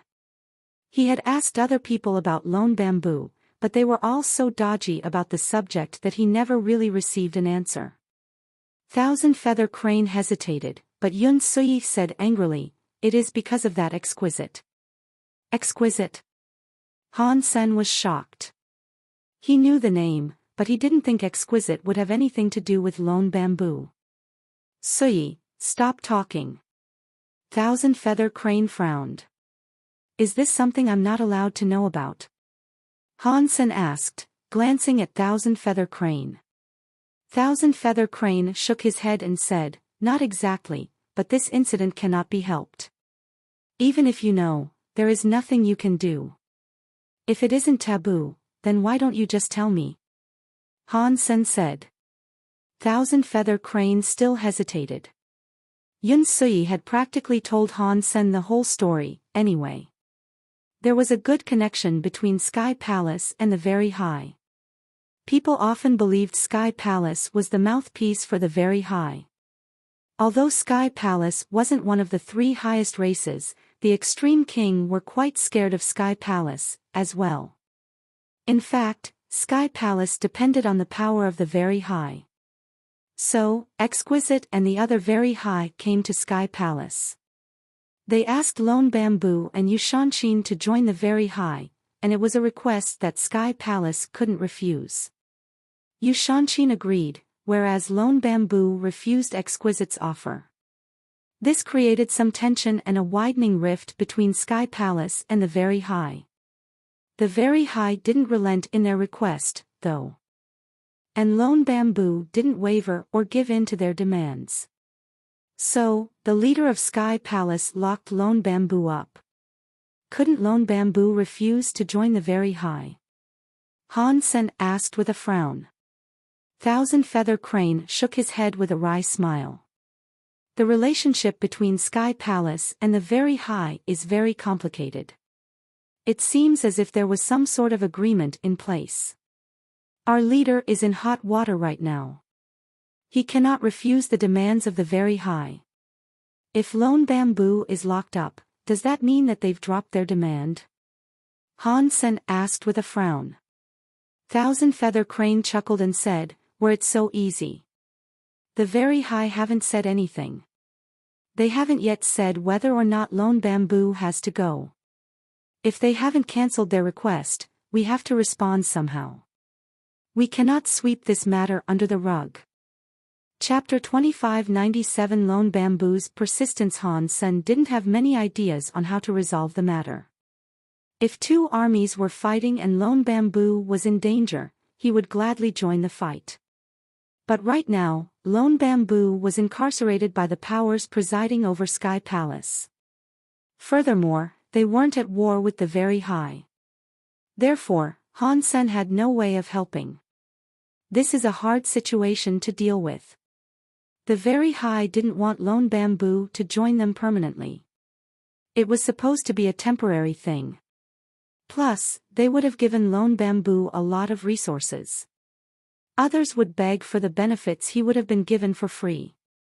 I don't know why Lone Bamboo would so firmly decide against going, Thousand Feather Crane said with a sigh. Han Sen thought that he understood what Lone Bamboo was thinking, but he hadn't spoken to the man in person yet. Therefore, he didn't know if his guesses were accurate. The next day, Han Sen went to ask the 10th elder, Yun Changkong, about being allowed to see Lone Bamboo. Yun Changkong was Yun Sui and Yun Sushang's father, and he was Thousand Feather Crane's teacher. He had a good relationship with Han Sen, and he didn't deny his request. Maybe you can convince Lone Bamboo that joining the Very High isn't so bad, Yun Changkong said to Han. Senator Han Sen agreed. Then, Yun Changkong asked people to take Han Sen to the prison. Han Sen thought Sky Palace was just putting on a show. But when he went to the prison, he learned things weren't as simple as he initially believed. 12 suppressed demon locks were pierced through Lone Bamboo's body. They pinned him to a suppressed demon stone. He was covered in blood. Even his collar bones had been punctured. Han Sen was shocked. You are here. Lone Bamboo's limbs were locked painfully against the suppressed demon stone, and while he was in bad shape, he was still able to smile. It would have been impossible for anyone to look good under the circumstances, though. Those 12 suppressed demon locks had 12 different powers. There was water, fire, thunder, lightning, and 8 other powers that attacked his body continually. Even deified elites might not last very long under these conditions. It wasn't like it would kill him, but being tortured like this, day and night, was a fate that was worse than death. Is treating you this poorly really necessary? Han Sen demanded, growing a little angry as he looked at Lone Bamboo. Lone Bamboo was a student of the leader of the Sky Palace. He had the blood of Sky Palace's people, and yet, he was treated in this manner. There wasn't an ounce of sympathy being shown for him, and so the sight would give anyone a nasty chill. Don't be mad at them. This is all my own doing. Lone Bamboo chuckled bitterly. Han Sen brought out a bottle he had smuggled in. He gave Lone Bamboo a few sips of the beverage. After swallowing some himself, he asked, "Why do you refuse to join the Very High?" Lone Bamboo licked the wine on his lips and said, "Joining the Very High would be very good for me. If I don't go, it might take me a decade or 2 to become deified. If I go to the Very High, I could become deified in only 3 years. If you understand that, then why don't you go?" Han Sen asked, looking at Lone Bamboo. He knew that the man must have his reasons. Lone Bamboo looked at Han Sen and didn't answer his question. He asked, "You like running naked?" I guess I don't." Han Sen didn't know what Lone Bamboo meant, and so his answer was uncertain. Lone Bamboo smiled and said, "I don't like it either. So, no matter how many benefits the Very High offer me or how much punishment I must endure, I'm not going to the Very High." "What do you mean? Are you saying the Very High like to run naked? You must take off all your clothes while you're there." Han Sen imagined Exquisite and Li Keir frolicking naked. It was an image that made him smile. Of course, Han Sen was just joking. He knew the Very High wouldn't be that creepy. The Very High's very high sense can sense anything in the world. If you are chosen by them, you become a medium for them to feel the world.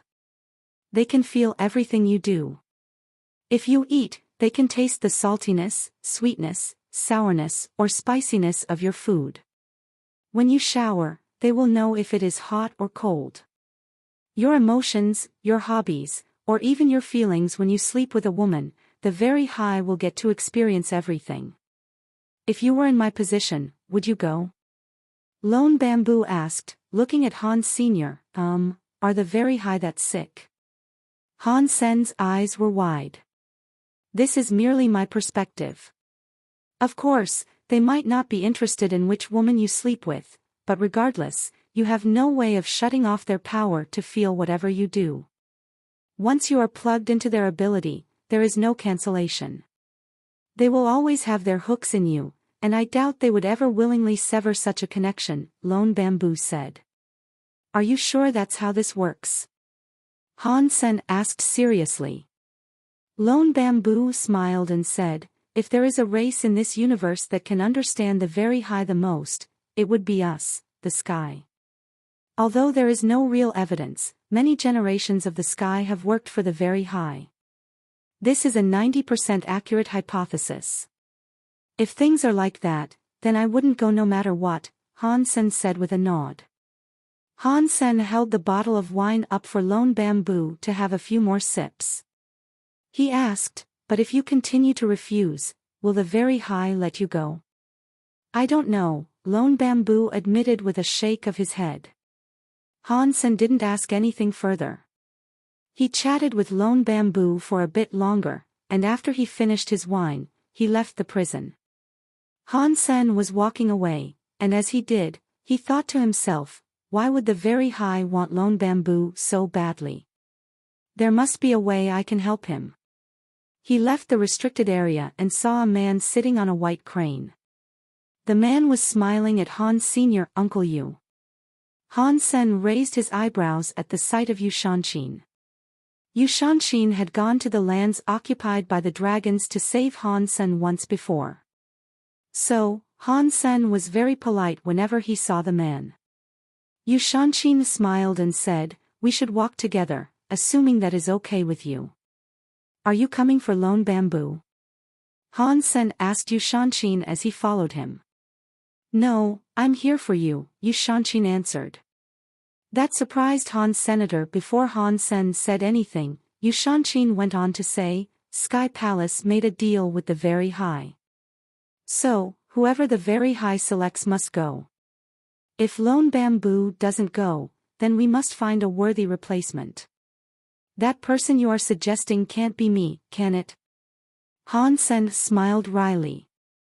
Aside from Lone Bamboo, the only other one of this generation that can impress the Very High is you, Yu Shanshin said with a smile. I can't do it either, Han Sen said with a vigorous shake of his head. He didn't like running around naked any more than Lone Bamboo. Yu Shanshin had expected Han Sen to react this way, and so he coldly said, I'm sure Lone Bamboo filled you in on what the Very High are like. I waited until now to see you so that I wouldn't have to waste my breath. Uncle Yu, you don't need to try to convince me. My thoughts on the matter are the same as Lone Bamboo's. I would rather go to prison than go to the Very High, Han Sen said with a shake of his head. Chapter 2598 Extreme Evil Path. Yu Shanshin's expression didn't fluctuate in the slightest after hearing Han Sen's speech. He asked calmly, have you heard the tale of the Sky Alpha known as Suppressed Demon? No. Han Sen wasn't in the mood for a story, but if someone like Yu Shanshin wanted to talk, then Han Sen would listen. Yu Shanshin's smooth voice remained just loud enough for Han Sen to hear him. In ancient times, before the interstellar area, the sky lived on a planet where a demon also resided. It ate people. The demon would eat one person every day.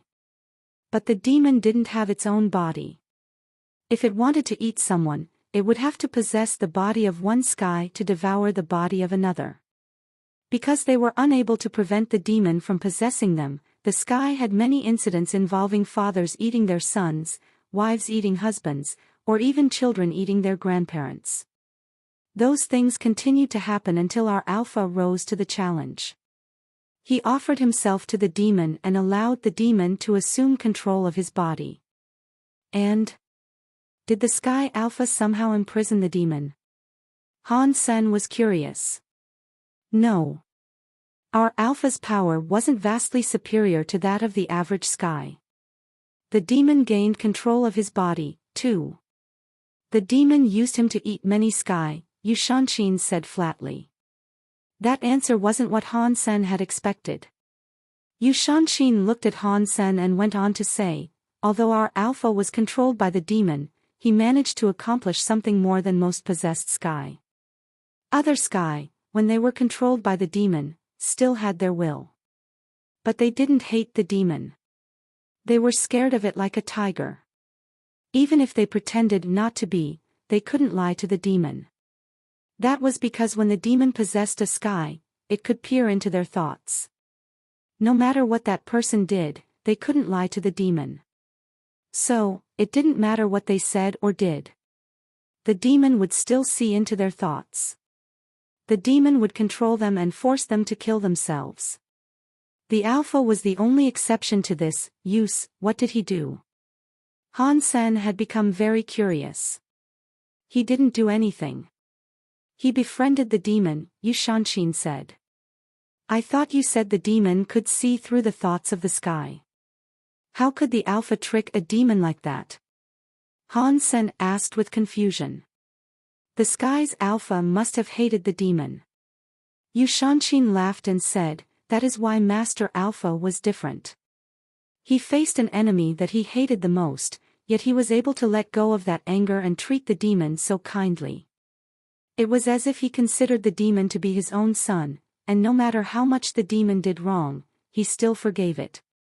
That was a care that came from the heart. In this universe, aside from my Alpha, I have yet to see anyone be able to do the same thing. Are you saying the kindness of Master Alpha touched that demon? Han Sen couldn't guess the ending of this story, so this was his best attempt. Yes. Master Alpha's kindness had an impact on the demon. That demon was only supposed to possess someone for a single day before disposing of the host. But when it entered the Alpha's body, it remained there. It never left him, until Master Alpha found a weakness inside the demon and killed it. He ended the nightmare that had plagued the Sky for as long as my people could remember, Yu Shanshin said. Han Sen was blown away by this story. The Alpha had used love to earn the trust of a demon that could read people's minds, and then killed the demon he had grown to love. Han Sen didn't know what sort of person could do that. If he had been in the Alpha's place, Han Sen didn't think he could have achieved the same. Teacher Yu, your Alpha is a real saint. I'm just a normal man. Do you want me to go feed a demon? I can't do it. I would be angered by the very high, and I would likely end up dead. Han Sen understood what Yu Shanshin meant by telling him the story, but he knew that he couldn't do it. Understanding didn't matter. It's okay if you can't do it. I can help you, Yu Shanshin said with a smile. Really? You can help with this? Han Sen asked skeptically. He thought Yu Shanshin must have been yanking his chain. Yu Shanshin laughed and said, do you know why my name is Yu Shanshin? How am I supposed to know something like that? Han Sen thought to himself. But what he said was, I have heard your temper got better when you received this name, Mr. Yu. Was it to make you think more positive things? Yu Shanshin smiled and said, I thank you for thinking so highly of me, but I don't really have positive thoughts. The reason why I am called Yu Shanshin is to tell myself that no matter what happens, I should never give up on myself. It doesn't matter if I become evil or commit a crime no one else can accept. It doesn't matter how much I am hated, at the very least, I can avoid hating myself. I need a good heart to love myself with. Han Sen was frozen. This was the first time he had ever heard someone explain their good heart to someone else. The Geno arts I practice are based on evil powers. If I think of evil things, they will be more powerful. When I was younger, the reason I came to Sky Palace to kill the elders was precisely because of this.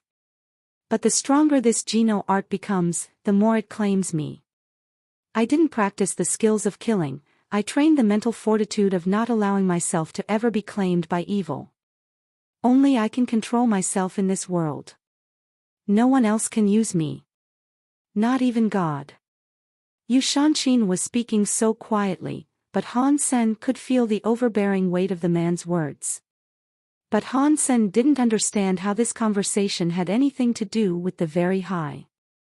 Yu Shanshin looked at Han Sen and smiled. The extreme evil path I have practiced doesn't have a sensing power like the very high, but it does contain a unique ability. I can use my evil to possess you.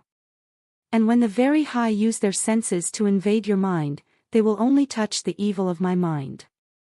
And so, all they will feel are my feelings. It will mean that they cannot feel anything about you. That way, you won't have to worry about their invasive senses. You can enjoy all the benefits of the very high without having to worry about being watched. Would you reject a swathe of benefits like that? You can really do that. Han Sen didn't doubt what Yu Shanshin was saying, despite how far-fetched it seemed. Still, he felt compelled to ask. If you don't believe me, we can conduct a test. Meet Exquisite from the very high, and then you can find out if I'm telling the truth or not, Yu Shanshin said with a smile. Chapter 2599 Taoism. Han Sen didn't believe him, but he hadn't yet tried the test that Yu Shanshin had suggested. He wanted to help Lone Bamboo, but he wasn't going to the very high on his friend's behalf. Seeing Han Sen leave, Yu Shanshin smiled. He did not get mad at Han Sen's rejection. Back on the small jade island, Han Sen continued to absorb King Genes. He wanted to get the story of Genes to the 9th tier as soon as he could. Han Sen called Gu Qingcheng over to discuss the matter of Lone Bamboo. Gu Qingcheng listened to his tale and said to him, Yu Shanshin is correct. It doesn't matter who ends up going, but Sky Palace will need to send someone else to the very high. Their demand cannot be ignored. Sky Palace has many people. Is it necessary for me to go? Han Sen said. Gu Qingcheng shook her head. It isn't that simple. If it was, Sky Palace wouldn't have put their beloved son in jail. I don't think Sky Palace can choose which individual goes. They will need a person that interests the very high. Otherwise, a swap won't work. And that is why Yu Shanshin is trying to convince you. I'm not stupid. I won't go even if they personally invite me. And he wants me to beg before the very high like I'm a slave. Han Sen said with a lift of his lips. It isn't like that. To normal people, going to the very high is a grand opportunity. They are the ones who want to do the begging. You and Lone Bamboo are special. If you weren't special, I don't think the very high would care as much as they do now. Gu Qingcheng smiled as she spoke. Is there no other way? Han Sen asked. That would depend on Sky Palace. If they don't want to enter a disagreement with the very high, they will have to send someone no matter what. The two of them discussed the matter a little more, but they were unable to come up with any ideas. Their power wouldn't be nearly enough to go against the very high. Whatever they tried would be ineffective. If Lone Bamboo hasn't been taken away, that means there is room for negotiation. We will find a way to navigate through this. Han Sen kept trying to think of a way to help Lone Bamboo as he practiced. Brother Han, there is a meeting with the very high. Are you joining? Yun Sui asked with a look of anger. She had come over to visit the little jade island. What meeting?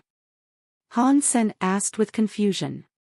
He had been recovering there for some time, so he hadn't heard a thing about a meeting. Yun Sui explained, the younger very high and Sky will be exchanging Geno arts. They said there is to be a discussion, but it is more like the very high will talk and we will just sit there listening. What will they talk about? Han Sen asked with curiosity. The Geno arts of the very high are very expansive. They know the Geno arts of many races, so they can talk about anything. They're really that good? Maybe I should go and listen, then. Hansen didn't really want to go and listen to Geno Arts. He just wanted to confirm that this exquisite was the same exquisite he had encountered in the core area. He established a time with Yun Sui. The next night, Hansen took Bauer and Gu Qingqing with him. He met up with Yun Sui and some other people from Sky Palace.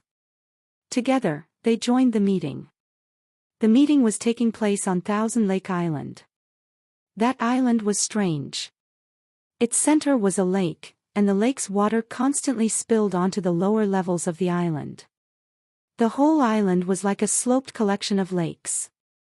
The Very High held their meeting at the center of the lake. There was a lotus platform that was around the size of a soccer pitch. It was floating in the center of the lake, and there were pavilions scattered around it. When Hansen arrived, the meeting area was full of Sky Palace students. Most of the students could only listen from their pavilions. Some of the higher-class students were able to sit on the lotus platform itself to talk directly with the Very High. They said they were going to occupy the same tables as everyone else, but the Very High were actually occupying the primary seats. The Sky Palace students could only sit to the side. And it was usually the Sky Palace students that had to ask questions. The Very High were always the ones answering. They were like teachers answering their students.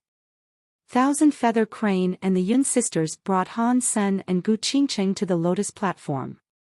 The Sky Palace students knew all about Han Senator. They greeted him and immediately allowed him to take the finest seats. Han Sen only wanted to find someplace random to sit down, but the people there were excited. The Sky Palace students kept pushing him forward, and so he couldn't refuse them. He had to sit down someplace more distinguished. It wasn't like the students of Sky Palace forced him deliberately. Everyone knew about Hansen fighting Meng Lai in the Systems of Chaos. There wasn't a person in Sky Palace who hadn't heard the story. He was a king class that could defeat Meng Lai. He deserved to take the number 1 seat, above the Sky Palace kings and half-deifieds. Plus, Hansen was quite famous in Sky Palace. He and Lone Bamboo were called the Knife and Sword Masters. They had become teachers. If Lone Bamboo wasn't there, then it was natural for Hansen to sit in the most respected position. Not long after, both sides of the lotus platform were full of Sky Palace students. But the center seats were still empty. Do the Very High really think so highly of themselves? A Sky Palace student asked coldly. It was because of Lone Bamboo that the Sky Palace students disliked the Very High. That meeting wasn't going to be as cordial as previous ones. But while everyone discussed the Very High, a white jade carriage flew toward them. The jade beasts that pulled the carriage were like tigers of some sort. They looked almost like a mascot. They were obviously special. When Han Sen looked the creatures over, he was surprised. He didn't recognize what species the jade beasts belonged to, but when he felt their presence, he could immediately tell they were deifieds. There were 6 of those jade beasts pulling the carriage. That power was something even Sky Palace's leader could appreciate. Han Sen was surprised by how strong these Very High must be when he saw their mode of transportation. But Han Sen's initial assumption that the carriage belonged to Exquisite was wrong. It was for the use of Very High who were visiting other races. Many Very High used it, so it didn't belong to anyone in particular. The beast carriage drove over to the lotus platform. There, the beautiful jade car's door opened. A man and a woman emerged. Just as Hansen thought, that woman was Li Kier's third sister, Exquisite. But this time, it wasn't Li Kier who was accompanying her. It was a man. The man and the woman walked to the primary seats and bowed before everyone. The man said airily, "I am sorry to have kept you guys waiting. If there are no other matters to discuss, let us get on with it. If you have questions, ask them. My sister and I will try to answer every question we are posed." He sounds way too cocky. He said this was an exchange, but it sounds more like a teacher talking to children, Hansen thought to himself. While they were talking, Exquisite and the very high man took a seat.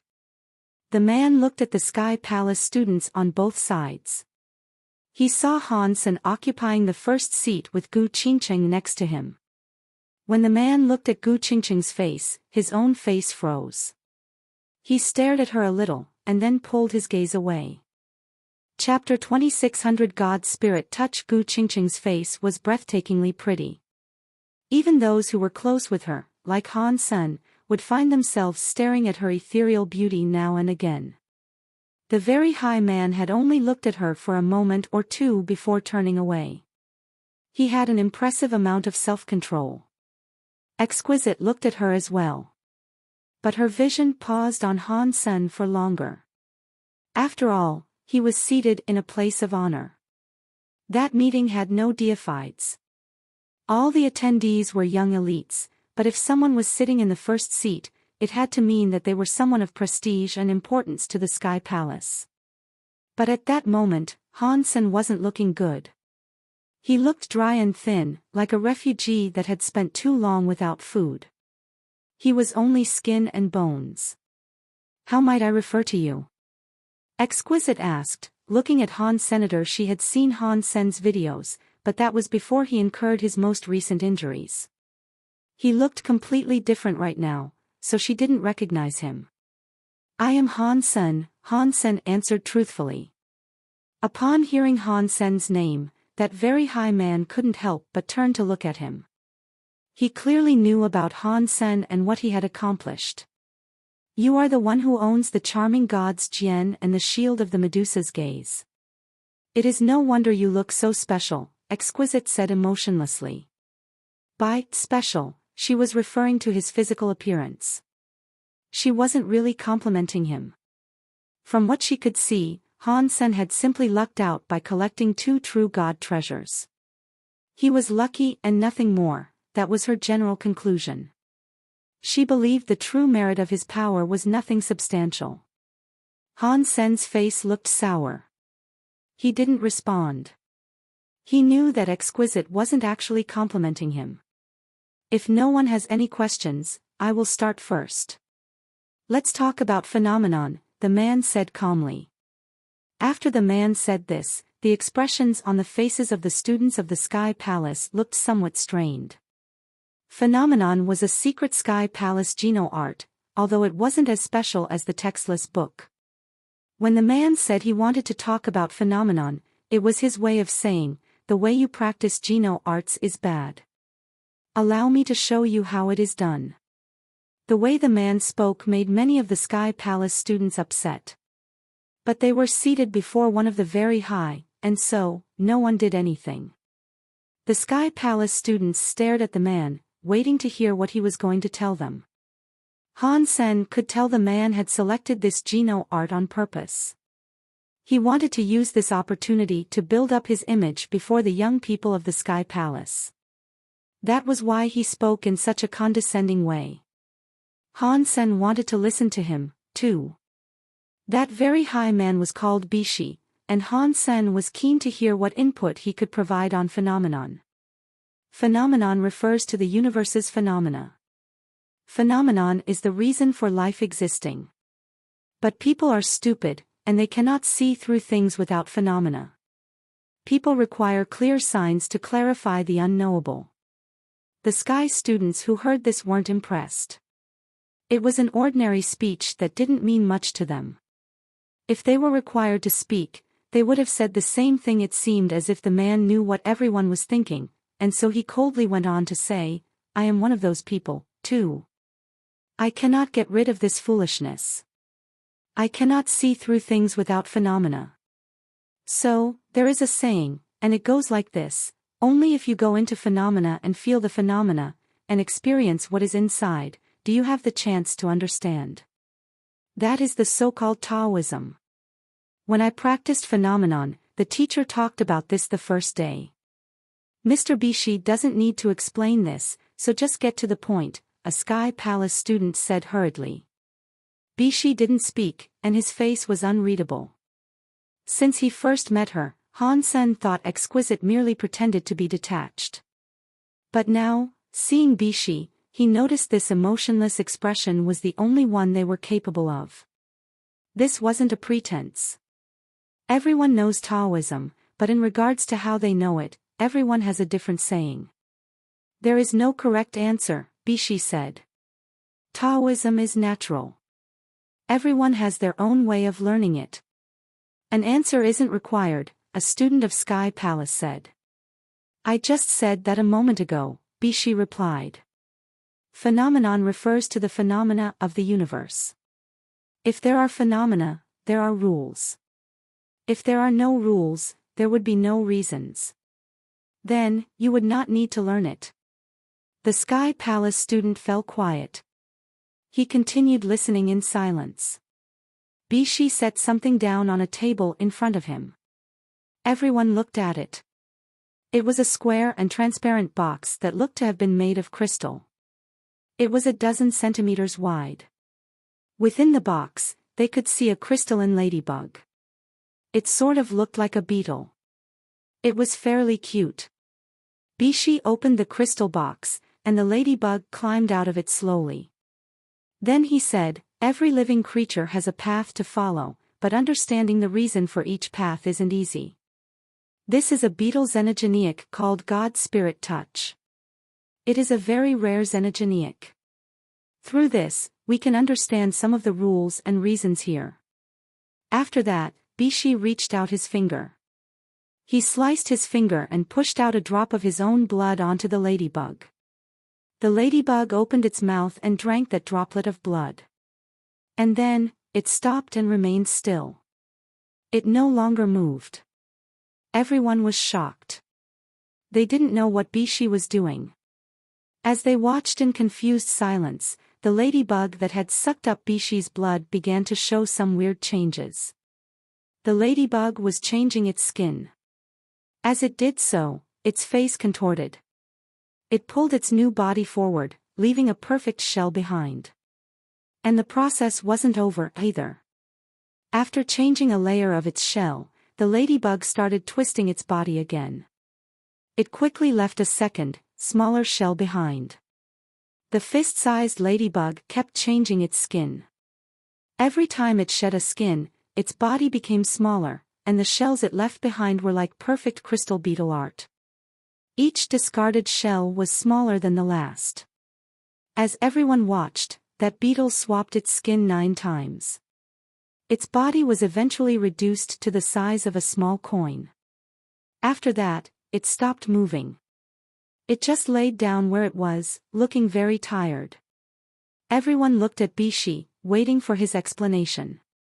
They had seen bugs change their skin before, but they didn't know what it had to do with what Bishi had been telling them. The God Spirit Touch is born very sensitive to blood, and it can tell you the quality of your birth genes.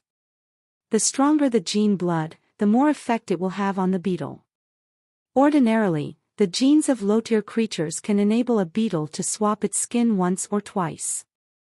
If someone has high-class genes, the beetle can swap its skin 8 to 10 times. With my very high experience, I can tell you that if someone can make the God Spirit Touch shed its shell 10 times, that means the person conducting the test has genes that are strong enough to see them one day become a true god, Bishi said factually. Chapter 2601 Han Sen's Test. Why is this process so familiar? Why do I feel like this is the same concept as the crystallizer glasses? Han Sen looked at the God Spirit Touch on the table, deep in thought. The people of Sky Palace were observing the God Spirit Touch. They didn't believe the God Spirit Touch could reveal such amazing information. If their future was able to be decided by an insect, then what was the point of continued practice? It's just a bug. How can it decide our fate? Thousand Feather Crane asked in annoyance. He was speaking aloud what everyone else in Sky Palace was thinking. Bishi looked as cold as he always did. He looked at Thousand Feather Crane and said, although it is not 100% accurate, its margin for error is small. If you people don't believe me, you are welcome to give it a try. How do we give it a try? Thousand Feather Crane asked, looking at the coin-sized God Spirit Touch ladybug. Bishi didn't speak. He reached his hand out to tap the God Spirit touch. The God Spirit touch's body shivered. Then, it climbed back into the bug shells it had previously shed. Layer by layer, it pulled itself back into the bug shells to recompose itself. They fit around it without a single seam showing. If they hadn't witnessed that, the crowd would never have suspected that the bug had 9 layers of the shell to shed. Now, Bishi said, give him a drop of your blood. It will eat your blood and start removing its shells per the genes within your blood. Thousand Feather Crane didn't hesitate. He put out his finger and squeezed out a droplet of blood. He allowed the God Spirit touch ladybug to swallow the droplet of blood. But this time, the ladybug only shed 7 layers of its shell. Then, it stopped moving. It looked exhausted again. 7 armor talent. Not bad. If your luck doesn't work against you, you can become deified and even reach the rank of transmutation, Bishi said, looking intently at the God Spirit touch.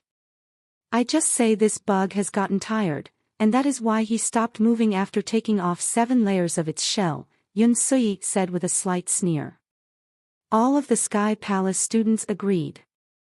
They all doubted the truthfulness of the God Spirit touch's ability. Third sister, why don't you show us? Bishi said, looking at Exquisite. Exquisite nodded. She used her finger to touch the head of the God Spirit touch. The God Spirit touch put on its layers of shell again. Exquisite fed it a droplet of her blood. As everyone watched, the bug started to shed its layers of armor again. It removed 9 layers of the shell. If you guys still don't believe us, you are welcome to try it yourselves. The genes of the sky are quite good when compared to most of the higher races. A 5-rank gene talent is most common, but it isn't hard to get 7 or 8. 9 is very rare, though. Right now, in the sky, we have only been able to confirm that Lone Bamboo and Yu Shangxi have a 9 armor talent, Bishi said. People still didn't believe it, and Yun Sui suddenly said, it is easy to tell if this bug is accurate. Please enlighten us, Bishi said while looking at Yun Sui. The Sky Palace students all looked at Yun Sui, as well. Yun Sui looked at Bishi and confidently said, you said Lone Bamboo had a 9 armor talent, right? That is correct, Bishi answered with certainty. Then it is easy, Yun Sui said with a laugh. She looked at Han-sen and said, if Lone Bamboo has a 9 armor talent, then I present to you Brother Han, who has the same skill as Lone Bamboo. I think he is as talented as Lone Bamboo. Would you not agree? Right, Brother Han and Lone Bamboo are similar. Perhaps we should allow Brother Han to give it a try. The Sky Palace students were all in agreement. Han Sen's reputation in Sky Palace was as solid as Lone Bamboo's, and he had done so much outside of Sky Palace to exceed everyone's expectations of him. He had even taken down the Extreme King's 4th uncle. If the bug said Han Sen wasn't talented, they wouldn't believe in the insect's accuracy. Maybe not. Bishi looked at Han Sen and coldly said, the gene talents of the crystallizers have flaws in them. They are only advanced in their intelligence. They don't exceed others in any capacity. Most of their race is like that. Even a few of the mutated ones aren't much different, they might gain 1 or 2 additional shells. Having 3 more is incredibly rare. Having 3 more shells is great. If normal crystallizers have a 6 armor talent, then it isn't outlandish to believe Brother Han might have a 9 armor talent, Yun Sui said. The sky are a high race. Ordinary people of the sky have a 5 armor talent. The crystallizers are not a high race. Ordinary crystallizers only have 3 or 4 armor talents. My race has seen many crystallizers and tested them with the God Spirit touch.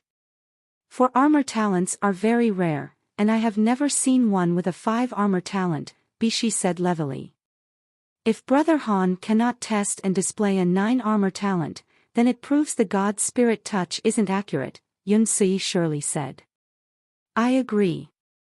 Brother Han's skill, if he doesn't get a 9 armor talent, that means the bug is faulty. Yes. Yes. If Brother Han doesn't have a 9 armor talent, then further testing is unnecessary. Even if he has a 9 armor talent, it is useless.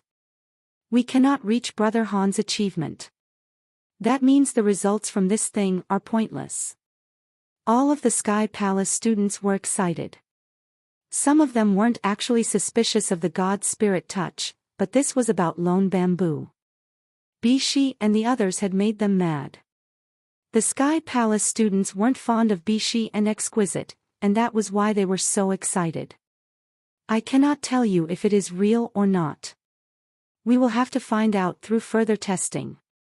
Bishi remained emotionless. It was like his face was wearing a mask that never moved. Han Sen didn't want to participate in such a test. It was none of his business, but the Sky Palace students were begging him to. So, he stood up and walked next to Bishi. Bishi didn't say much. He pressed the God Spirit touch's head to have it scurry around, collecting all of its shells. Then, he told Han Sen, "It's ready." The genes of humans aren't stable, and even the crystallizer glasses weren't able to tell me anything. I wonder if this God Spirit touch can do what the glasses couldn't, Han Sen thought to himself. Then, he squeezed out some blood from his finger and held it in front of the God Spirit touch.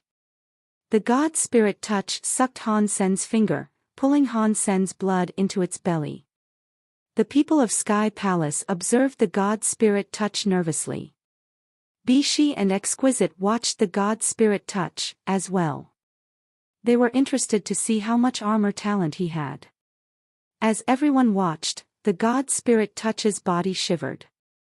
It twitched slowly as it processed the blood it had taken in. Chapter 2602 Han Sen's gene talent. After the God Spirit touch's body shivered, it quickly emerged from its first shell. It left the empty shell behind. I wonder how many layers of shell Teacher Han can make the God Spirit touch leave behind. Some of the Sky Palace students had studied directly underneath him back when he was a teacher. So, they were used to calling him Teacher Han. It's difficult to tell. If that God Spirit touch is accurate, Teacher Han's rating won't be that high. It's true that the genes of the crystallizers aren't very strong. Everyone whispered to each other in hushed discussions as the God Spirit touch removed its third layer of shell. Then it removed its fourth. It had removed 4 layers of shell in total. Han Sen was excited about this. Glasses hadn't been able to determine the talent of humans, but this God Spirit touch seemed to be capable of doing so. This ladybug could conduct a test no matter what level you were. If a person wasn't deified, Glasses showed a max rating of 5 stars. But that was to be expected. Glasses could only collect a certain amount of information by scanning. That wasn't bad, considering that it couldn't directly analyze blood like the ladybug could. Glasses couldn't be expected to be as accurate as the God Spirit touch. That pair of glasses is like some kid's education tool. The crystallizers must surely have some better tools somewhere. As Han Sen was thinking about this, the God Spirit touch removed its 5th layer of shell. It's still peeling off its skin. It looks like Brother Han's talent is exceptional, Thousand Feather Crane complimented, as he watched the God Spirit touch remove the 7th layer. Bishi and Exquisite were both surprised.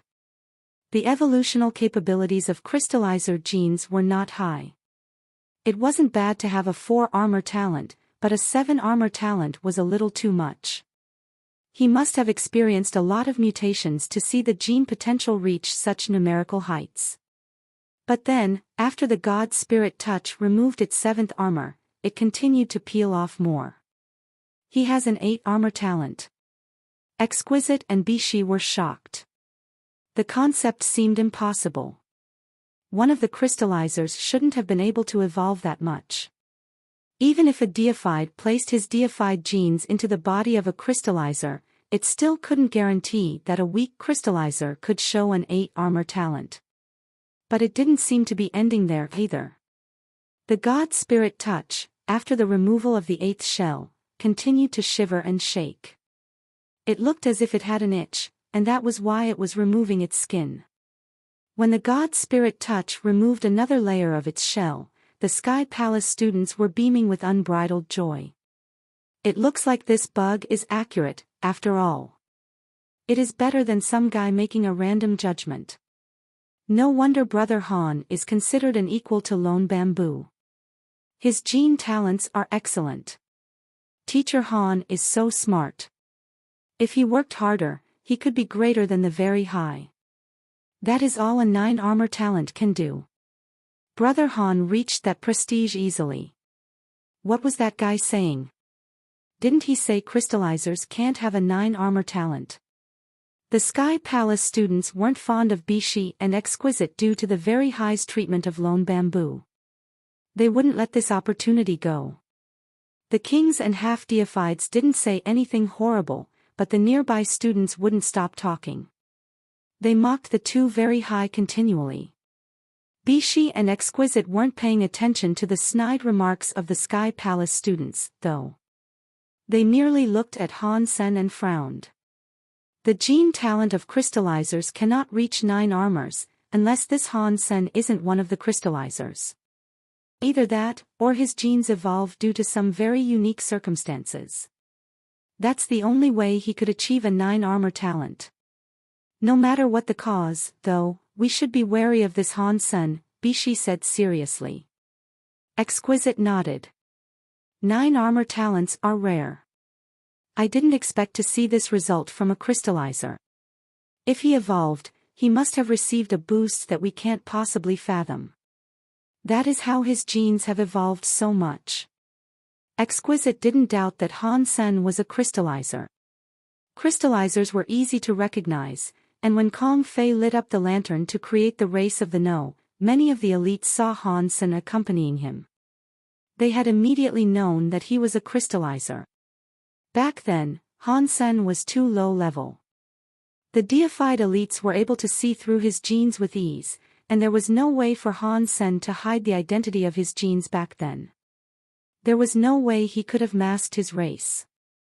So, Bishi and Exquisite believed Han Sen must have stumbled upon some ancient secret that allowed his gene talents to become so scary that they were almost as good as the very highs.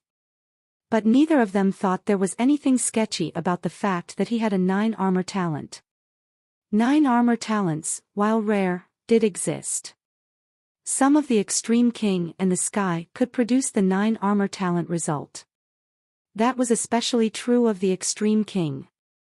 Their powerful king bodies could reach a 9 armor talent. So, having a 9 armor talent didn't interest Bishi and Exquisite. It all came down to a person's intelligence. Bishi's silkworm was Yushanshin. Exquisite wanted Lone Bamboo. They were happy with their silkworms. Even if Han Sen had a 9 armor talent, they still believed their silkworms were better. But what happened next shocked Bishi and Exquisite. Even if they hadn't practiced the very high forget love, their emotions would have been colder than the average person's. But now, their faces changed as they looked upon the God Spirit touch. That God Spirit touch had removed 9 layers of its shell, but now its body moved to peel off another. How is that possible? Bishi and Exquisite were in shock. Even amongst the very high, not many could produce a 10 armor talent figure. The Sky Palace students were overjoyed. Yun Suyi was smiling as she said, Brother Han really is different. He has a 10 armor talent. No wonder Han Sen has been able to achieve so much. He is so talented, Yun Susang said with a smile.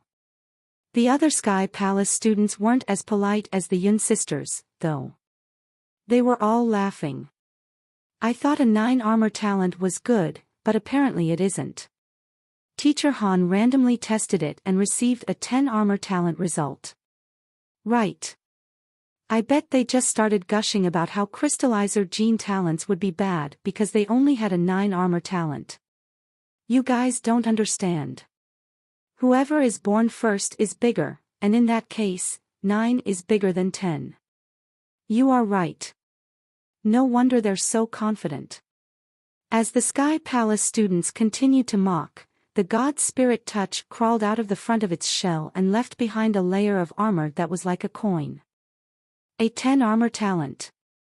He really does have a 10 armor talent. Exquisite and Bishi looked at Han Sen with astonishment. It wasn't hard to find a silkworm with a 9 armor talent, but a 10 armor talent silkworm would be very hard to achieve. If there were no accidents, and he was given enough resources, a person with a 10 armor talent had a high chance of becoming a true god. But something even more shocking happened. After the god spirit touch peeled off its 10th layer, it continued to move. Chapter 26:03 Armor Talent. Exquisite and Bishi were so shocked. A 10 armor talent was the highest that a creature of the universe could achieve. Although legends said that a sacred 11th armor talent did exist, that would be something reserved for mythical beings like God. Everyone knew of the very high Alpha, the ancient god king, and the sacred leader. They were mythical figures who fought legendary battles in ancient times. They breached the Geno Hall and became known throughout the annals of history. There were many others, too, whose legends were passed down through the history of the universe. But legends were just legends. No one knew if they had ever even been tested by a god spirit touch. Exquisite and Bishi, who were both born in the very high, had never seen an 11 armor talent before. But now, the god spirit touch was still moving. It looked as if it was actually going to shed its 11th layer of shell. Is this crystallizer man as strong as the very high Alpha, the ancient god king, and the sacred leader? Exquisite was in shock. Even with her personality, she couldn't keep her eyes from growing wide. She looked at Han Sen and the moving god spirit touch in disbelief. The Sky Palace students were quiet, too. They thought something had to be wrong. They had been mocking Exquisite and Bishi only a moment before, but now they too were thinking these results were a little too ridiculous. It was fair to admit that the very high were the strongest race. Their talent was top dog, and even Bishi and Exquisite had a 9 armor talent. But Han Sen had received 10, and the process still wasn't over. Teacher Han's talent is a little too much, the Sky Palace students thought in shock. The students of Sky Palace always knew Han Sen had absurd talents, but it was too shocking to consider that his talent might have actually exceeded those of the very high. They almost couldn't believe it. After all, the crystallizers of the universe were famous for their technology. Their gene evolution was known to be poor. This was their weakest aspect, and right now, it was trampling the very high.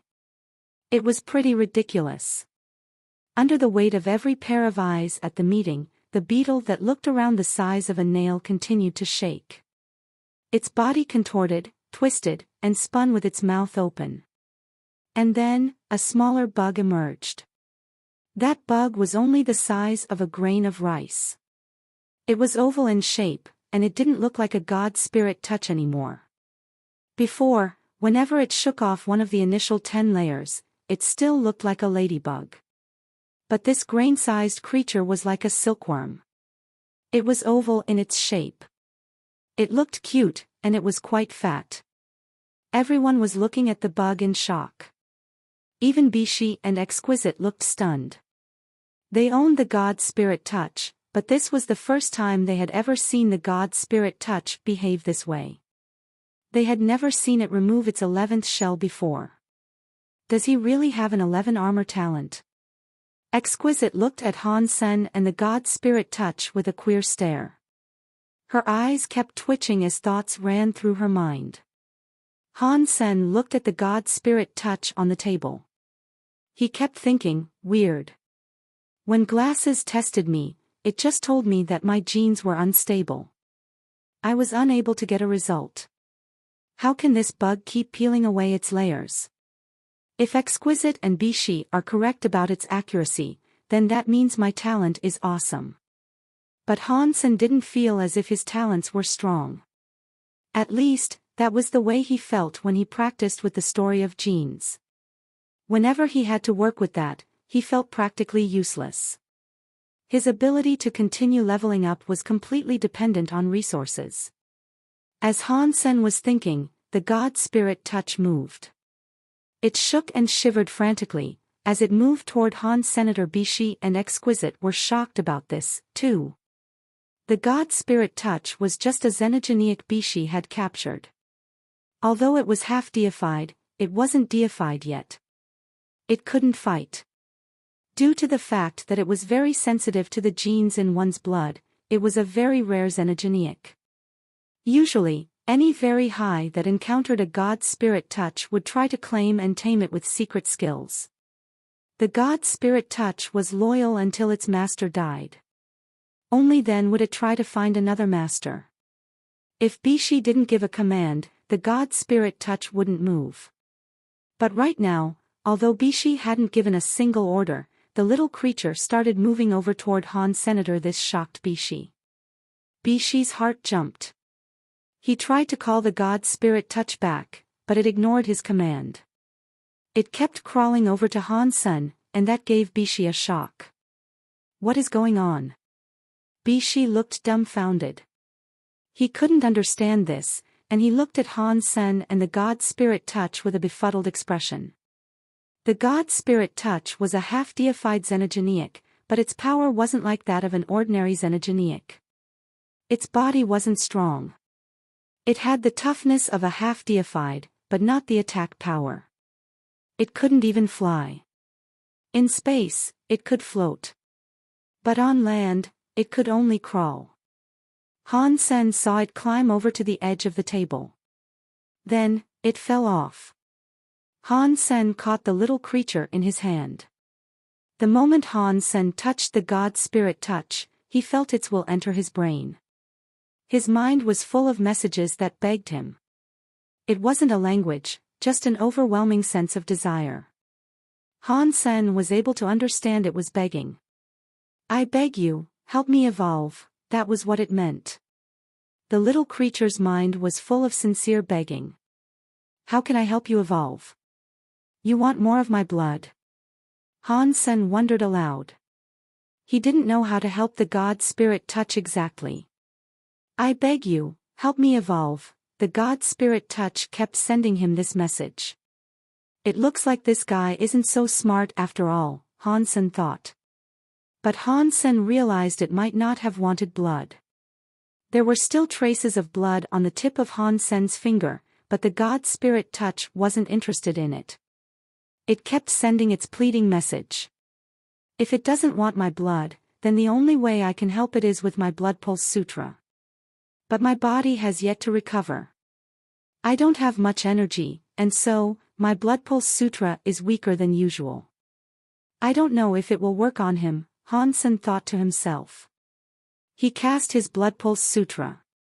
He made his self-cogwheel connect with the God Spirit touch's self-cogwheel. And then, they spun. Han Sen wanted to see what the God Spirit touch wanted. Before, when Han Sen used his Blood Pulse Sutra, it was difficult. Whether he was using it on Lando, Bar, or Gu Qingcheng and Elysian Moon, it had cost Han Sen all his strength to push their cogwheels.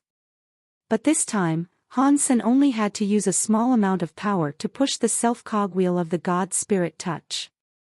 It spun quickly. Chapter 2604 Making a Butterfly by Hand. The people of Sky Palace could see the God Spirit touch on Han Sen's hand. Then a red light manifested in Han Sen's palm.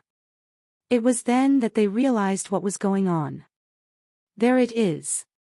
There it is. Here it comes again. It must be that thing, you know what I'm talking about. You jest, surely. It can't be that thing that got Brother Han the title of God's daddy. I bet you it is. Did you know that I watched him bless Bar? What I'm seeing here is that exact same red light. What is this all about then? Isn't the beetle supposed to be testing Brother Han's talent? Why is Brother Han helping the God Spirit touch evolve instead? Maybe they're no longer testing. Brother Han's 11 armor talent is so strong. Did you not see the God Spirit touch crawl over to Han Sen? Perhaps it's requesting his aid. I must confess that this really is starting to become an interesting turn of events, to say the least. Exquisite and Bishi felt an odd swirl of emotions within their chests.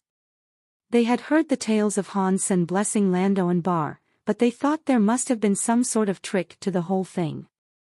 There was no way Lando and Bar became deified because of his power. But the god spirit touch belonged to Bishi, and he knew a lot about the little creature. He knew the god spirit touch would never become deified. So, he was conflicted and confused when he saw what Han Sen was aspiring to do. Everyone was watching the god spirit touch in Han Sen's hand. It was covered by a small, red light. The crystalline body started to glow. All of the red light rose from the god spirit touch's body. And its oval body grew smaller. The god spirit touch had lived for God knew how long.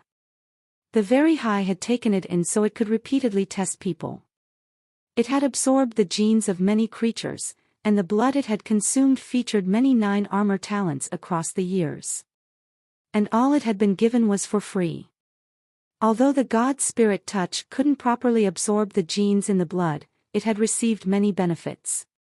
With the amount of resources it had received, it should have become deified a long time ago. But its talents were limited, and it couldn't break through the last stage. It stopped at half deified. Right now, it was breaking through like the wall was nothing more than paper. And it was all attributed to Han Sen's Blood Pulse Sutra. The god spirit touch was now becoming deified. Its genes no longer limited it anymore.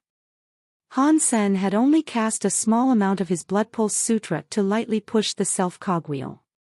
Everyone looked at Han Sen, holding the god spirit touch.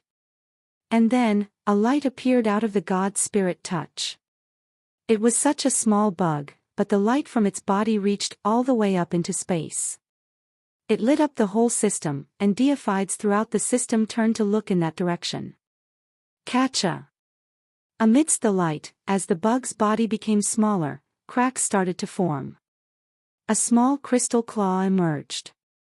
And then, another crystal claw came into view. And then a body. Through the shining light, onlookers could barely make out a crystal butterfly starting to emerge. It flapped its wings and happily danced around Han Senator. When the crystal butterfly flapped its wings, its light became clearer. Its substance chains became visible. The substance chains formed together into a giant butterfly wing. It lit up the whole of Sky Palace. Everyone was shocked. Before, they thought this was awesome because they had seen it on video. Seeing what happened through a screen hadn't left a terribly deep impression on them, though. But now, they were seeing a creature become deified right in Han Sen's hands. His hands seemed like the hands of a god. They had an unlimited amount of power, and they were full of magic. He could turn even trash into the working of a miracle. It was difficult to believe. As they watched Han Sen hold the deified crystal butterfly gracefully in his hands, it was like he was the creator of God. It really became deified. Bishi and Exquisite were more shocked than the others. They had doubted Han Sen's blessing powers before. But now, he had lackadaisically made Bishi's god spirit touch deified.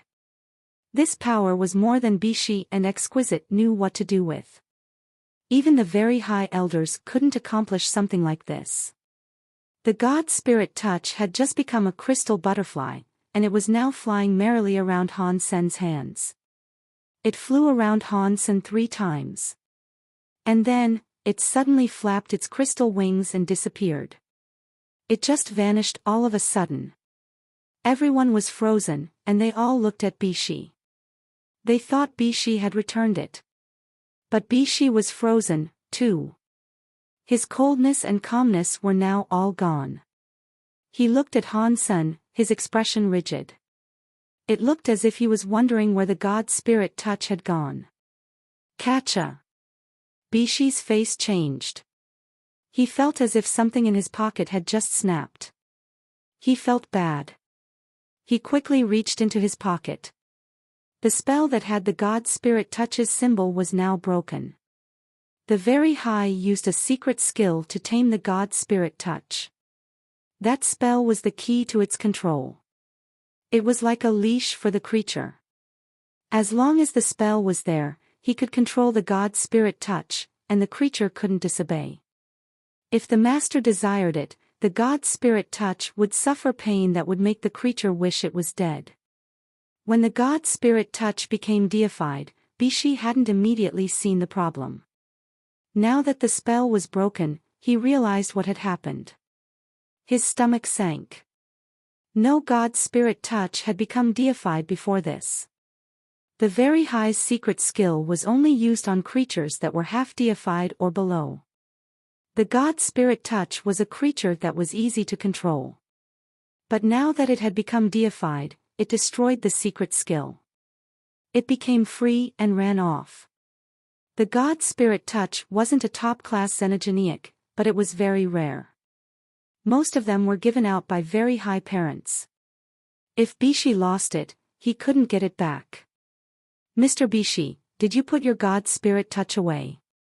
Han Sen looked at Bishi. The question was irrelevant, though. Judging from the perplexed look on Bishi's face, Han Sen knew that he hadn't. He knew that the God Spirit Touch had actually escaped. He couldn't openly admit it had run away, though.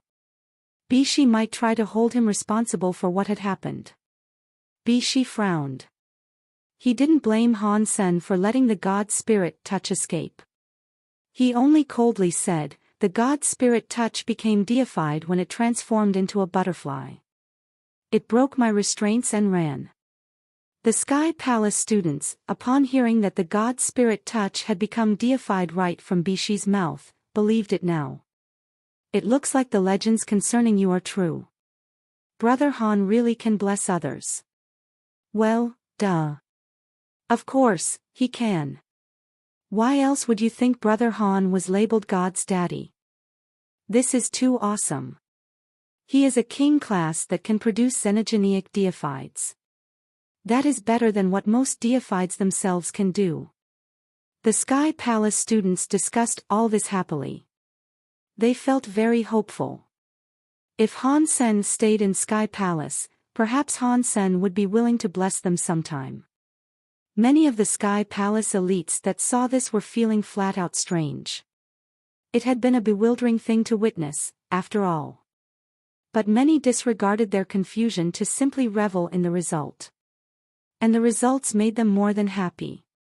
Still, more than anything, there was one emotion they couldn't deny, and that emotion was worry.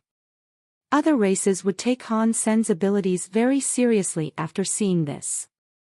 Sky Palace would no longer be a mellow place. There were the Extreme King, first of all. They no longer had a good relationship with Sky Palace. That being said, Sky Palace wasn't afraid of them. But now, the Very High had seen Han Sen's power in person. It was difficult to tell whether they would want to do something with Han Sen or not. Chapter 2605 Swap. The meeting ended quickly. The story of Han Sen making a butterfly in the palms of his hands spread across all of Sky Palace. The Sky Palace students were delighted by the result. When they were alone, Bishi and Exquisite discussed what had happened. Bishi frowned and asked her, "You want to make Han Sen your silkworm?" Exquisite nodded and said, "If Lone Bamboo isn't willing to join the Very High, there is no point in forcing him to. I should use this opportunity to take Han Sen with me." Bishi frowned even more. "Have you thought this through? Han Sen looks very talented, but I don't think things are as simple as they seem with him. Perhaps he has practiced a special and unique geno art that allowed him to access and activate the God Spirit Touch's gene potential and make the God Spirit Touch become deified. That might have been why he was able to make the butterfly and create the illusion of having an 11 armor talent. Perhaps that isn't his true talent. You should know that crystallizers can't have a gene talent that high." Exquisite sighed and said, "It is impossible. 11 armor talents exist only in legends. Han Sen isn't bad, but I know he can't reach those mythical heights. But still, there must be a reason for what transpired. In addition, I have seen for myself that Han Sen is talented. And the Geno art he uses can make other creatures evolve. And that is impressive on its own. This power he has is very rare. Even if his talent was ordinary, I would be willing to make him my silkworm so I could study that Geno art of his. Plus, there is the chance he still has excellent talent. Upon hearing this, Bishi didn't deny the possibility. He said, "You are right. That power is so mysterious. Even our race doesn't have a Geno art that could accomplish what Han Sen had done. That miraculous Geno art is more than enough reason for you to take him on as your silkworm. Since you agree, can you please bring this subject up for discussion when we talk to Sky Palace tomorrow?" Exquisite said. Bishi nodded and said, "But before that, I need to go and test Han Senator. I need to see his true power." Exquisite didn't object to this. There were many stories surrounding Han Sen, but she had never witnessed his abilities directly. She wouldn't place her faith in Han Sen's skills until she saw them firsthand. Han Sen's wounds have yet to heal. I don't think we should fight him. But if we don't, how else should we test him? Exquisite asked. I have a way, Bishi said without explaining. Han Sen returned to his little jade island to heal. Fortunately, the leader of Sky Palace forbade others from entering the island and disturbing him. If people had been allowed to go and see him after what had just happened, he wouldn't have had a single second of reprieve. Han Sen had used his hands to produce a butterfly. That boosted Han Sen's reputation to a whole new level. Although Han Sen wasn't related to the people of Sky Palace by blood, his reputation was one of the best of that whole generation. He was on par with Yu Shanshin and Lone Bamboo. When the story of Han Sen using his hands to produce a butterfly reached Narrow Moon, many of the rebate stunned at the news. Some of the rebate hadn't liked it when Isha decided to move Narrow Moon, but now they were starting to change their minds. They didn't hate the concept of moving anymore. Han Sen is Knife Queen's only student. Knife Queen offended the Extreme King on his behalf and moved Narrow Moon next to Sky Palace. So, Han Sen is with us. In the future, Han Sen will work for the rebate. He will bless us. Perhaps we will have a chance to rise as well. Many of the rebate were thinking along these lines. After all this happened, a lot of the pressure that the rebate had been putting on Isha abruptly fell away. The kings that had always been against her had changed their minds. They kept mentioning the idea of bringing Han Sen over to bless them. Isha pretended not to hear those constant whisperings. She had seen Han Sen's blessing, and she knew it was something amazing. But Isha didn't think that power could turn a dumpster fire into a deified. From what Isha had seen, the people that were blessed by Han Sen were already quite close to becoming deified. For someone who already didn't have a chance of becoming deified, it wouldn't make a difference no matter how many blessings were bestowed. Isha knew that Han Sen wouldn't turn her down if she made a request, so she didn't ask just yet. It wasn't like she was too full of pride to ask for the help of her student, there was simply no one in the rebate that was suitable for the blessing. The rebate were considered a higher race, but their ranking was still low on that generous leaderboard. They had depended on the support of the Jade Toad and the Extreme King to become a higher race. Now that she was deified, she was the biggest supporter the rebate had. She was the only being of her level within the rebate. The only rebate close to being deified was Moonwill King, but he was old, and his lifespan had almost reached its end. It was unknown if he could become a deified after receiving a blessing. Even if he did, though, he wouldn't live long enough to do much for the rebate. Isha couldn't stop thinking about the fact that the rebate had no one special like Lando or Bar. It was giving her a headache. As Isha continued working, Bauer ran into the hall and leaped into her chest. Big Sister Queen. Bauer, why are you here? Isha stroked Bauer's head and smiled. Bao used to live in the palace with Isha. Isha had liked her a lot and spoiled her quite a bit. Daddy brought me here, Bao said with a smile. Isha looked ahead and saw Han Sen being led forward by a rebate guard. He was brought into the hall. She told the guard straight away, "Let him in." "My queen," Han Sen said with a bow. Isha looked at Han Sen and observed how weak and frail his body had become. She said, "Why aren't you resting on the little jade island? You shouldn't be running around in this shape." Han Sen knew Isha was referring to the fact that he had just blessed the god spirit touch. He smiled and said, "I was just going to listen to the very high explain Geno arts. I was pushed to the stage to do something against my will." After that, Han Sen went on to say, "My body hasn't recovered yet. It will probably take a whole year. Maybe my queen can pick 2 or 3 people from the rebate for me, and I will find the time to bless them. It will help you all. If they aren't talented enough to become deified, they can still be made considerably stronger." Isha was very pleased. Han Sen had mentioned this without being asked to. She believed she had made the right decision. It is a shame there are no psychics here that can calculate the location of people. It is impossible to find Dollar now, Isha thought to herself.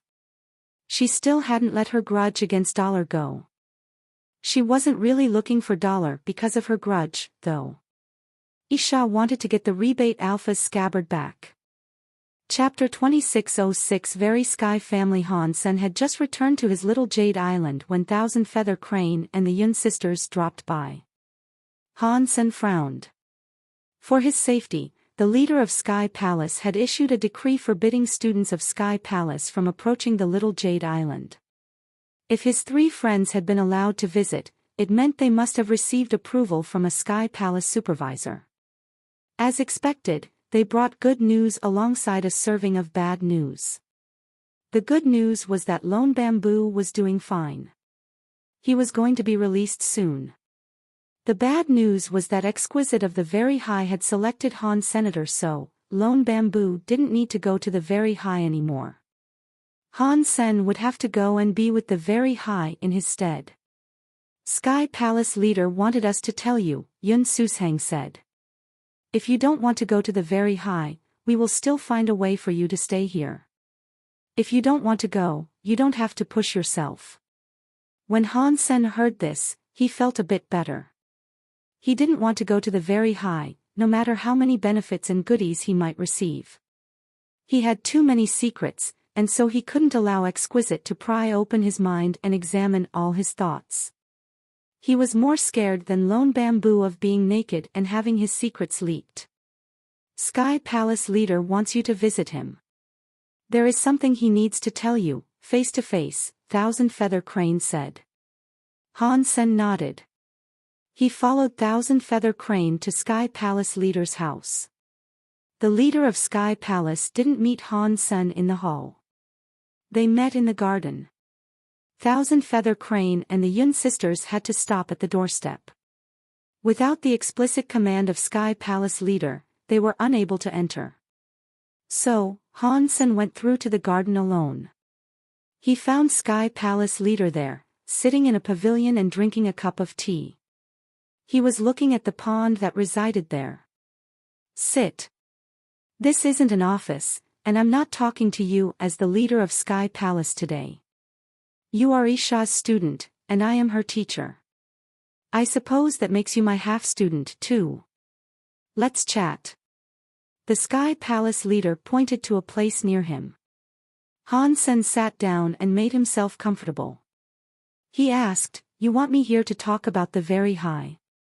The Sky Palace leader didn't deny this. He nodded. "Do you want me to go or not?" Han Sen asked. The leader of Sky Palace didn't answer. He took a sip of his tea and said, "We have an agreement with the Very High. We cannot refuse to hand over the people they select. Anyone they select must serve them for 4 years. Over the years, many Sky Palace students have gone with the Very High. Most of them return safely, with a lot of benefits and a deified status. But if I had the power to prevent it, I wouldn't allow any student of Sky Palace to be taken by the Very High. After pausing, the Sky Palace leader said, I believe you have heard about the Very High from Lone Bamboo. I'm not going to lie. Because many students have gone to the Very High over the years, Sky Palace has no secrets from the Very High. They even know about our secret skill textless book. In that case, why don't you refuse their requests? Han Sen asked. He knew Sky Palace must have had its reasons, and he wanted to know what they were. Sky Palace leader sighed and said, Have you noticed that the sky look like the Very High? You mean? Han Sen's brow furrowed. It looked as if he had come to some sort of realization, but he still didn't understand. The sky and the Very High were the same race in ancient times, but there were brothers that had different opinions, Sky Palace leader explained. They split up, and their descendants became the sky and the Very High. Textless book and the Very High sense are quite similar because of this. Han Sen opened his mouth wide in awe. He had thought Li Keer and Exquisite were sky, at first. He thought the Very High had skills like the foxes and could change their appearance. Now he knew that in reality, Li Keer and Exquisite practically counted as sky. The Sky Palace leader continued. Because they have 3 eyes and they are very powerful, the Very High were the strongest in the universe in ancient times. Although they weren't as strong as they are now, they could travel between systems. It was pretty awesome back then.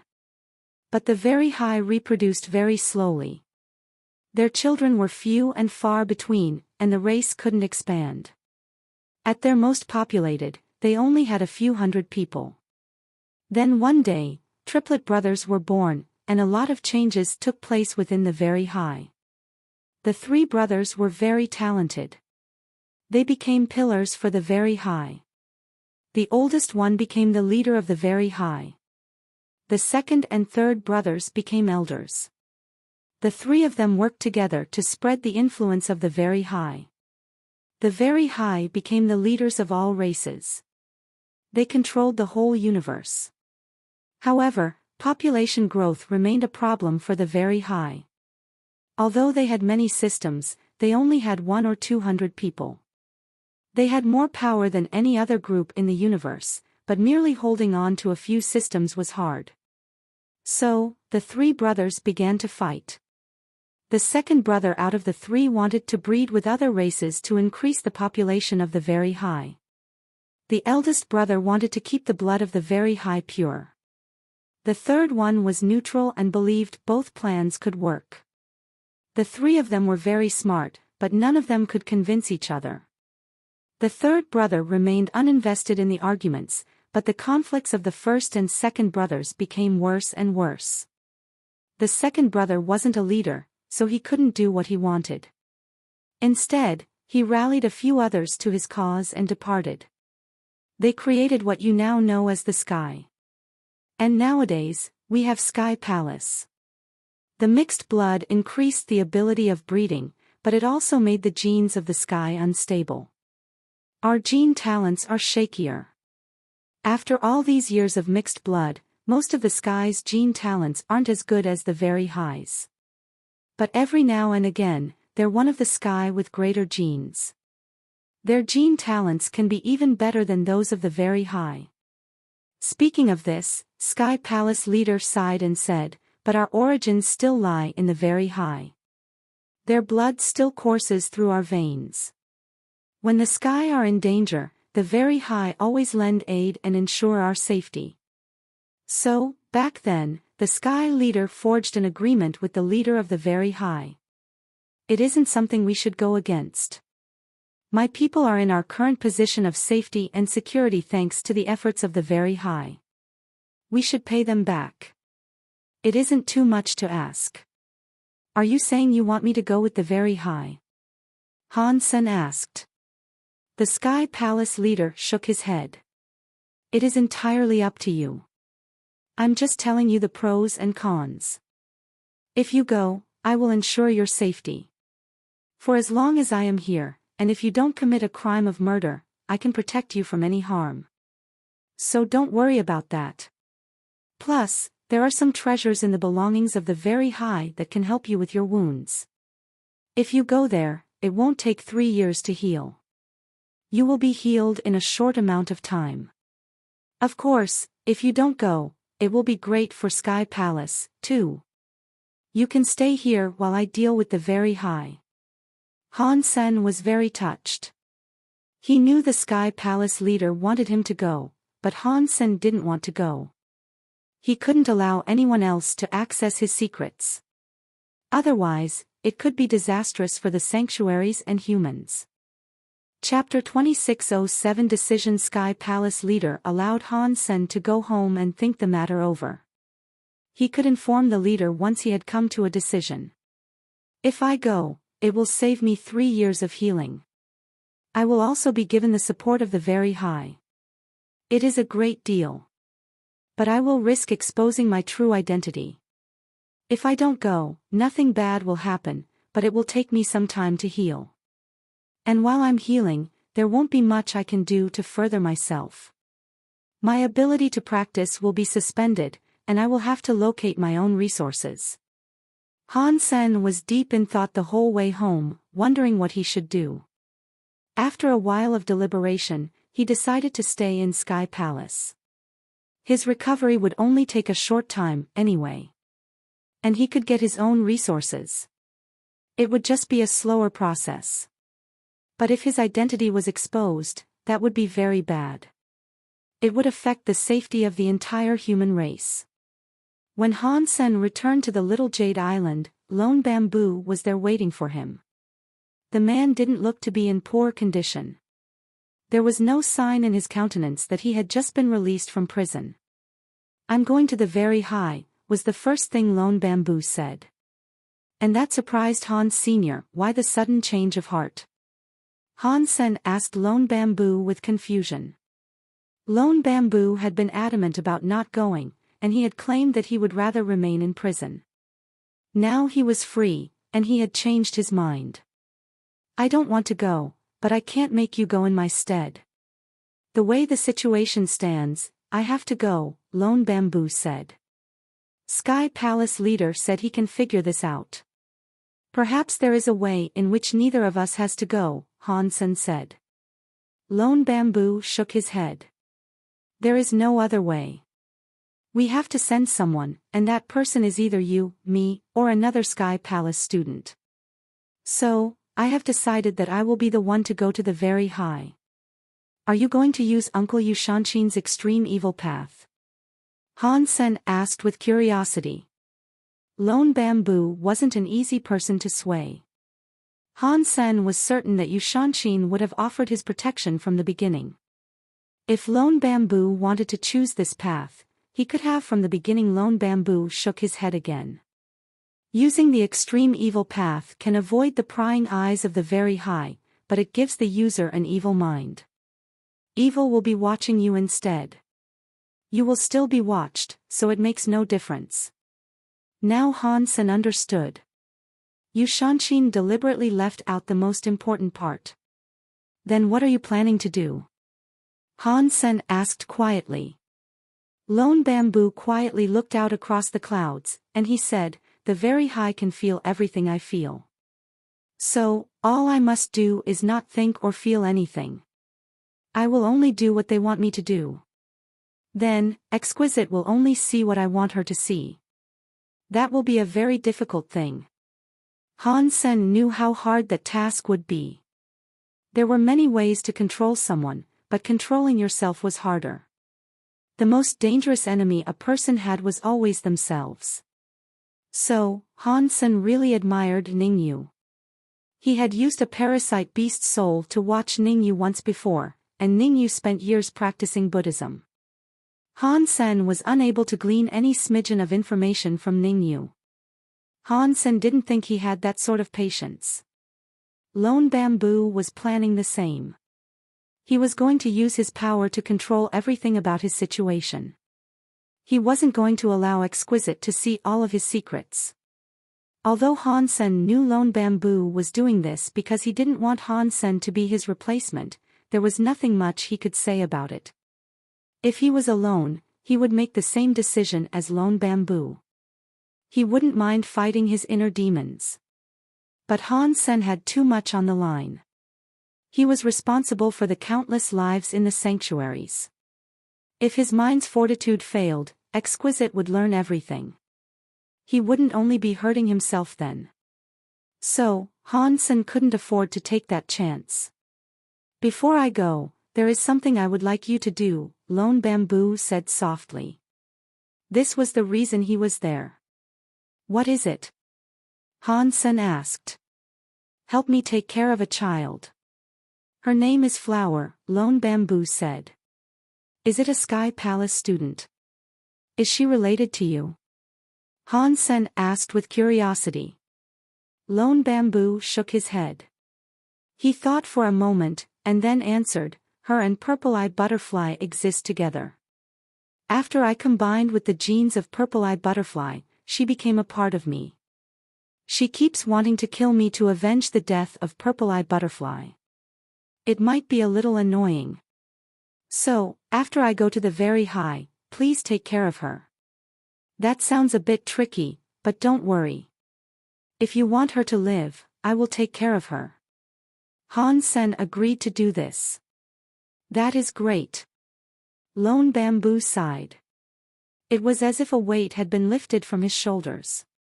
To other people, it was hard to imagine why Lone Bamboo would care so much about someone who wanted to kill him, but Han Sen could understand. So, he didn't ask anything more about it. Instead, he just asked for more information concerning the girl Flower. When Lone Bamboo took his leave, Han Sen felt something clench in his chest. He wished he could be like Lone Bamboo. He wouldn't mind going with the very high, as it was just a battle of the mind. Ning Yu could do it and Lone Bamboo dared to. Could Han Sen not do it as well? But then he thought about all the trouble he could bring down on the sanctuaries. Han Sen smiled wryly and shook his head to clear away the errant thoughts. Han Sen thought that the matter had been resolved, but then something happened that Han Sen and Lone Bamboo hadn't foreseen. Exquisite now refused to take Lone Bamboo with her. She was only interested in taking Han Sen, and no other would be considered. That made Han Sen freeze. When he realized what was going on, he wanted to slap himself in the face. "I shouldn't have gone to that meeting. Even if I went, why did I have to test my talent for all of them to see? And even if I took the test, why did I then go on to help the God Spirit Touch evolve? That was just asking for trouble." Han Sen cringed at his own stupidity. But no one had expected the very high to be so willing to change who they wanted. Han Sen should have been an outsider in these matters, but somehow, he had become the crux of it all. If Han Sen knew this would happen, he would have stayed home and played games. He wouldn't have attended the meeting. "I had it coming." Han Sen sighed. "Han Sen. What do you think?" As Han Sen was going to visit Sky Palace leader, a smiling Yushanshin appeared next to him. "I'm going to the very high," Han Sen said emotionlessly. "Do you need me to use extreme evil path?" Yushanshin asked with a smile. "Uncle you didn't tell me that the demon would spy on me, as well," Han Sen said with a smile. "Letting me see things is better than others seeing things. We are a family." It's fine," Yushanshin said with a smile. Han Sen rolled his eyes and didn't bother responding. He and Yushanshin were on their way to the office. He had decided to go to the very high. If he didn't, things would likely end poorly. Plus, Han Sen had found a way to fight against the spying of the very high. Chapter 2608 Fighting in the Pond. Leader, I have been thinking about it. I'm willing to go to the very high. But before that, I would like to speak with Exquisite alone. Han Sen went to see Sky Palace leader and started explaining the reason for his visit. "What do you want to say to her?" Sky Palace leader squinted his eyes in the direction of Han Senator. He knew Han Sen and Lone Bamboo were the same. Convincing men like them of anything wasn't easy. I would like to discuss the terms and conditions of me accompanying the very high. I'm an 11 armor talent genius, after all. It's okay for me to strike a bargain that will suit me, right? Han Sen laughed. Tell me what you need. There is a team in Sky Palace that can fight for the best terms and conditions to benefit you. Sky Palace leader didn't believe that Han Sen just wanted a better deal. There is one aspect of the deal that needs to remain private. Don't worry, I know what I'm doing. I won't do anything that will cause you trouble, Han Sen said seriously. Fine. Go home for now, and I will establish a private meeting for you. After Sky Palace leader said that, he allowed his eyes to linger on Han Sen for a while. And then, he said, if you really don't want to go, though, you don't have to. I can deal with the very high. It's okay. I have decided to go. I thought about it some more, and I figure that it isn't a bad deal. It will take 1.5 years for me to recover. If I go there, I can save at least a year. And I will be given lots of goodies. So, why not? Han Sen laughed.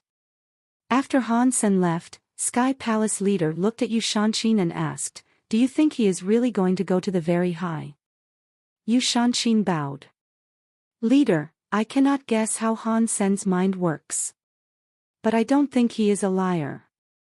I don't think he will crap all over Sky Palace, given how we have treated him, and I don't think he means us harm. I thought that, too. But this little guy does cause us a lot of trouble. He's kind of annoying, Sky Palace leader said as he rubbed his temples. Who isn't annoying when they are young? Yu Shanxin said with a smile. You are right. You should go and get ready yourself.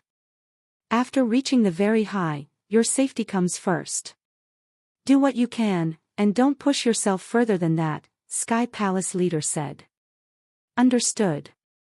Yu Shanxin bowed. Han Sen arrived back on his little jade island, and a Sky Palace butler came to see him shortly after. The man told Han Sen that Exquisite was going to meet him at the Sky Water House that night. Han Sen followed the butler to the Sky Water House. Exquisite was there, as expected. She was sitting atop a staircase that led down into a pond. Her feet were in the water, displaying the pale skin of her legs. Tell me what you want. Do you want xenogenic genes, treasures, or geno arts? Exquisite asked, her expression unreadable. On her face, not a single human-like emotion was visible. I don't want any of those things, Han Sen said to her, sitting down next to the pool. He took off his shoes and rolled up his pants. Just like Exquisite, he allowed his legs to dangle in the water. A cooling sensation rushed against his feet, prompting Han Sen to shiver in pleasure. It was like eating ice cream in the summer. The water in Sky Water House wasn't ordinary water. It was blue water, and it was filled with energy. It was able to quicken the growth of cells and aid in the rejuvenation of one's body. What do you want then? Exquisite looked curiously at Han Sen, who was sitting next to her. Exquisite had given up on Lone Bamboo and selected Han Senator. Aside from Han Sen's talent and power, the most important motivator was the fact that Li Qier had chosen Dollar. Dollar had once beaten Lone Bamboo in the Geno Being Scroll. And Exquisite and Li Qier had both seen Dollar's power. If she chose Lone Bamboo, he would always be compared to Dollar. That wouldn't be much better. Li Qier had a 10 armor talent. Exquisite had a 9 armor talent. So, Exquisite didn't want a silkworm that was inferior to Li Qier's. That was why she was taking a risk by going for Han Senator. If Han Sen really had an 11 armor talent, then her silkworm would be better than Li Qier's. If Han Sen's talent wasn't great, she would only lose once. But this way, at least she would have a chance to win. Han Sen looked at Exquisite. After a while, he laughed and said, "You can use me. But you need to be better than me. Why would I follow someone who is inferior to me? Don't you think there is sound logic to that thought? Of course, Exquisite said. She wasn't angry. If you think this is right, then it is settled. If you can convince me, I will follow you to the very high. If you cannot, can you leave me in Sky Palace alone? Han Sen said. Sure, Exquisite answered with haste. She sounded very confident. Han Sen looked at Exquisite with interest. How are you going to convince me? Exquisite looked at Han Sen calmly and asked, what is your best Geno art? Knife skills, I guess. When Han Sen was Han Sen, he used knives the most. Then let us compete with our knife skills. Exquisite reached out her hand. A stream of water rose into her palm in a serpentine swirl, then formed itself into a knife. I will sit here, and you can attack me. If you can make me stand up in 100 attacks, you win. Exquisite was very confident, which was evident in the way she had chosen to fight with a water knife. She hadn't even stood up. Han Sen smiled. He reached out a hand toward the pond. He sucked up some of the water to form a water knife of his own. Sure. 100 attacks is the limit. Let us see who stands up first, Han Sen said to Exquisite with a smile. Please, go ahead, Exquisite said without argument. In my home, ladies always go first. After you. Han Sen wanted to see Exquisite's real power. Han Sen had traveled with Li Qier and Exquisite for a long while, but he was never able to accurately gauge their real power. Sure, Exquisite answered. She didn't hesitate to attack Han Sen with the water knife. She didn't apply much strength, so the knife didn't make much sound as it slid through the air. But even so, Han Sen felt a chill at the sight. Her knife was coming for his head. Her hand appeared to be moving in a smooth arc, but Han Sen felt as if he couldn't see where the knife was coming from. It was as if the water knife adhered to the rules of some strangely shifting space. Good knife skill, Han Sen complimented her. He swung his own water knife, using teeth knife's fong.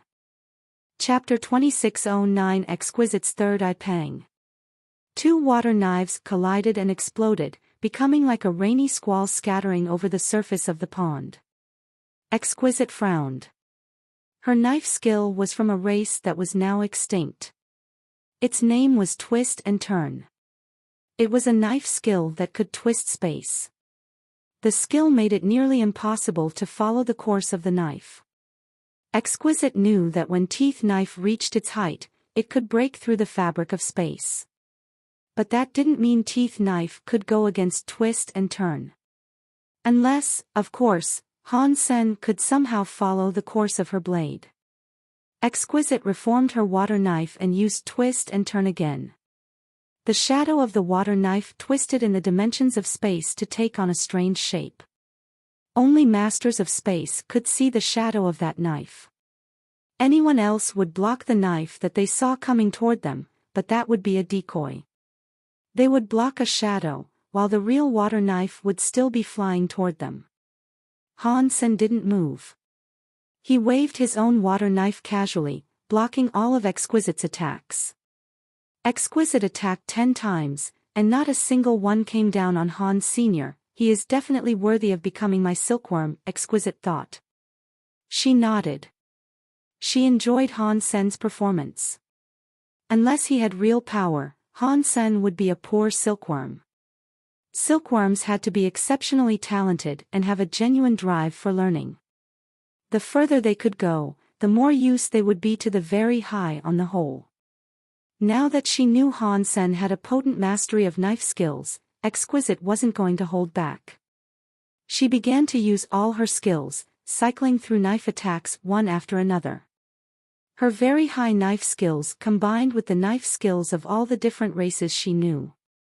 All her skills were a patchwork of knowledge gathered from across the universe.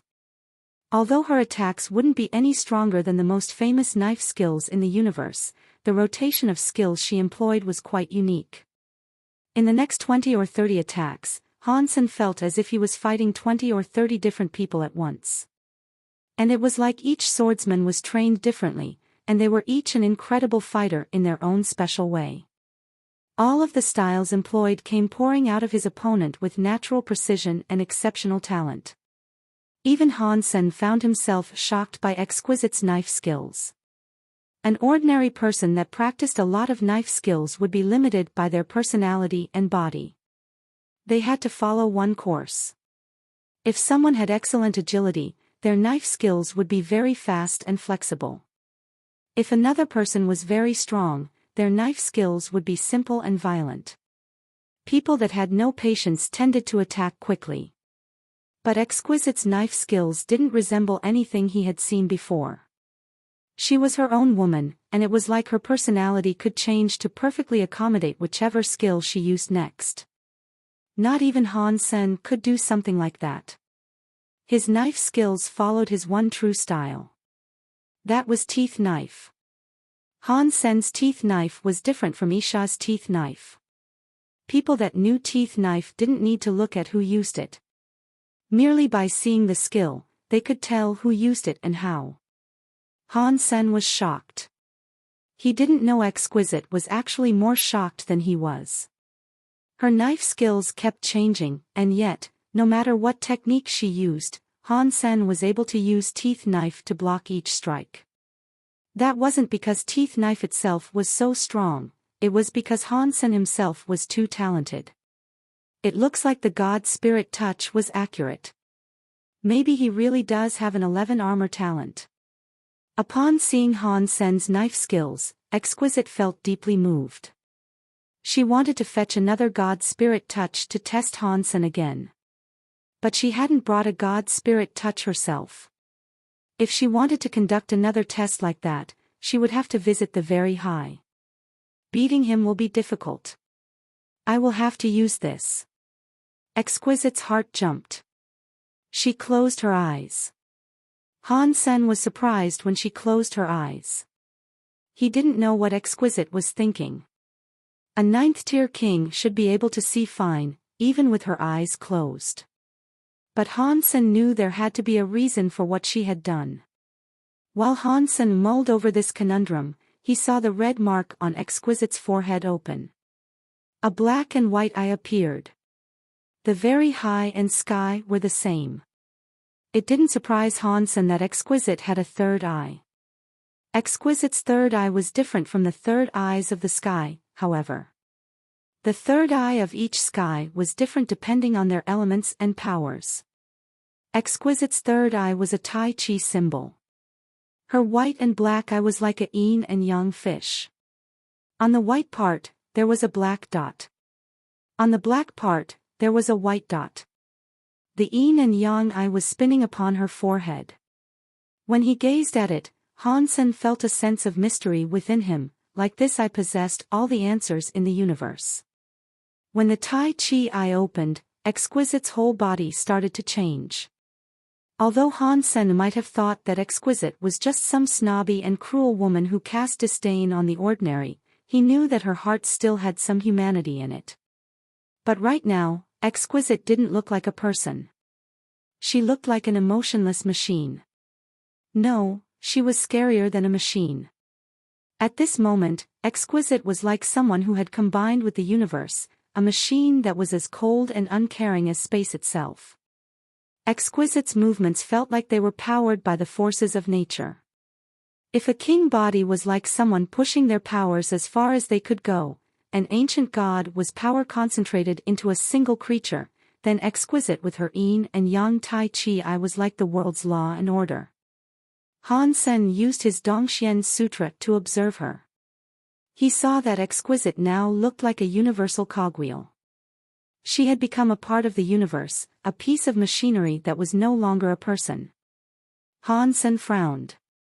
His Dongxian Sutra could only allow him to see the universal cogwheel's connections. He couldn't become a cogwheel himself like Exquisite was doing.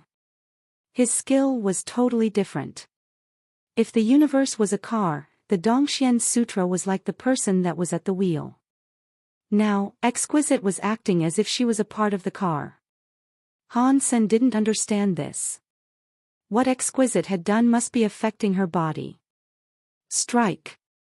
I will grant you 100 free attacks, Exquisite calmly said as she looked on Han Senator. If anyone else had said that, Han Sen would have thought it was a ruthless and arrogant taunt that dripped with pride. But hearing it from Exquisite's mouth, it was like the soulless voice of a machine. Everything she said sounded like she was merely stating a fact.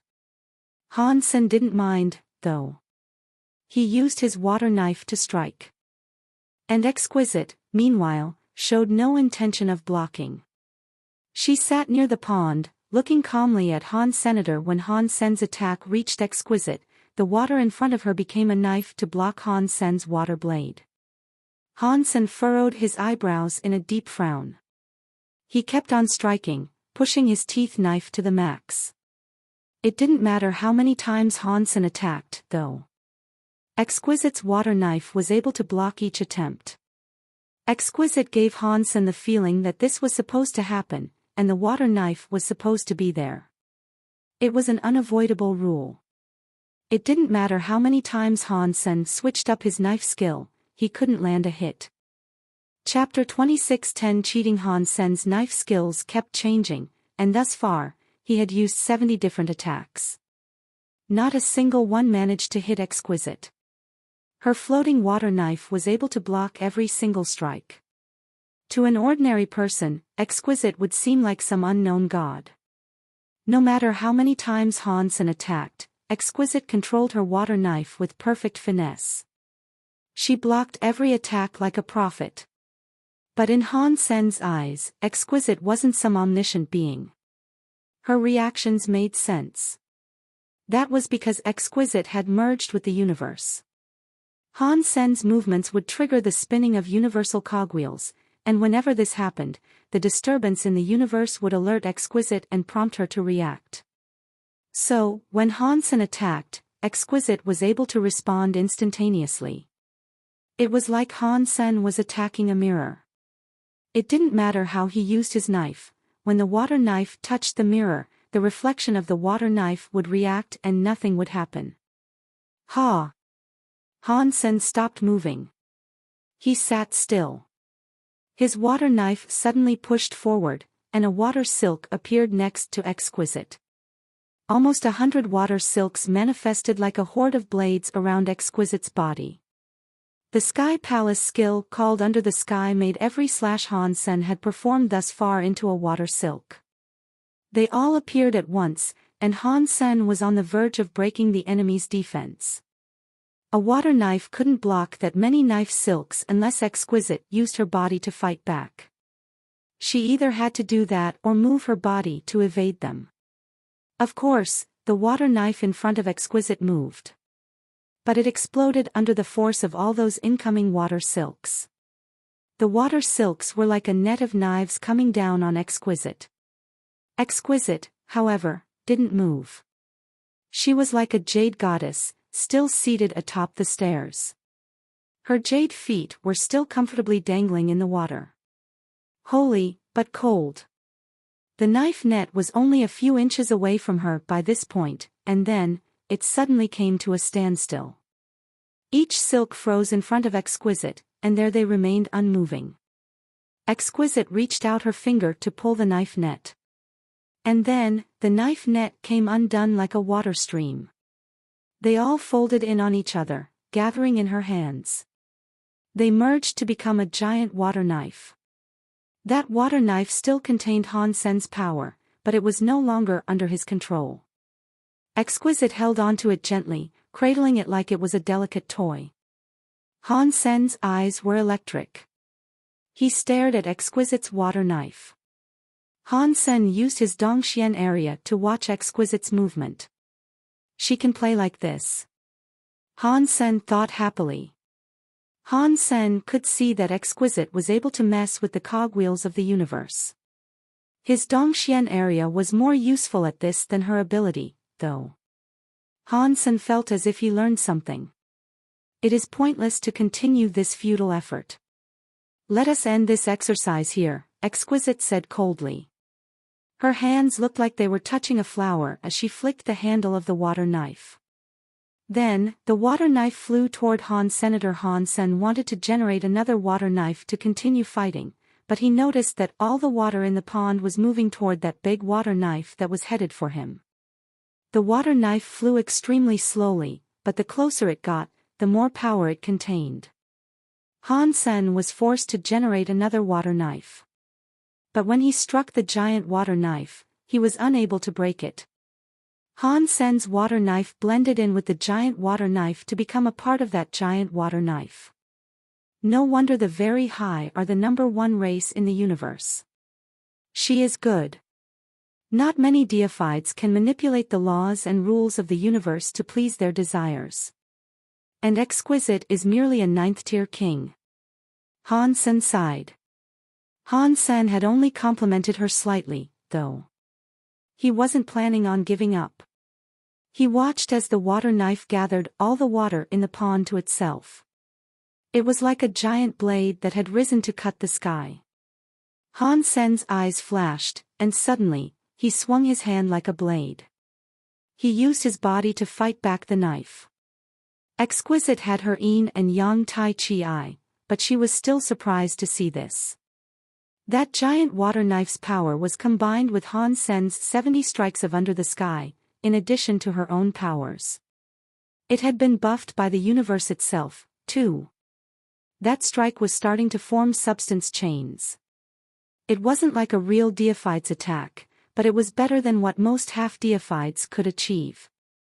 And Han Sen clearly intended to use his flesh to take the blow instead. Exquisite believed that was too dangerous to do. But Han Sen didn't hesitate. His hand blade struck the water knife, and the scary water knife suddenly fell under Han Sen's control. It now followed Han Sen's attacking stance, returning toward Exquisite. Pang! The scary water power was now in front of Exquisite. An invisible wall rose to block it, then exploded and fell back to the pond. The explosion shook Exquisite, sending her stumbling backward. You cheated. Exquisite said, standing up. She looked at Han Sen's hand. In between his fingers was a crystal orb. It was Ancient Water God's ancient god origin. Ancient Water God's ancient god origin was a water element relic. If Han Sen held that item, not even water deifieds could harm him. And Exquisite was just a 9th-tier king. I wasn't cheating. I was just making reasonable use of my resources. If that is considered cheating, is it not cheating for you to use your third eye and receive the boons and benefits of the universe? Han Sen said. That is my power. What you used was another person's power, Exquisite said. With my power, I don't think I would lose either. But I'm heavily injured, so it wasn't as if you were challenging me at my full strength. Even if you won, I wouldn't concede, Han Sen said. When Exquisite heard that, she fell silent. She closed her Tai Chi eye and looked more like a person again. Although Exquisite's face was still rather expressionless, she looked far more like a human being than she had previously. With her third eye open, she was like a lifeless machine. Sure. I will wait until you heal so we can fight again, then, Exquisite said while looking at Han Sr., then you are going to have to wait a long time. My wounds will take at least a year to fix. Maybe 2 or 3 years. Han Sen laughed. Exquisite frowned. She knew that Han Sen was injured and his body was heavily damaged. She knew he wasn't lying. She was being too hard on him. Lady Exquisite, I have heard the Very High have a spring that brings good fortune. It can reverse one's luck and allow others to be reborn. Is that true? Han Sen squinted his eyes as he looked at her. Yes. Do you want to use that spring to repair your body? Exquisite knew what Han Sen was thinking. If you want to fight me again soon, I am afraid that is the only way, Han Sen said with a smile. If you don't want to come to the Very High, how can you use the spring to fix your body? Exquisite frowned. I didn't say I wouldn't go to the Very High. However, until you beat me, can I keep my body free from your intrusion? Han Sen finally spoke his true purpose. Chapter 26:11 Han Yen Beginner, you would be receiving benefits for nothing. I'm afraid that you're somehow collecting all the resources in this universe for free, Exquisite said unsympathetically. Han Sen shrugged his shoulders and laughed. If I go to the very high, do you think I'm going to take the resources you offer and run? I'm not afraid of that, but your idea goes against the rules. It doesn't work the way you want it to. You can use the good fortune spring, but you agree to obey me first, Exquisite said. In that case, never mind. I can take my time and heal slowly. You don't mind waiting a whole year, right? Han Sen said. I have all the time in the world. I will give you a year and a half. And then, we will fight again. If you lose, there will be no further excuses. Not even the sky can protect you forever. I, Han Sen, am a reliable chap. Han Sen made sure that his expression looked as noble as possible, but he still thought the result was a bit of a shame. Taking advantage of the very high wouldn't be as easy as he had anticipated. But that meant Han Sen could delay this annoyance for another year. His ability to buy so much time surprised him. Han Sen had thought that Exquisite wouldn't be able to wait a year. He was amazed she had so willingly agreed. When my body is healed, I will at least be more confident in the very high. After Han Sen and Exquisite struck their deal, they left the Sky Water House. 2 days later, Bishi took Yu Shanshin and departed Sky Palace. Exquisite remained. She was going to live there for a year and a half in anticipation of Han Sen healing. Han Sen wasn't too concerned about Exquisite, though. He continued to rest on his island every day so that his body would heal as soon as possible. Sky Palace had been in talks with the Extreme King. Eventually, Bai Wuchang and the Extreme King Knights were released in exchange for resources. Some of them were xenogenic treasures designed to heal his body. They were all given to Han Senator. The Extreme King weren't willing to let go of their grudge, but now that Han Sen was in Sky Palace, there was nothing that they could do to him. In between the time he spent practicing in the White Jade Building, Han Sen savored the Extreme King's food. Han Sen had trained in the White Jade Jing before. There were 12 towers and 5 cities. In one of the towers, fairies would descend from paintings to grow a practitioner's power. Han Sen headed to the 7th White Jade Tower out of the 12.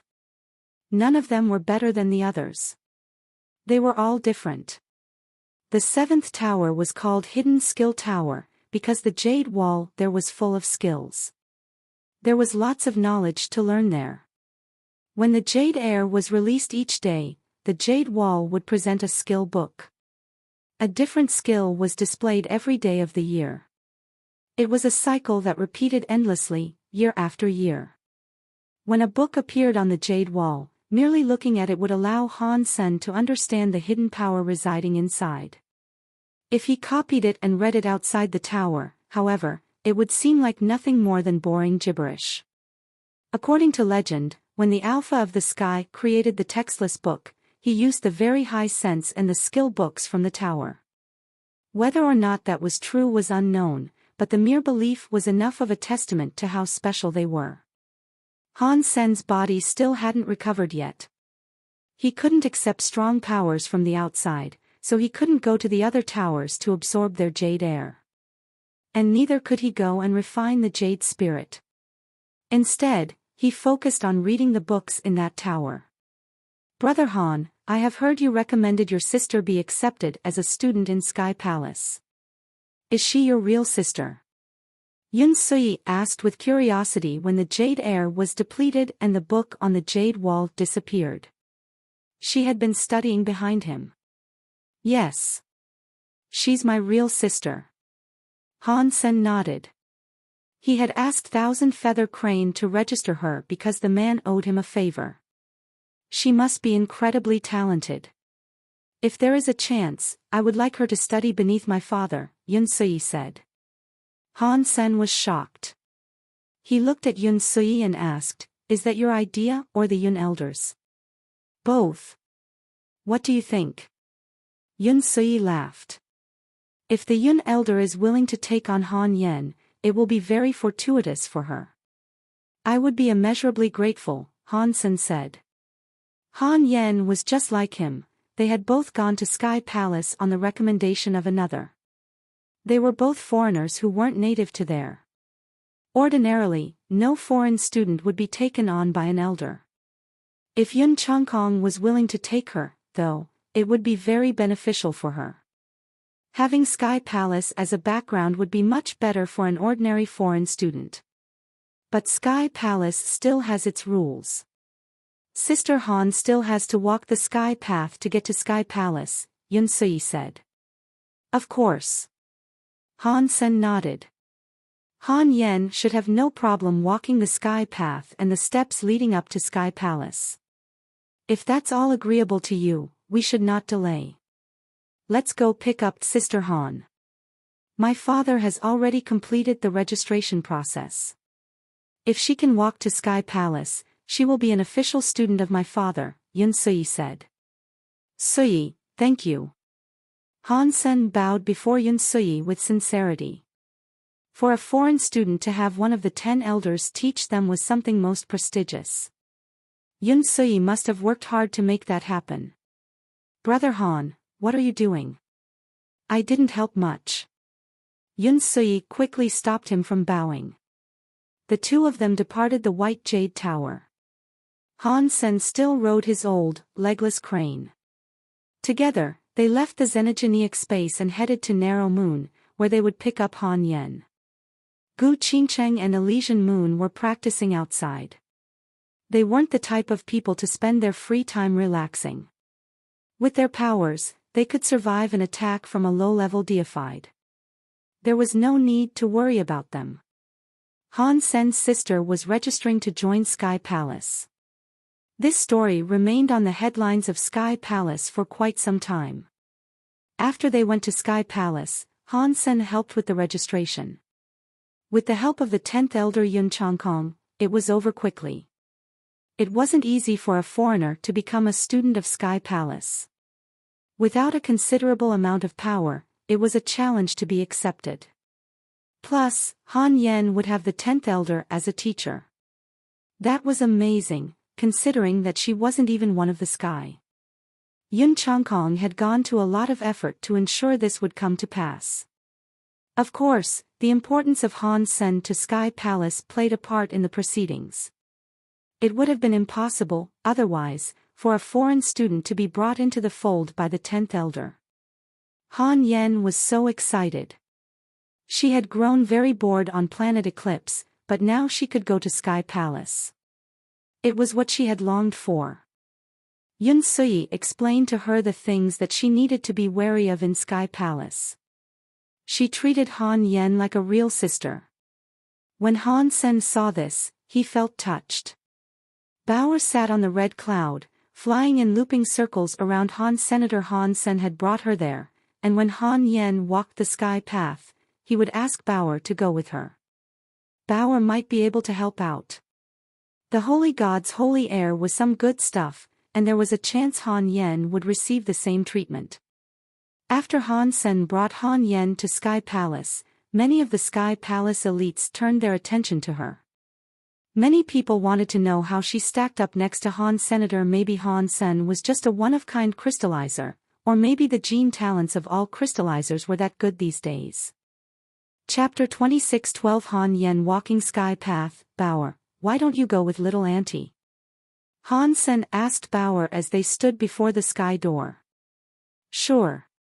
Bauer nodded and flew over to Han Yen. She took Han Yen's hand and smiled. Hey, auntie. Bauer is going to walk with you. But before they went on to Sky Door Island, one of the Sky Guardsmen stopped their approach. He looked at Han Sen and said, Brother Han, the leader issued a command that only Sister Han may traverse the sky path. Bauer cannot cross it again. Han Sen was frustrated by that, but he couldn't actively go against a decree issued by Sky Palace leader himself. So, Bauer returned to his side. Sky Palace leader was drinking tea at the time, and he murmured to himself. If the gourds rumble again, it will reduce the amount of holy air in the vine. If this happens again, the holy vine will be killed. Sky Palace leader had good reason to be protective of the vine. That plant was the root of Sky Palace, and it was used to vet and grow the students that the sky wished to train. If Bauer was allowed to cross Sky Path every time Han Sen brought someone to Sky Palace, the holy gourd vine's power would fall precipitously. If that happened repeatedly, the holy gourd vine would end up destroyed. Last time Bao traversed Sky Path, she had received enough blessings for tens of thousands of average students. They had lost a lot that day, and Sky Palace couldn't afford another hit like that. That aside, the rules of Sky Palace only permitted one person to cross Sky Path at a time. Previously, Bauer had only been allowed to go with Han Sen because she was so small. But that was why they lost as much as they did. Sky Palace leader wouldn't allow that to happen again. Exquisite watched the Sky Path from afar. She wanted to know how talented Han Sen's biological sister was. Perhaps she could learn more about Han Sen's real gene talent level. An 11 armor talent was too scary. It was difficult to believe that it was a genuine result. Brother, don't worry. I won't embarrass you. Han Yan's entire purpose in life was to catch up with Han Senator. She looked confident in this. Don't exhaust yourself. Just cross it. Han Sen didn't want Han Yan to make a scene when she crossed the Sky Path. Making a name for yourself was never a good thing, he had discovered. Traversing the Sky Path wasn't that risky, though. When she ascended the stairs that led to Sky Palace, that was when the opportunity to impress the sky would present itself. If Han Yan performed extremely well there, she could forget about having a quiet life. Han Yan didn't know what Han Sen meant. She thought he was saying that to alleviate the pressure she might have been feeling. Sister Han, you can just stroll across.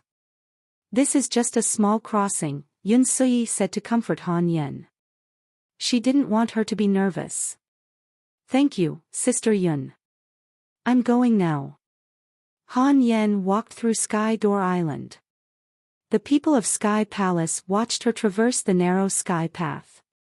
Han Yan already knew that going across Sky Path might trigger the holy air of the gourds. So, when she walked across the gourd vine, she stared down at the holy gourds. The holy gourds were big and small. They were each cute in their own way, but they showed no sign of activity. I have heard Sister Yun say that when Big Brother walked across Sky Path, he didn't receive the gift of holy air. But he made all the holy gourds shake and shiver. Why is nothing happening while I walk across it? Han Yan frowned. She continued to walk, and still, the holy gourds didn't so much as twitch. Of course, without Bauer there, that naughty kid, the crystallizer couldn't have triggered the trembling of 1,000 gourds. Han Yan had already walked halfway, and not a single gourd moved. Sky Palace leader merrily took another sip of his tea. He liked this.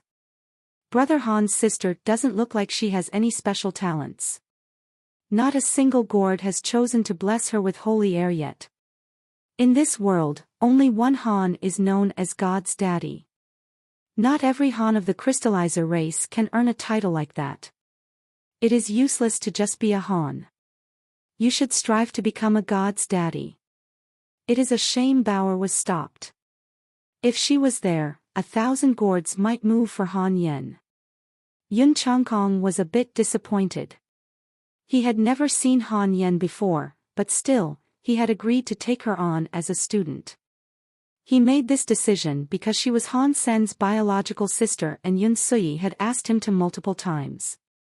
Yun Changkong didn't expect Han Yan's power to be as great as her brother's, but since she was his real sister, he expected something more. He had high expectations, to say the least. Even if 1,000 gourds didn't move, she should have at least received some holy air. But right now, it didn't look as if any holy gourd was going to give her holy air. Although they are both called Han, this one is not Han Senator. Are you disappointed, Elder Yun? Elder 6 was smiling at Yun Changkong as he spoke. Yun Changkong had accepted a foreign student as his own. This was the first exception for an elder to take on someone foreign in Sky Palace. So, Yun Changkong had a lot riding on this. Many people in Sky Palace were discussing these proceedings, and many whispers regarded Yun Changkong's petty attempts to please Han Senator. It damaged Sky Palace leader's image, by extension. Many weren't happy with what Yun Changkong had done. Elder 6 had spoken in a mocking tone. Of course, it made sense that the other elders were feeling rather sour. Many elders in Sky Palace wanted to build a relationship with Han Sen, but none of them were as close with him as those of the Yun family. When they heard that Yun Changkong had snatched Han Yen as a student, they didn't take the news well. Han Sen's blessing powers alone made many people want to befriend him, and that wasn't to mention his ownership of the charming god's Jian and the shield of the Medusa's gaze. Everyone wanted the best students possible, and if they had a few deifieds, their reputation would shift. How many deifieds did Sky Palace have? And how many could become primitive deified in the future? That rank alone was enough for someone to become famous. Exquisite had watched Han Yen walk over half of Sky Path, and not a single gourd had moved to provide her with something. This disappointed her immensely. Exquisite's knowledge of the gourds was that if a person had an 8 armor talent or above, quite a few holy gourds of the same element would give out holy air. She hadn't received any holy air, though.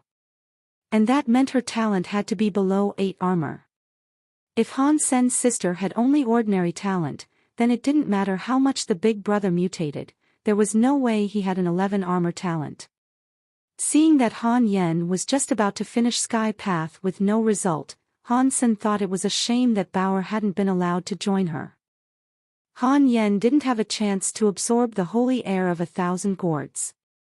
But this result didn't surprise Han Senator after all. No holy gourd had given him holy air when he walked it alone. It was only because Bauer was there the second time that he received something. She had been the reason that all the gourds released holy air for him. He had expected that the gourds might refuse to grant Han Yen anything. Han Yan's expression remained impassive. She walked all of the way to the end of Sky Path, ready to leave the holy gourds. But then, Han Yen suddenly stopped. At the end of the holy vine, she looked back at the holy gourds on both sides. Chapter 26:13 Trying Han Yen looked at the holy gourds hanging behind her. She hadn't expected to be the recipient of the 1,000 holy airs that were bestowed upon Bauer, but it came as a surprise that not a single holy gourd had given her a holy air. It made her feel sick. I told my big brother that I wouldn't disappoint him, but I haven't even received a single holy gourd air. I have embarrassed my big brother. The people of Sky Palace will laugh at him. Han Yen looked at the gourds, trying to decide if she should do something more to prompt the activation of at least one gourd's holy air. Han Yen didn't feel this way because she didn't understand Han Sen, it was because her living environment was different. Han Sen had grown up with danger, and he had led a very rough and tumble life. He never really cared about how people perceived him. He valued his own safety and the benefits he earned for himself more than other people's opinions. But Han Yen was different. Han Yen had never suffered before. Even in the hardest times of the Han family, Han Yen had been doted on by Luolan. Luolan expected boys to take care of themselves, but she made sure to spoil her girls. So, Han Sen and Han Yen's personalities were bound to be different. And when Han Sen became famous, Han Yen's childhood became even more advantageous. When she went to school, she went to a royal school. Her performance there was exemplary, marking her as the best in the school. She was the smartest out of all the girls in her classes. Of course, Han Yen had earned that distinction through her own talent. Family support only played a small part. Han Sen and Luolan had put a lot of effort into guiding Han Yen, and while she appreciated their efforts, it had put a lot of pressure on her. It made Han Yen feel that if she wasn't good enough, she would disappoint her big brother and mother after all the time they spent on her. So, Han Yen always worked as hard as possible to make herself the best could be. She wanted to be just like her brother. The more Han Sen achieved, the more pressure Han Yen felt. Her workload increased, and so did her drive. Now, she had taken her first steps into Sky Palace without receiving a single holy gourd heir. She felt at that moment that if she gave up without trying, she would be betraying the effort and expectations of Han Sen and Luolan. Han Sen had never felt that way about his sister, though. Not for a single moment. More than anything, he wanted Han Yen to be happy. Her success didn't matter at all to him. Han Sen felt the same way about all the members of his family, he only wanted them to be safe and happy. He hoped no disaster would befall them and that they would be kind to the world in return. That was his wish. Han Yen seemed to think of something. She turned to face one of the holy vine's gourds and moved toward it. The nobles of Sky Palace looked at Han Yen strangely. They didn't know what she was planning to do at first, but to their horror, they soon understood. They saw Han Yen walk toward a gourd that was 20 centimeters tall. She grabbed it with both hands and tried to pull it down. Blurg! Sky Palace leader spat out the tea he was drinking. Amidst wheezy coughs, he said, "What kind of family is this? Bauer drained the holy vine, and now this Han Yen is rude enough to try and mug the gourds." Sky Palace didn't have a law that prohibited people from touching the holy gourds, but anyone with a brain knew that the holy gourd vine was a deified xenogenic plant. You couldn't gain the holy air by force. Unless the holy gourd was willing to give the holy air away, not even a deified elite could remove it by force. And Han Yen was just a duke. Han Yan's idea was simple. If there were no rules to keep her from touching the holy gourd, she at least wanted to try it and see if it worked. She wouldn't know unless she tried. She didn't want to disappoint Han Sen, so she had to give it a shot even if her chances of success were incredibly low. The Sky Palace students stared at Han Yen as she focused an intense gaze on the gourd in her hands. It looked as if she wanted to yank the gourd right off the vine. She, really is a family member of Brother Han. She is brave. This is very creative.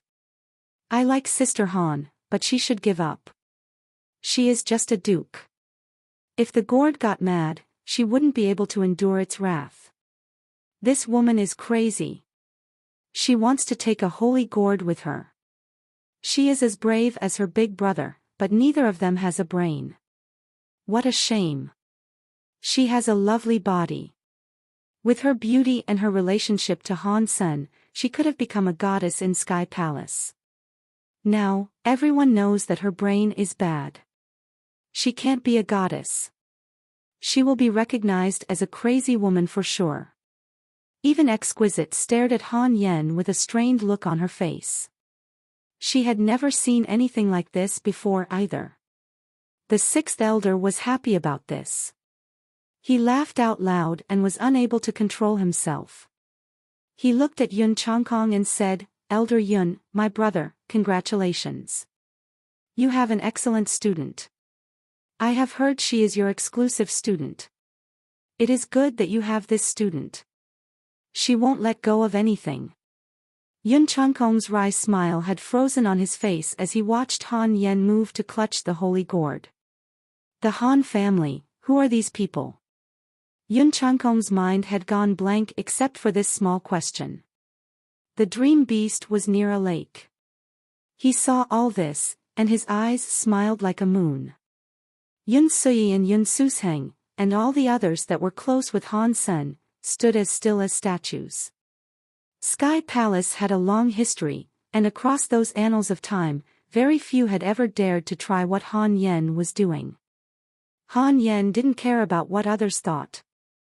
She held on to that holy gourd and tried yanking it down.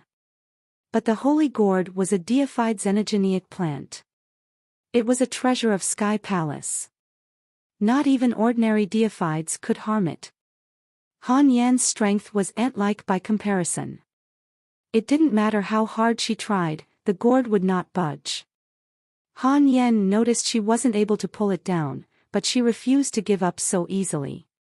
She used her super god body, wanting to try her best. Even if it didn't work, at least she could say she tried. No regrets. Thousand Feather Crane cleared his throat. Brother Han, it is almost time. Lead your sister to Sky Palace. He hoped Han Sen could convince Han Yan to stop yanking on the holy vine. He just didn't know how to tell her himself. Han Sen hadn't expected Han Yan to try something like this. He was as surprised as all the rest, but he still pretended to be calm. He said, "It is fine. It's good when young people come up with ideas like this. Let her carry on." Han Sen wouldn't undercut anything that Han Yan had decided to do. If the rules of Sky Palace didn't forbid her from trying to touch the holy gourd, then he certainly wouldn't stop her. As this happened, Han Yan's body changed. Her long black hair became a black crystal waterfall. It reached all the way down to her feet. Her eyes were like black gemstones. Her whole body swirled with a mysterious, holy air. Chapter 26:14 Picking a holy gourd. Upon seeing this, many Sky Palace elites frowned. Although Sky Path wouldn't allow anyone to use their powers, provoking the holy vine like that wasn't a good thing.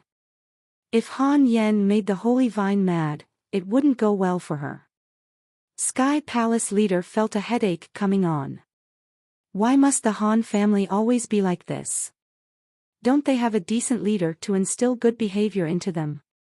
This girl is going to be an enormous pain in the *SS for Old 10. Yun Chankong's face was conflicted. Before today, he never thought that he would end up taking someone like this as his only student. He didn't know if he should cry or laugh at the sight. Sixth Elder was laughing so hard, and he said, "This Han Yan is so interesting. Old 10, you are going to be in a lot of trouble." Then, the Sixth Elder's laughter stopped abruptly. He was still smiling, but his features seemed to have frozen in place. His eyes were wide. His face had changed expression so fast that laughter and shock occupied his expression at the same time. It made the Sixth Elder look very weird. Yun Changkong was about to reply to the Sixth Elder, but when he saw the other man's horrified expression, he spun back to look at the holy gourd. When his eyes found the holy gourd, Yun Changkong felt like his heart stopped. His eyes bulged slightly as he stared in disbelief. The two elders weren't the only ones who were shocked. The whole of Sky Palace had fallen quiet. A teacup hung forgotten from Sky Palace leader's fingers. He had been about to take a sip when his entire body grew still. His face looked as if he had laid eyes on a ghost. Han Yan still held the gourd in her hands. A thin stem had once connected the gourd to the vine, but now, that stem was broken. Han Yan had managed to pick the gourd off the vine. The nobles of Sky Palace were shocked. They didn't believe what they were seeing. They had never dreamed that the gourds could be picked like this.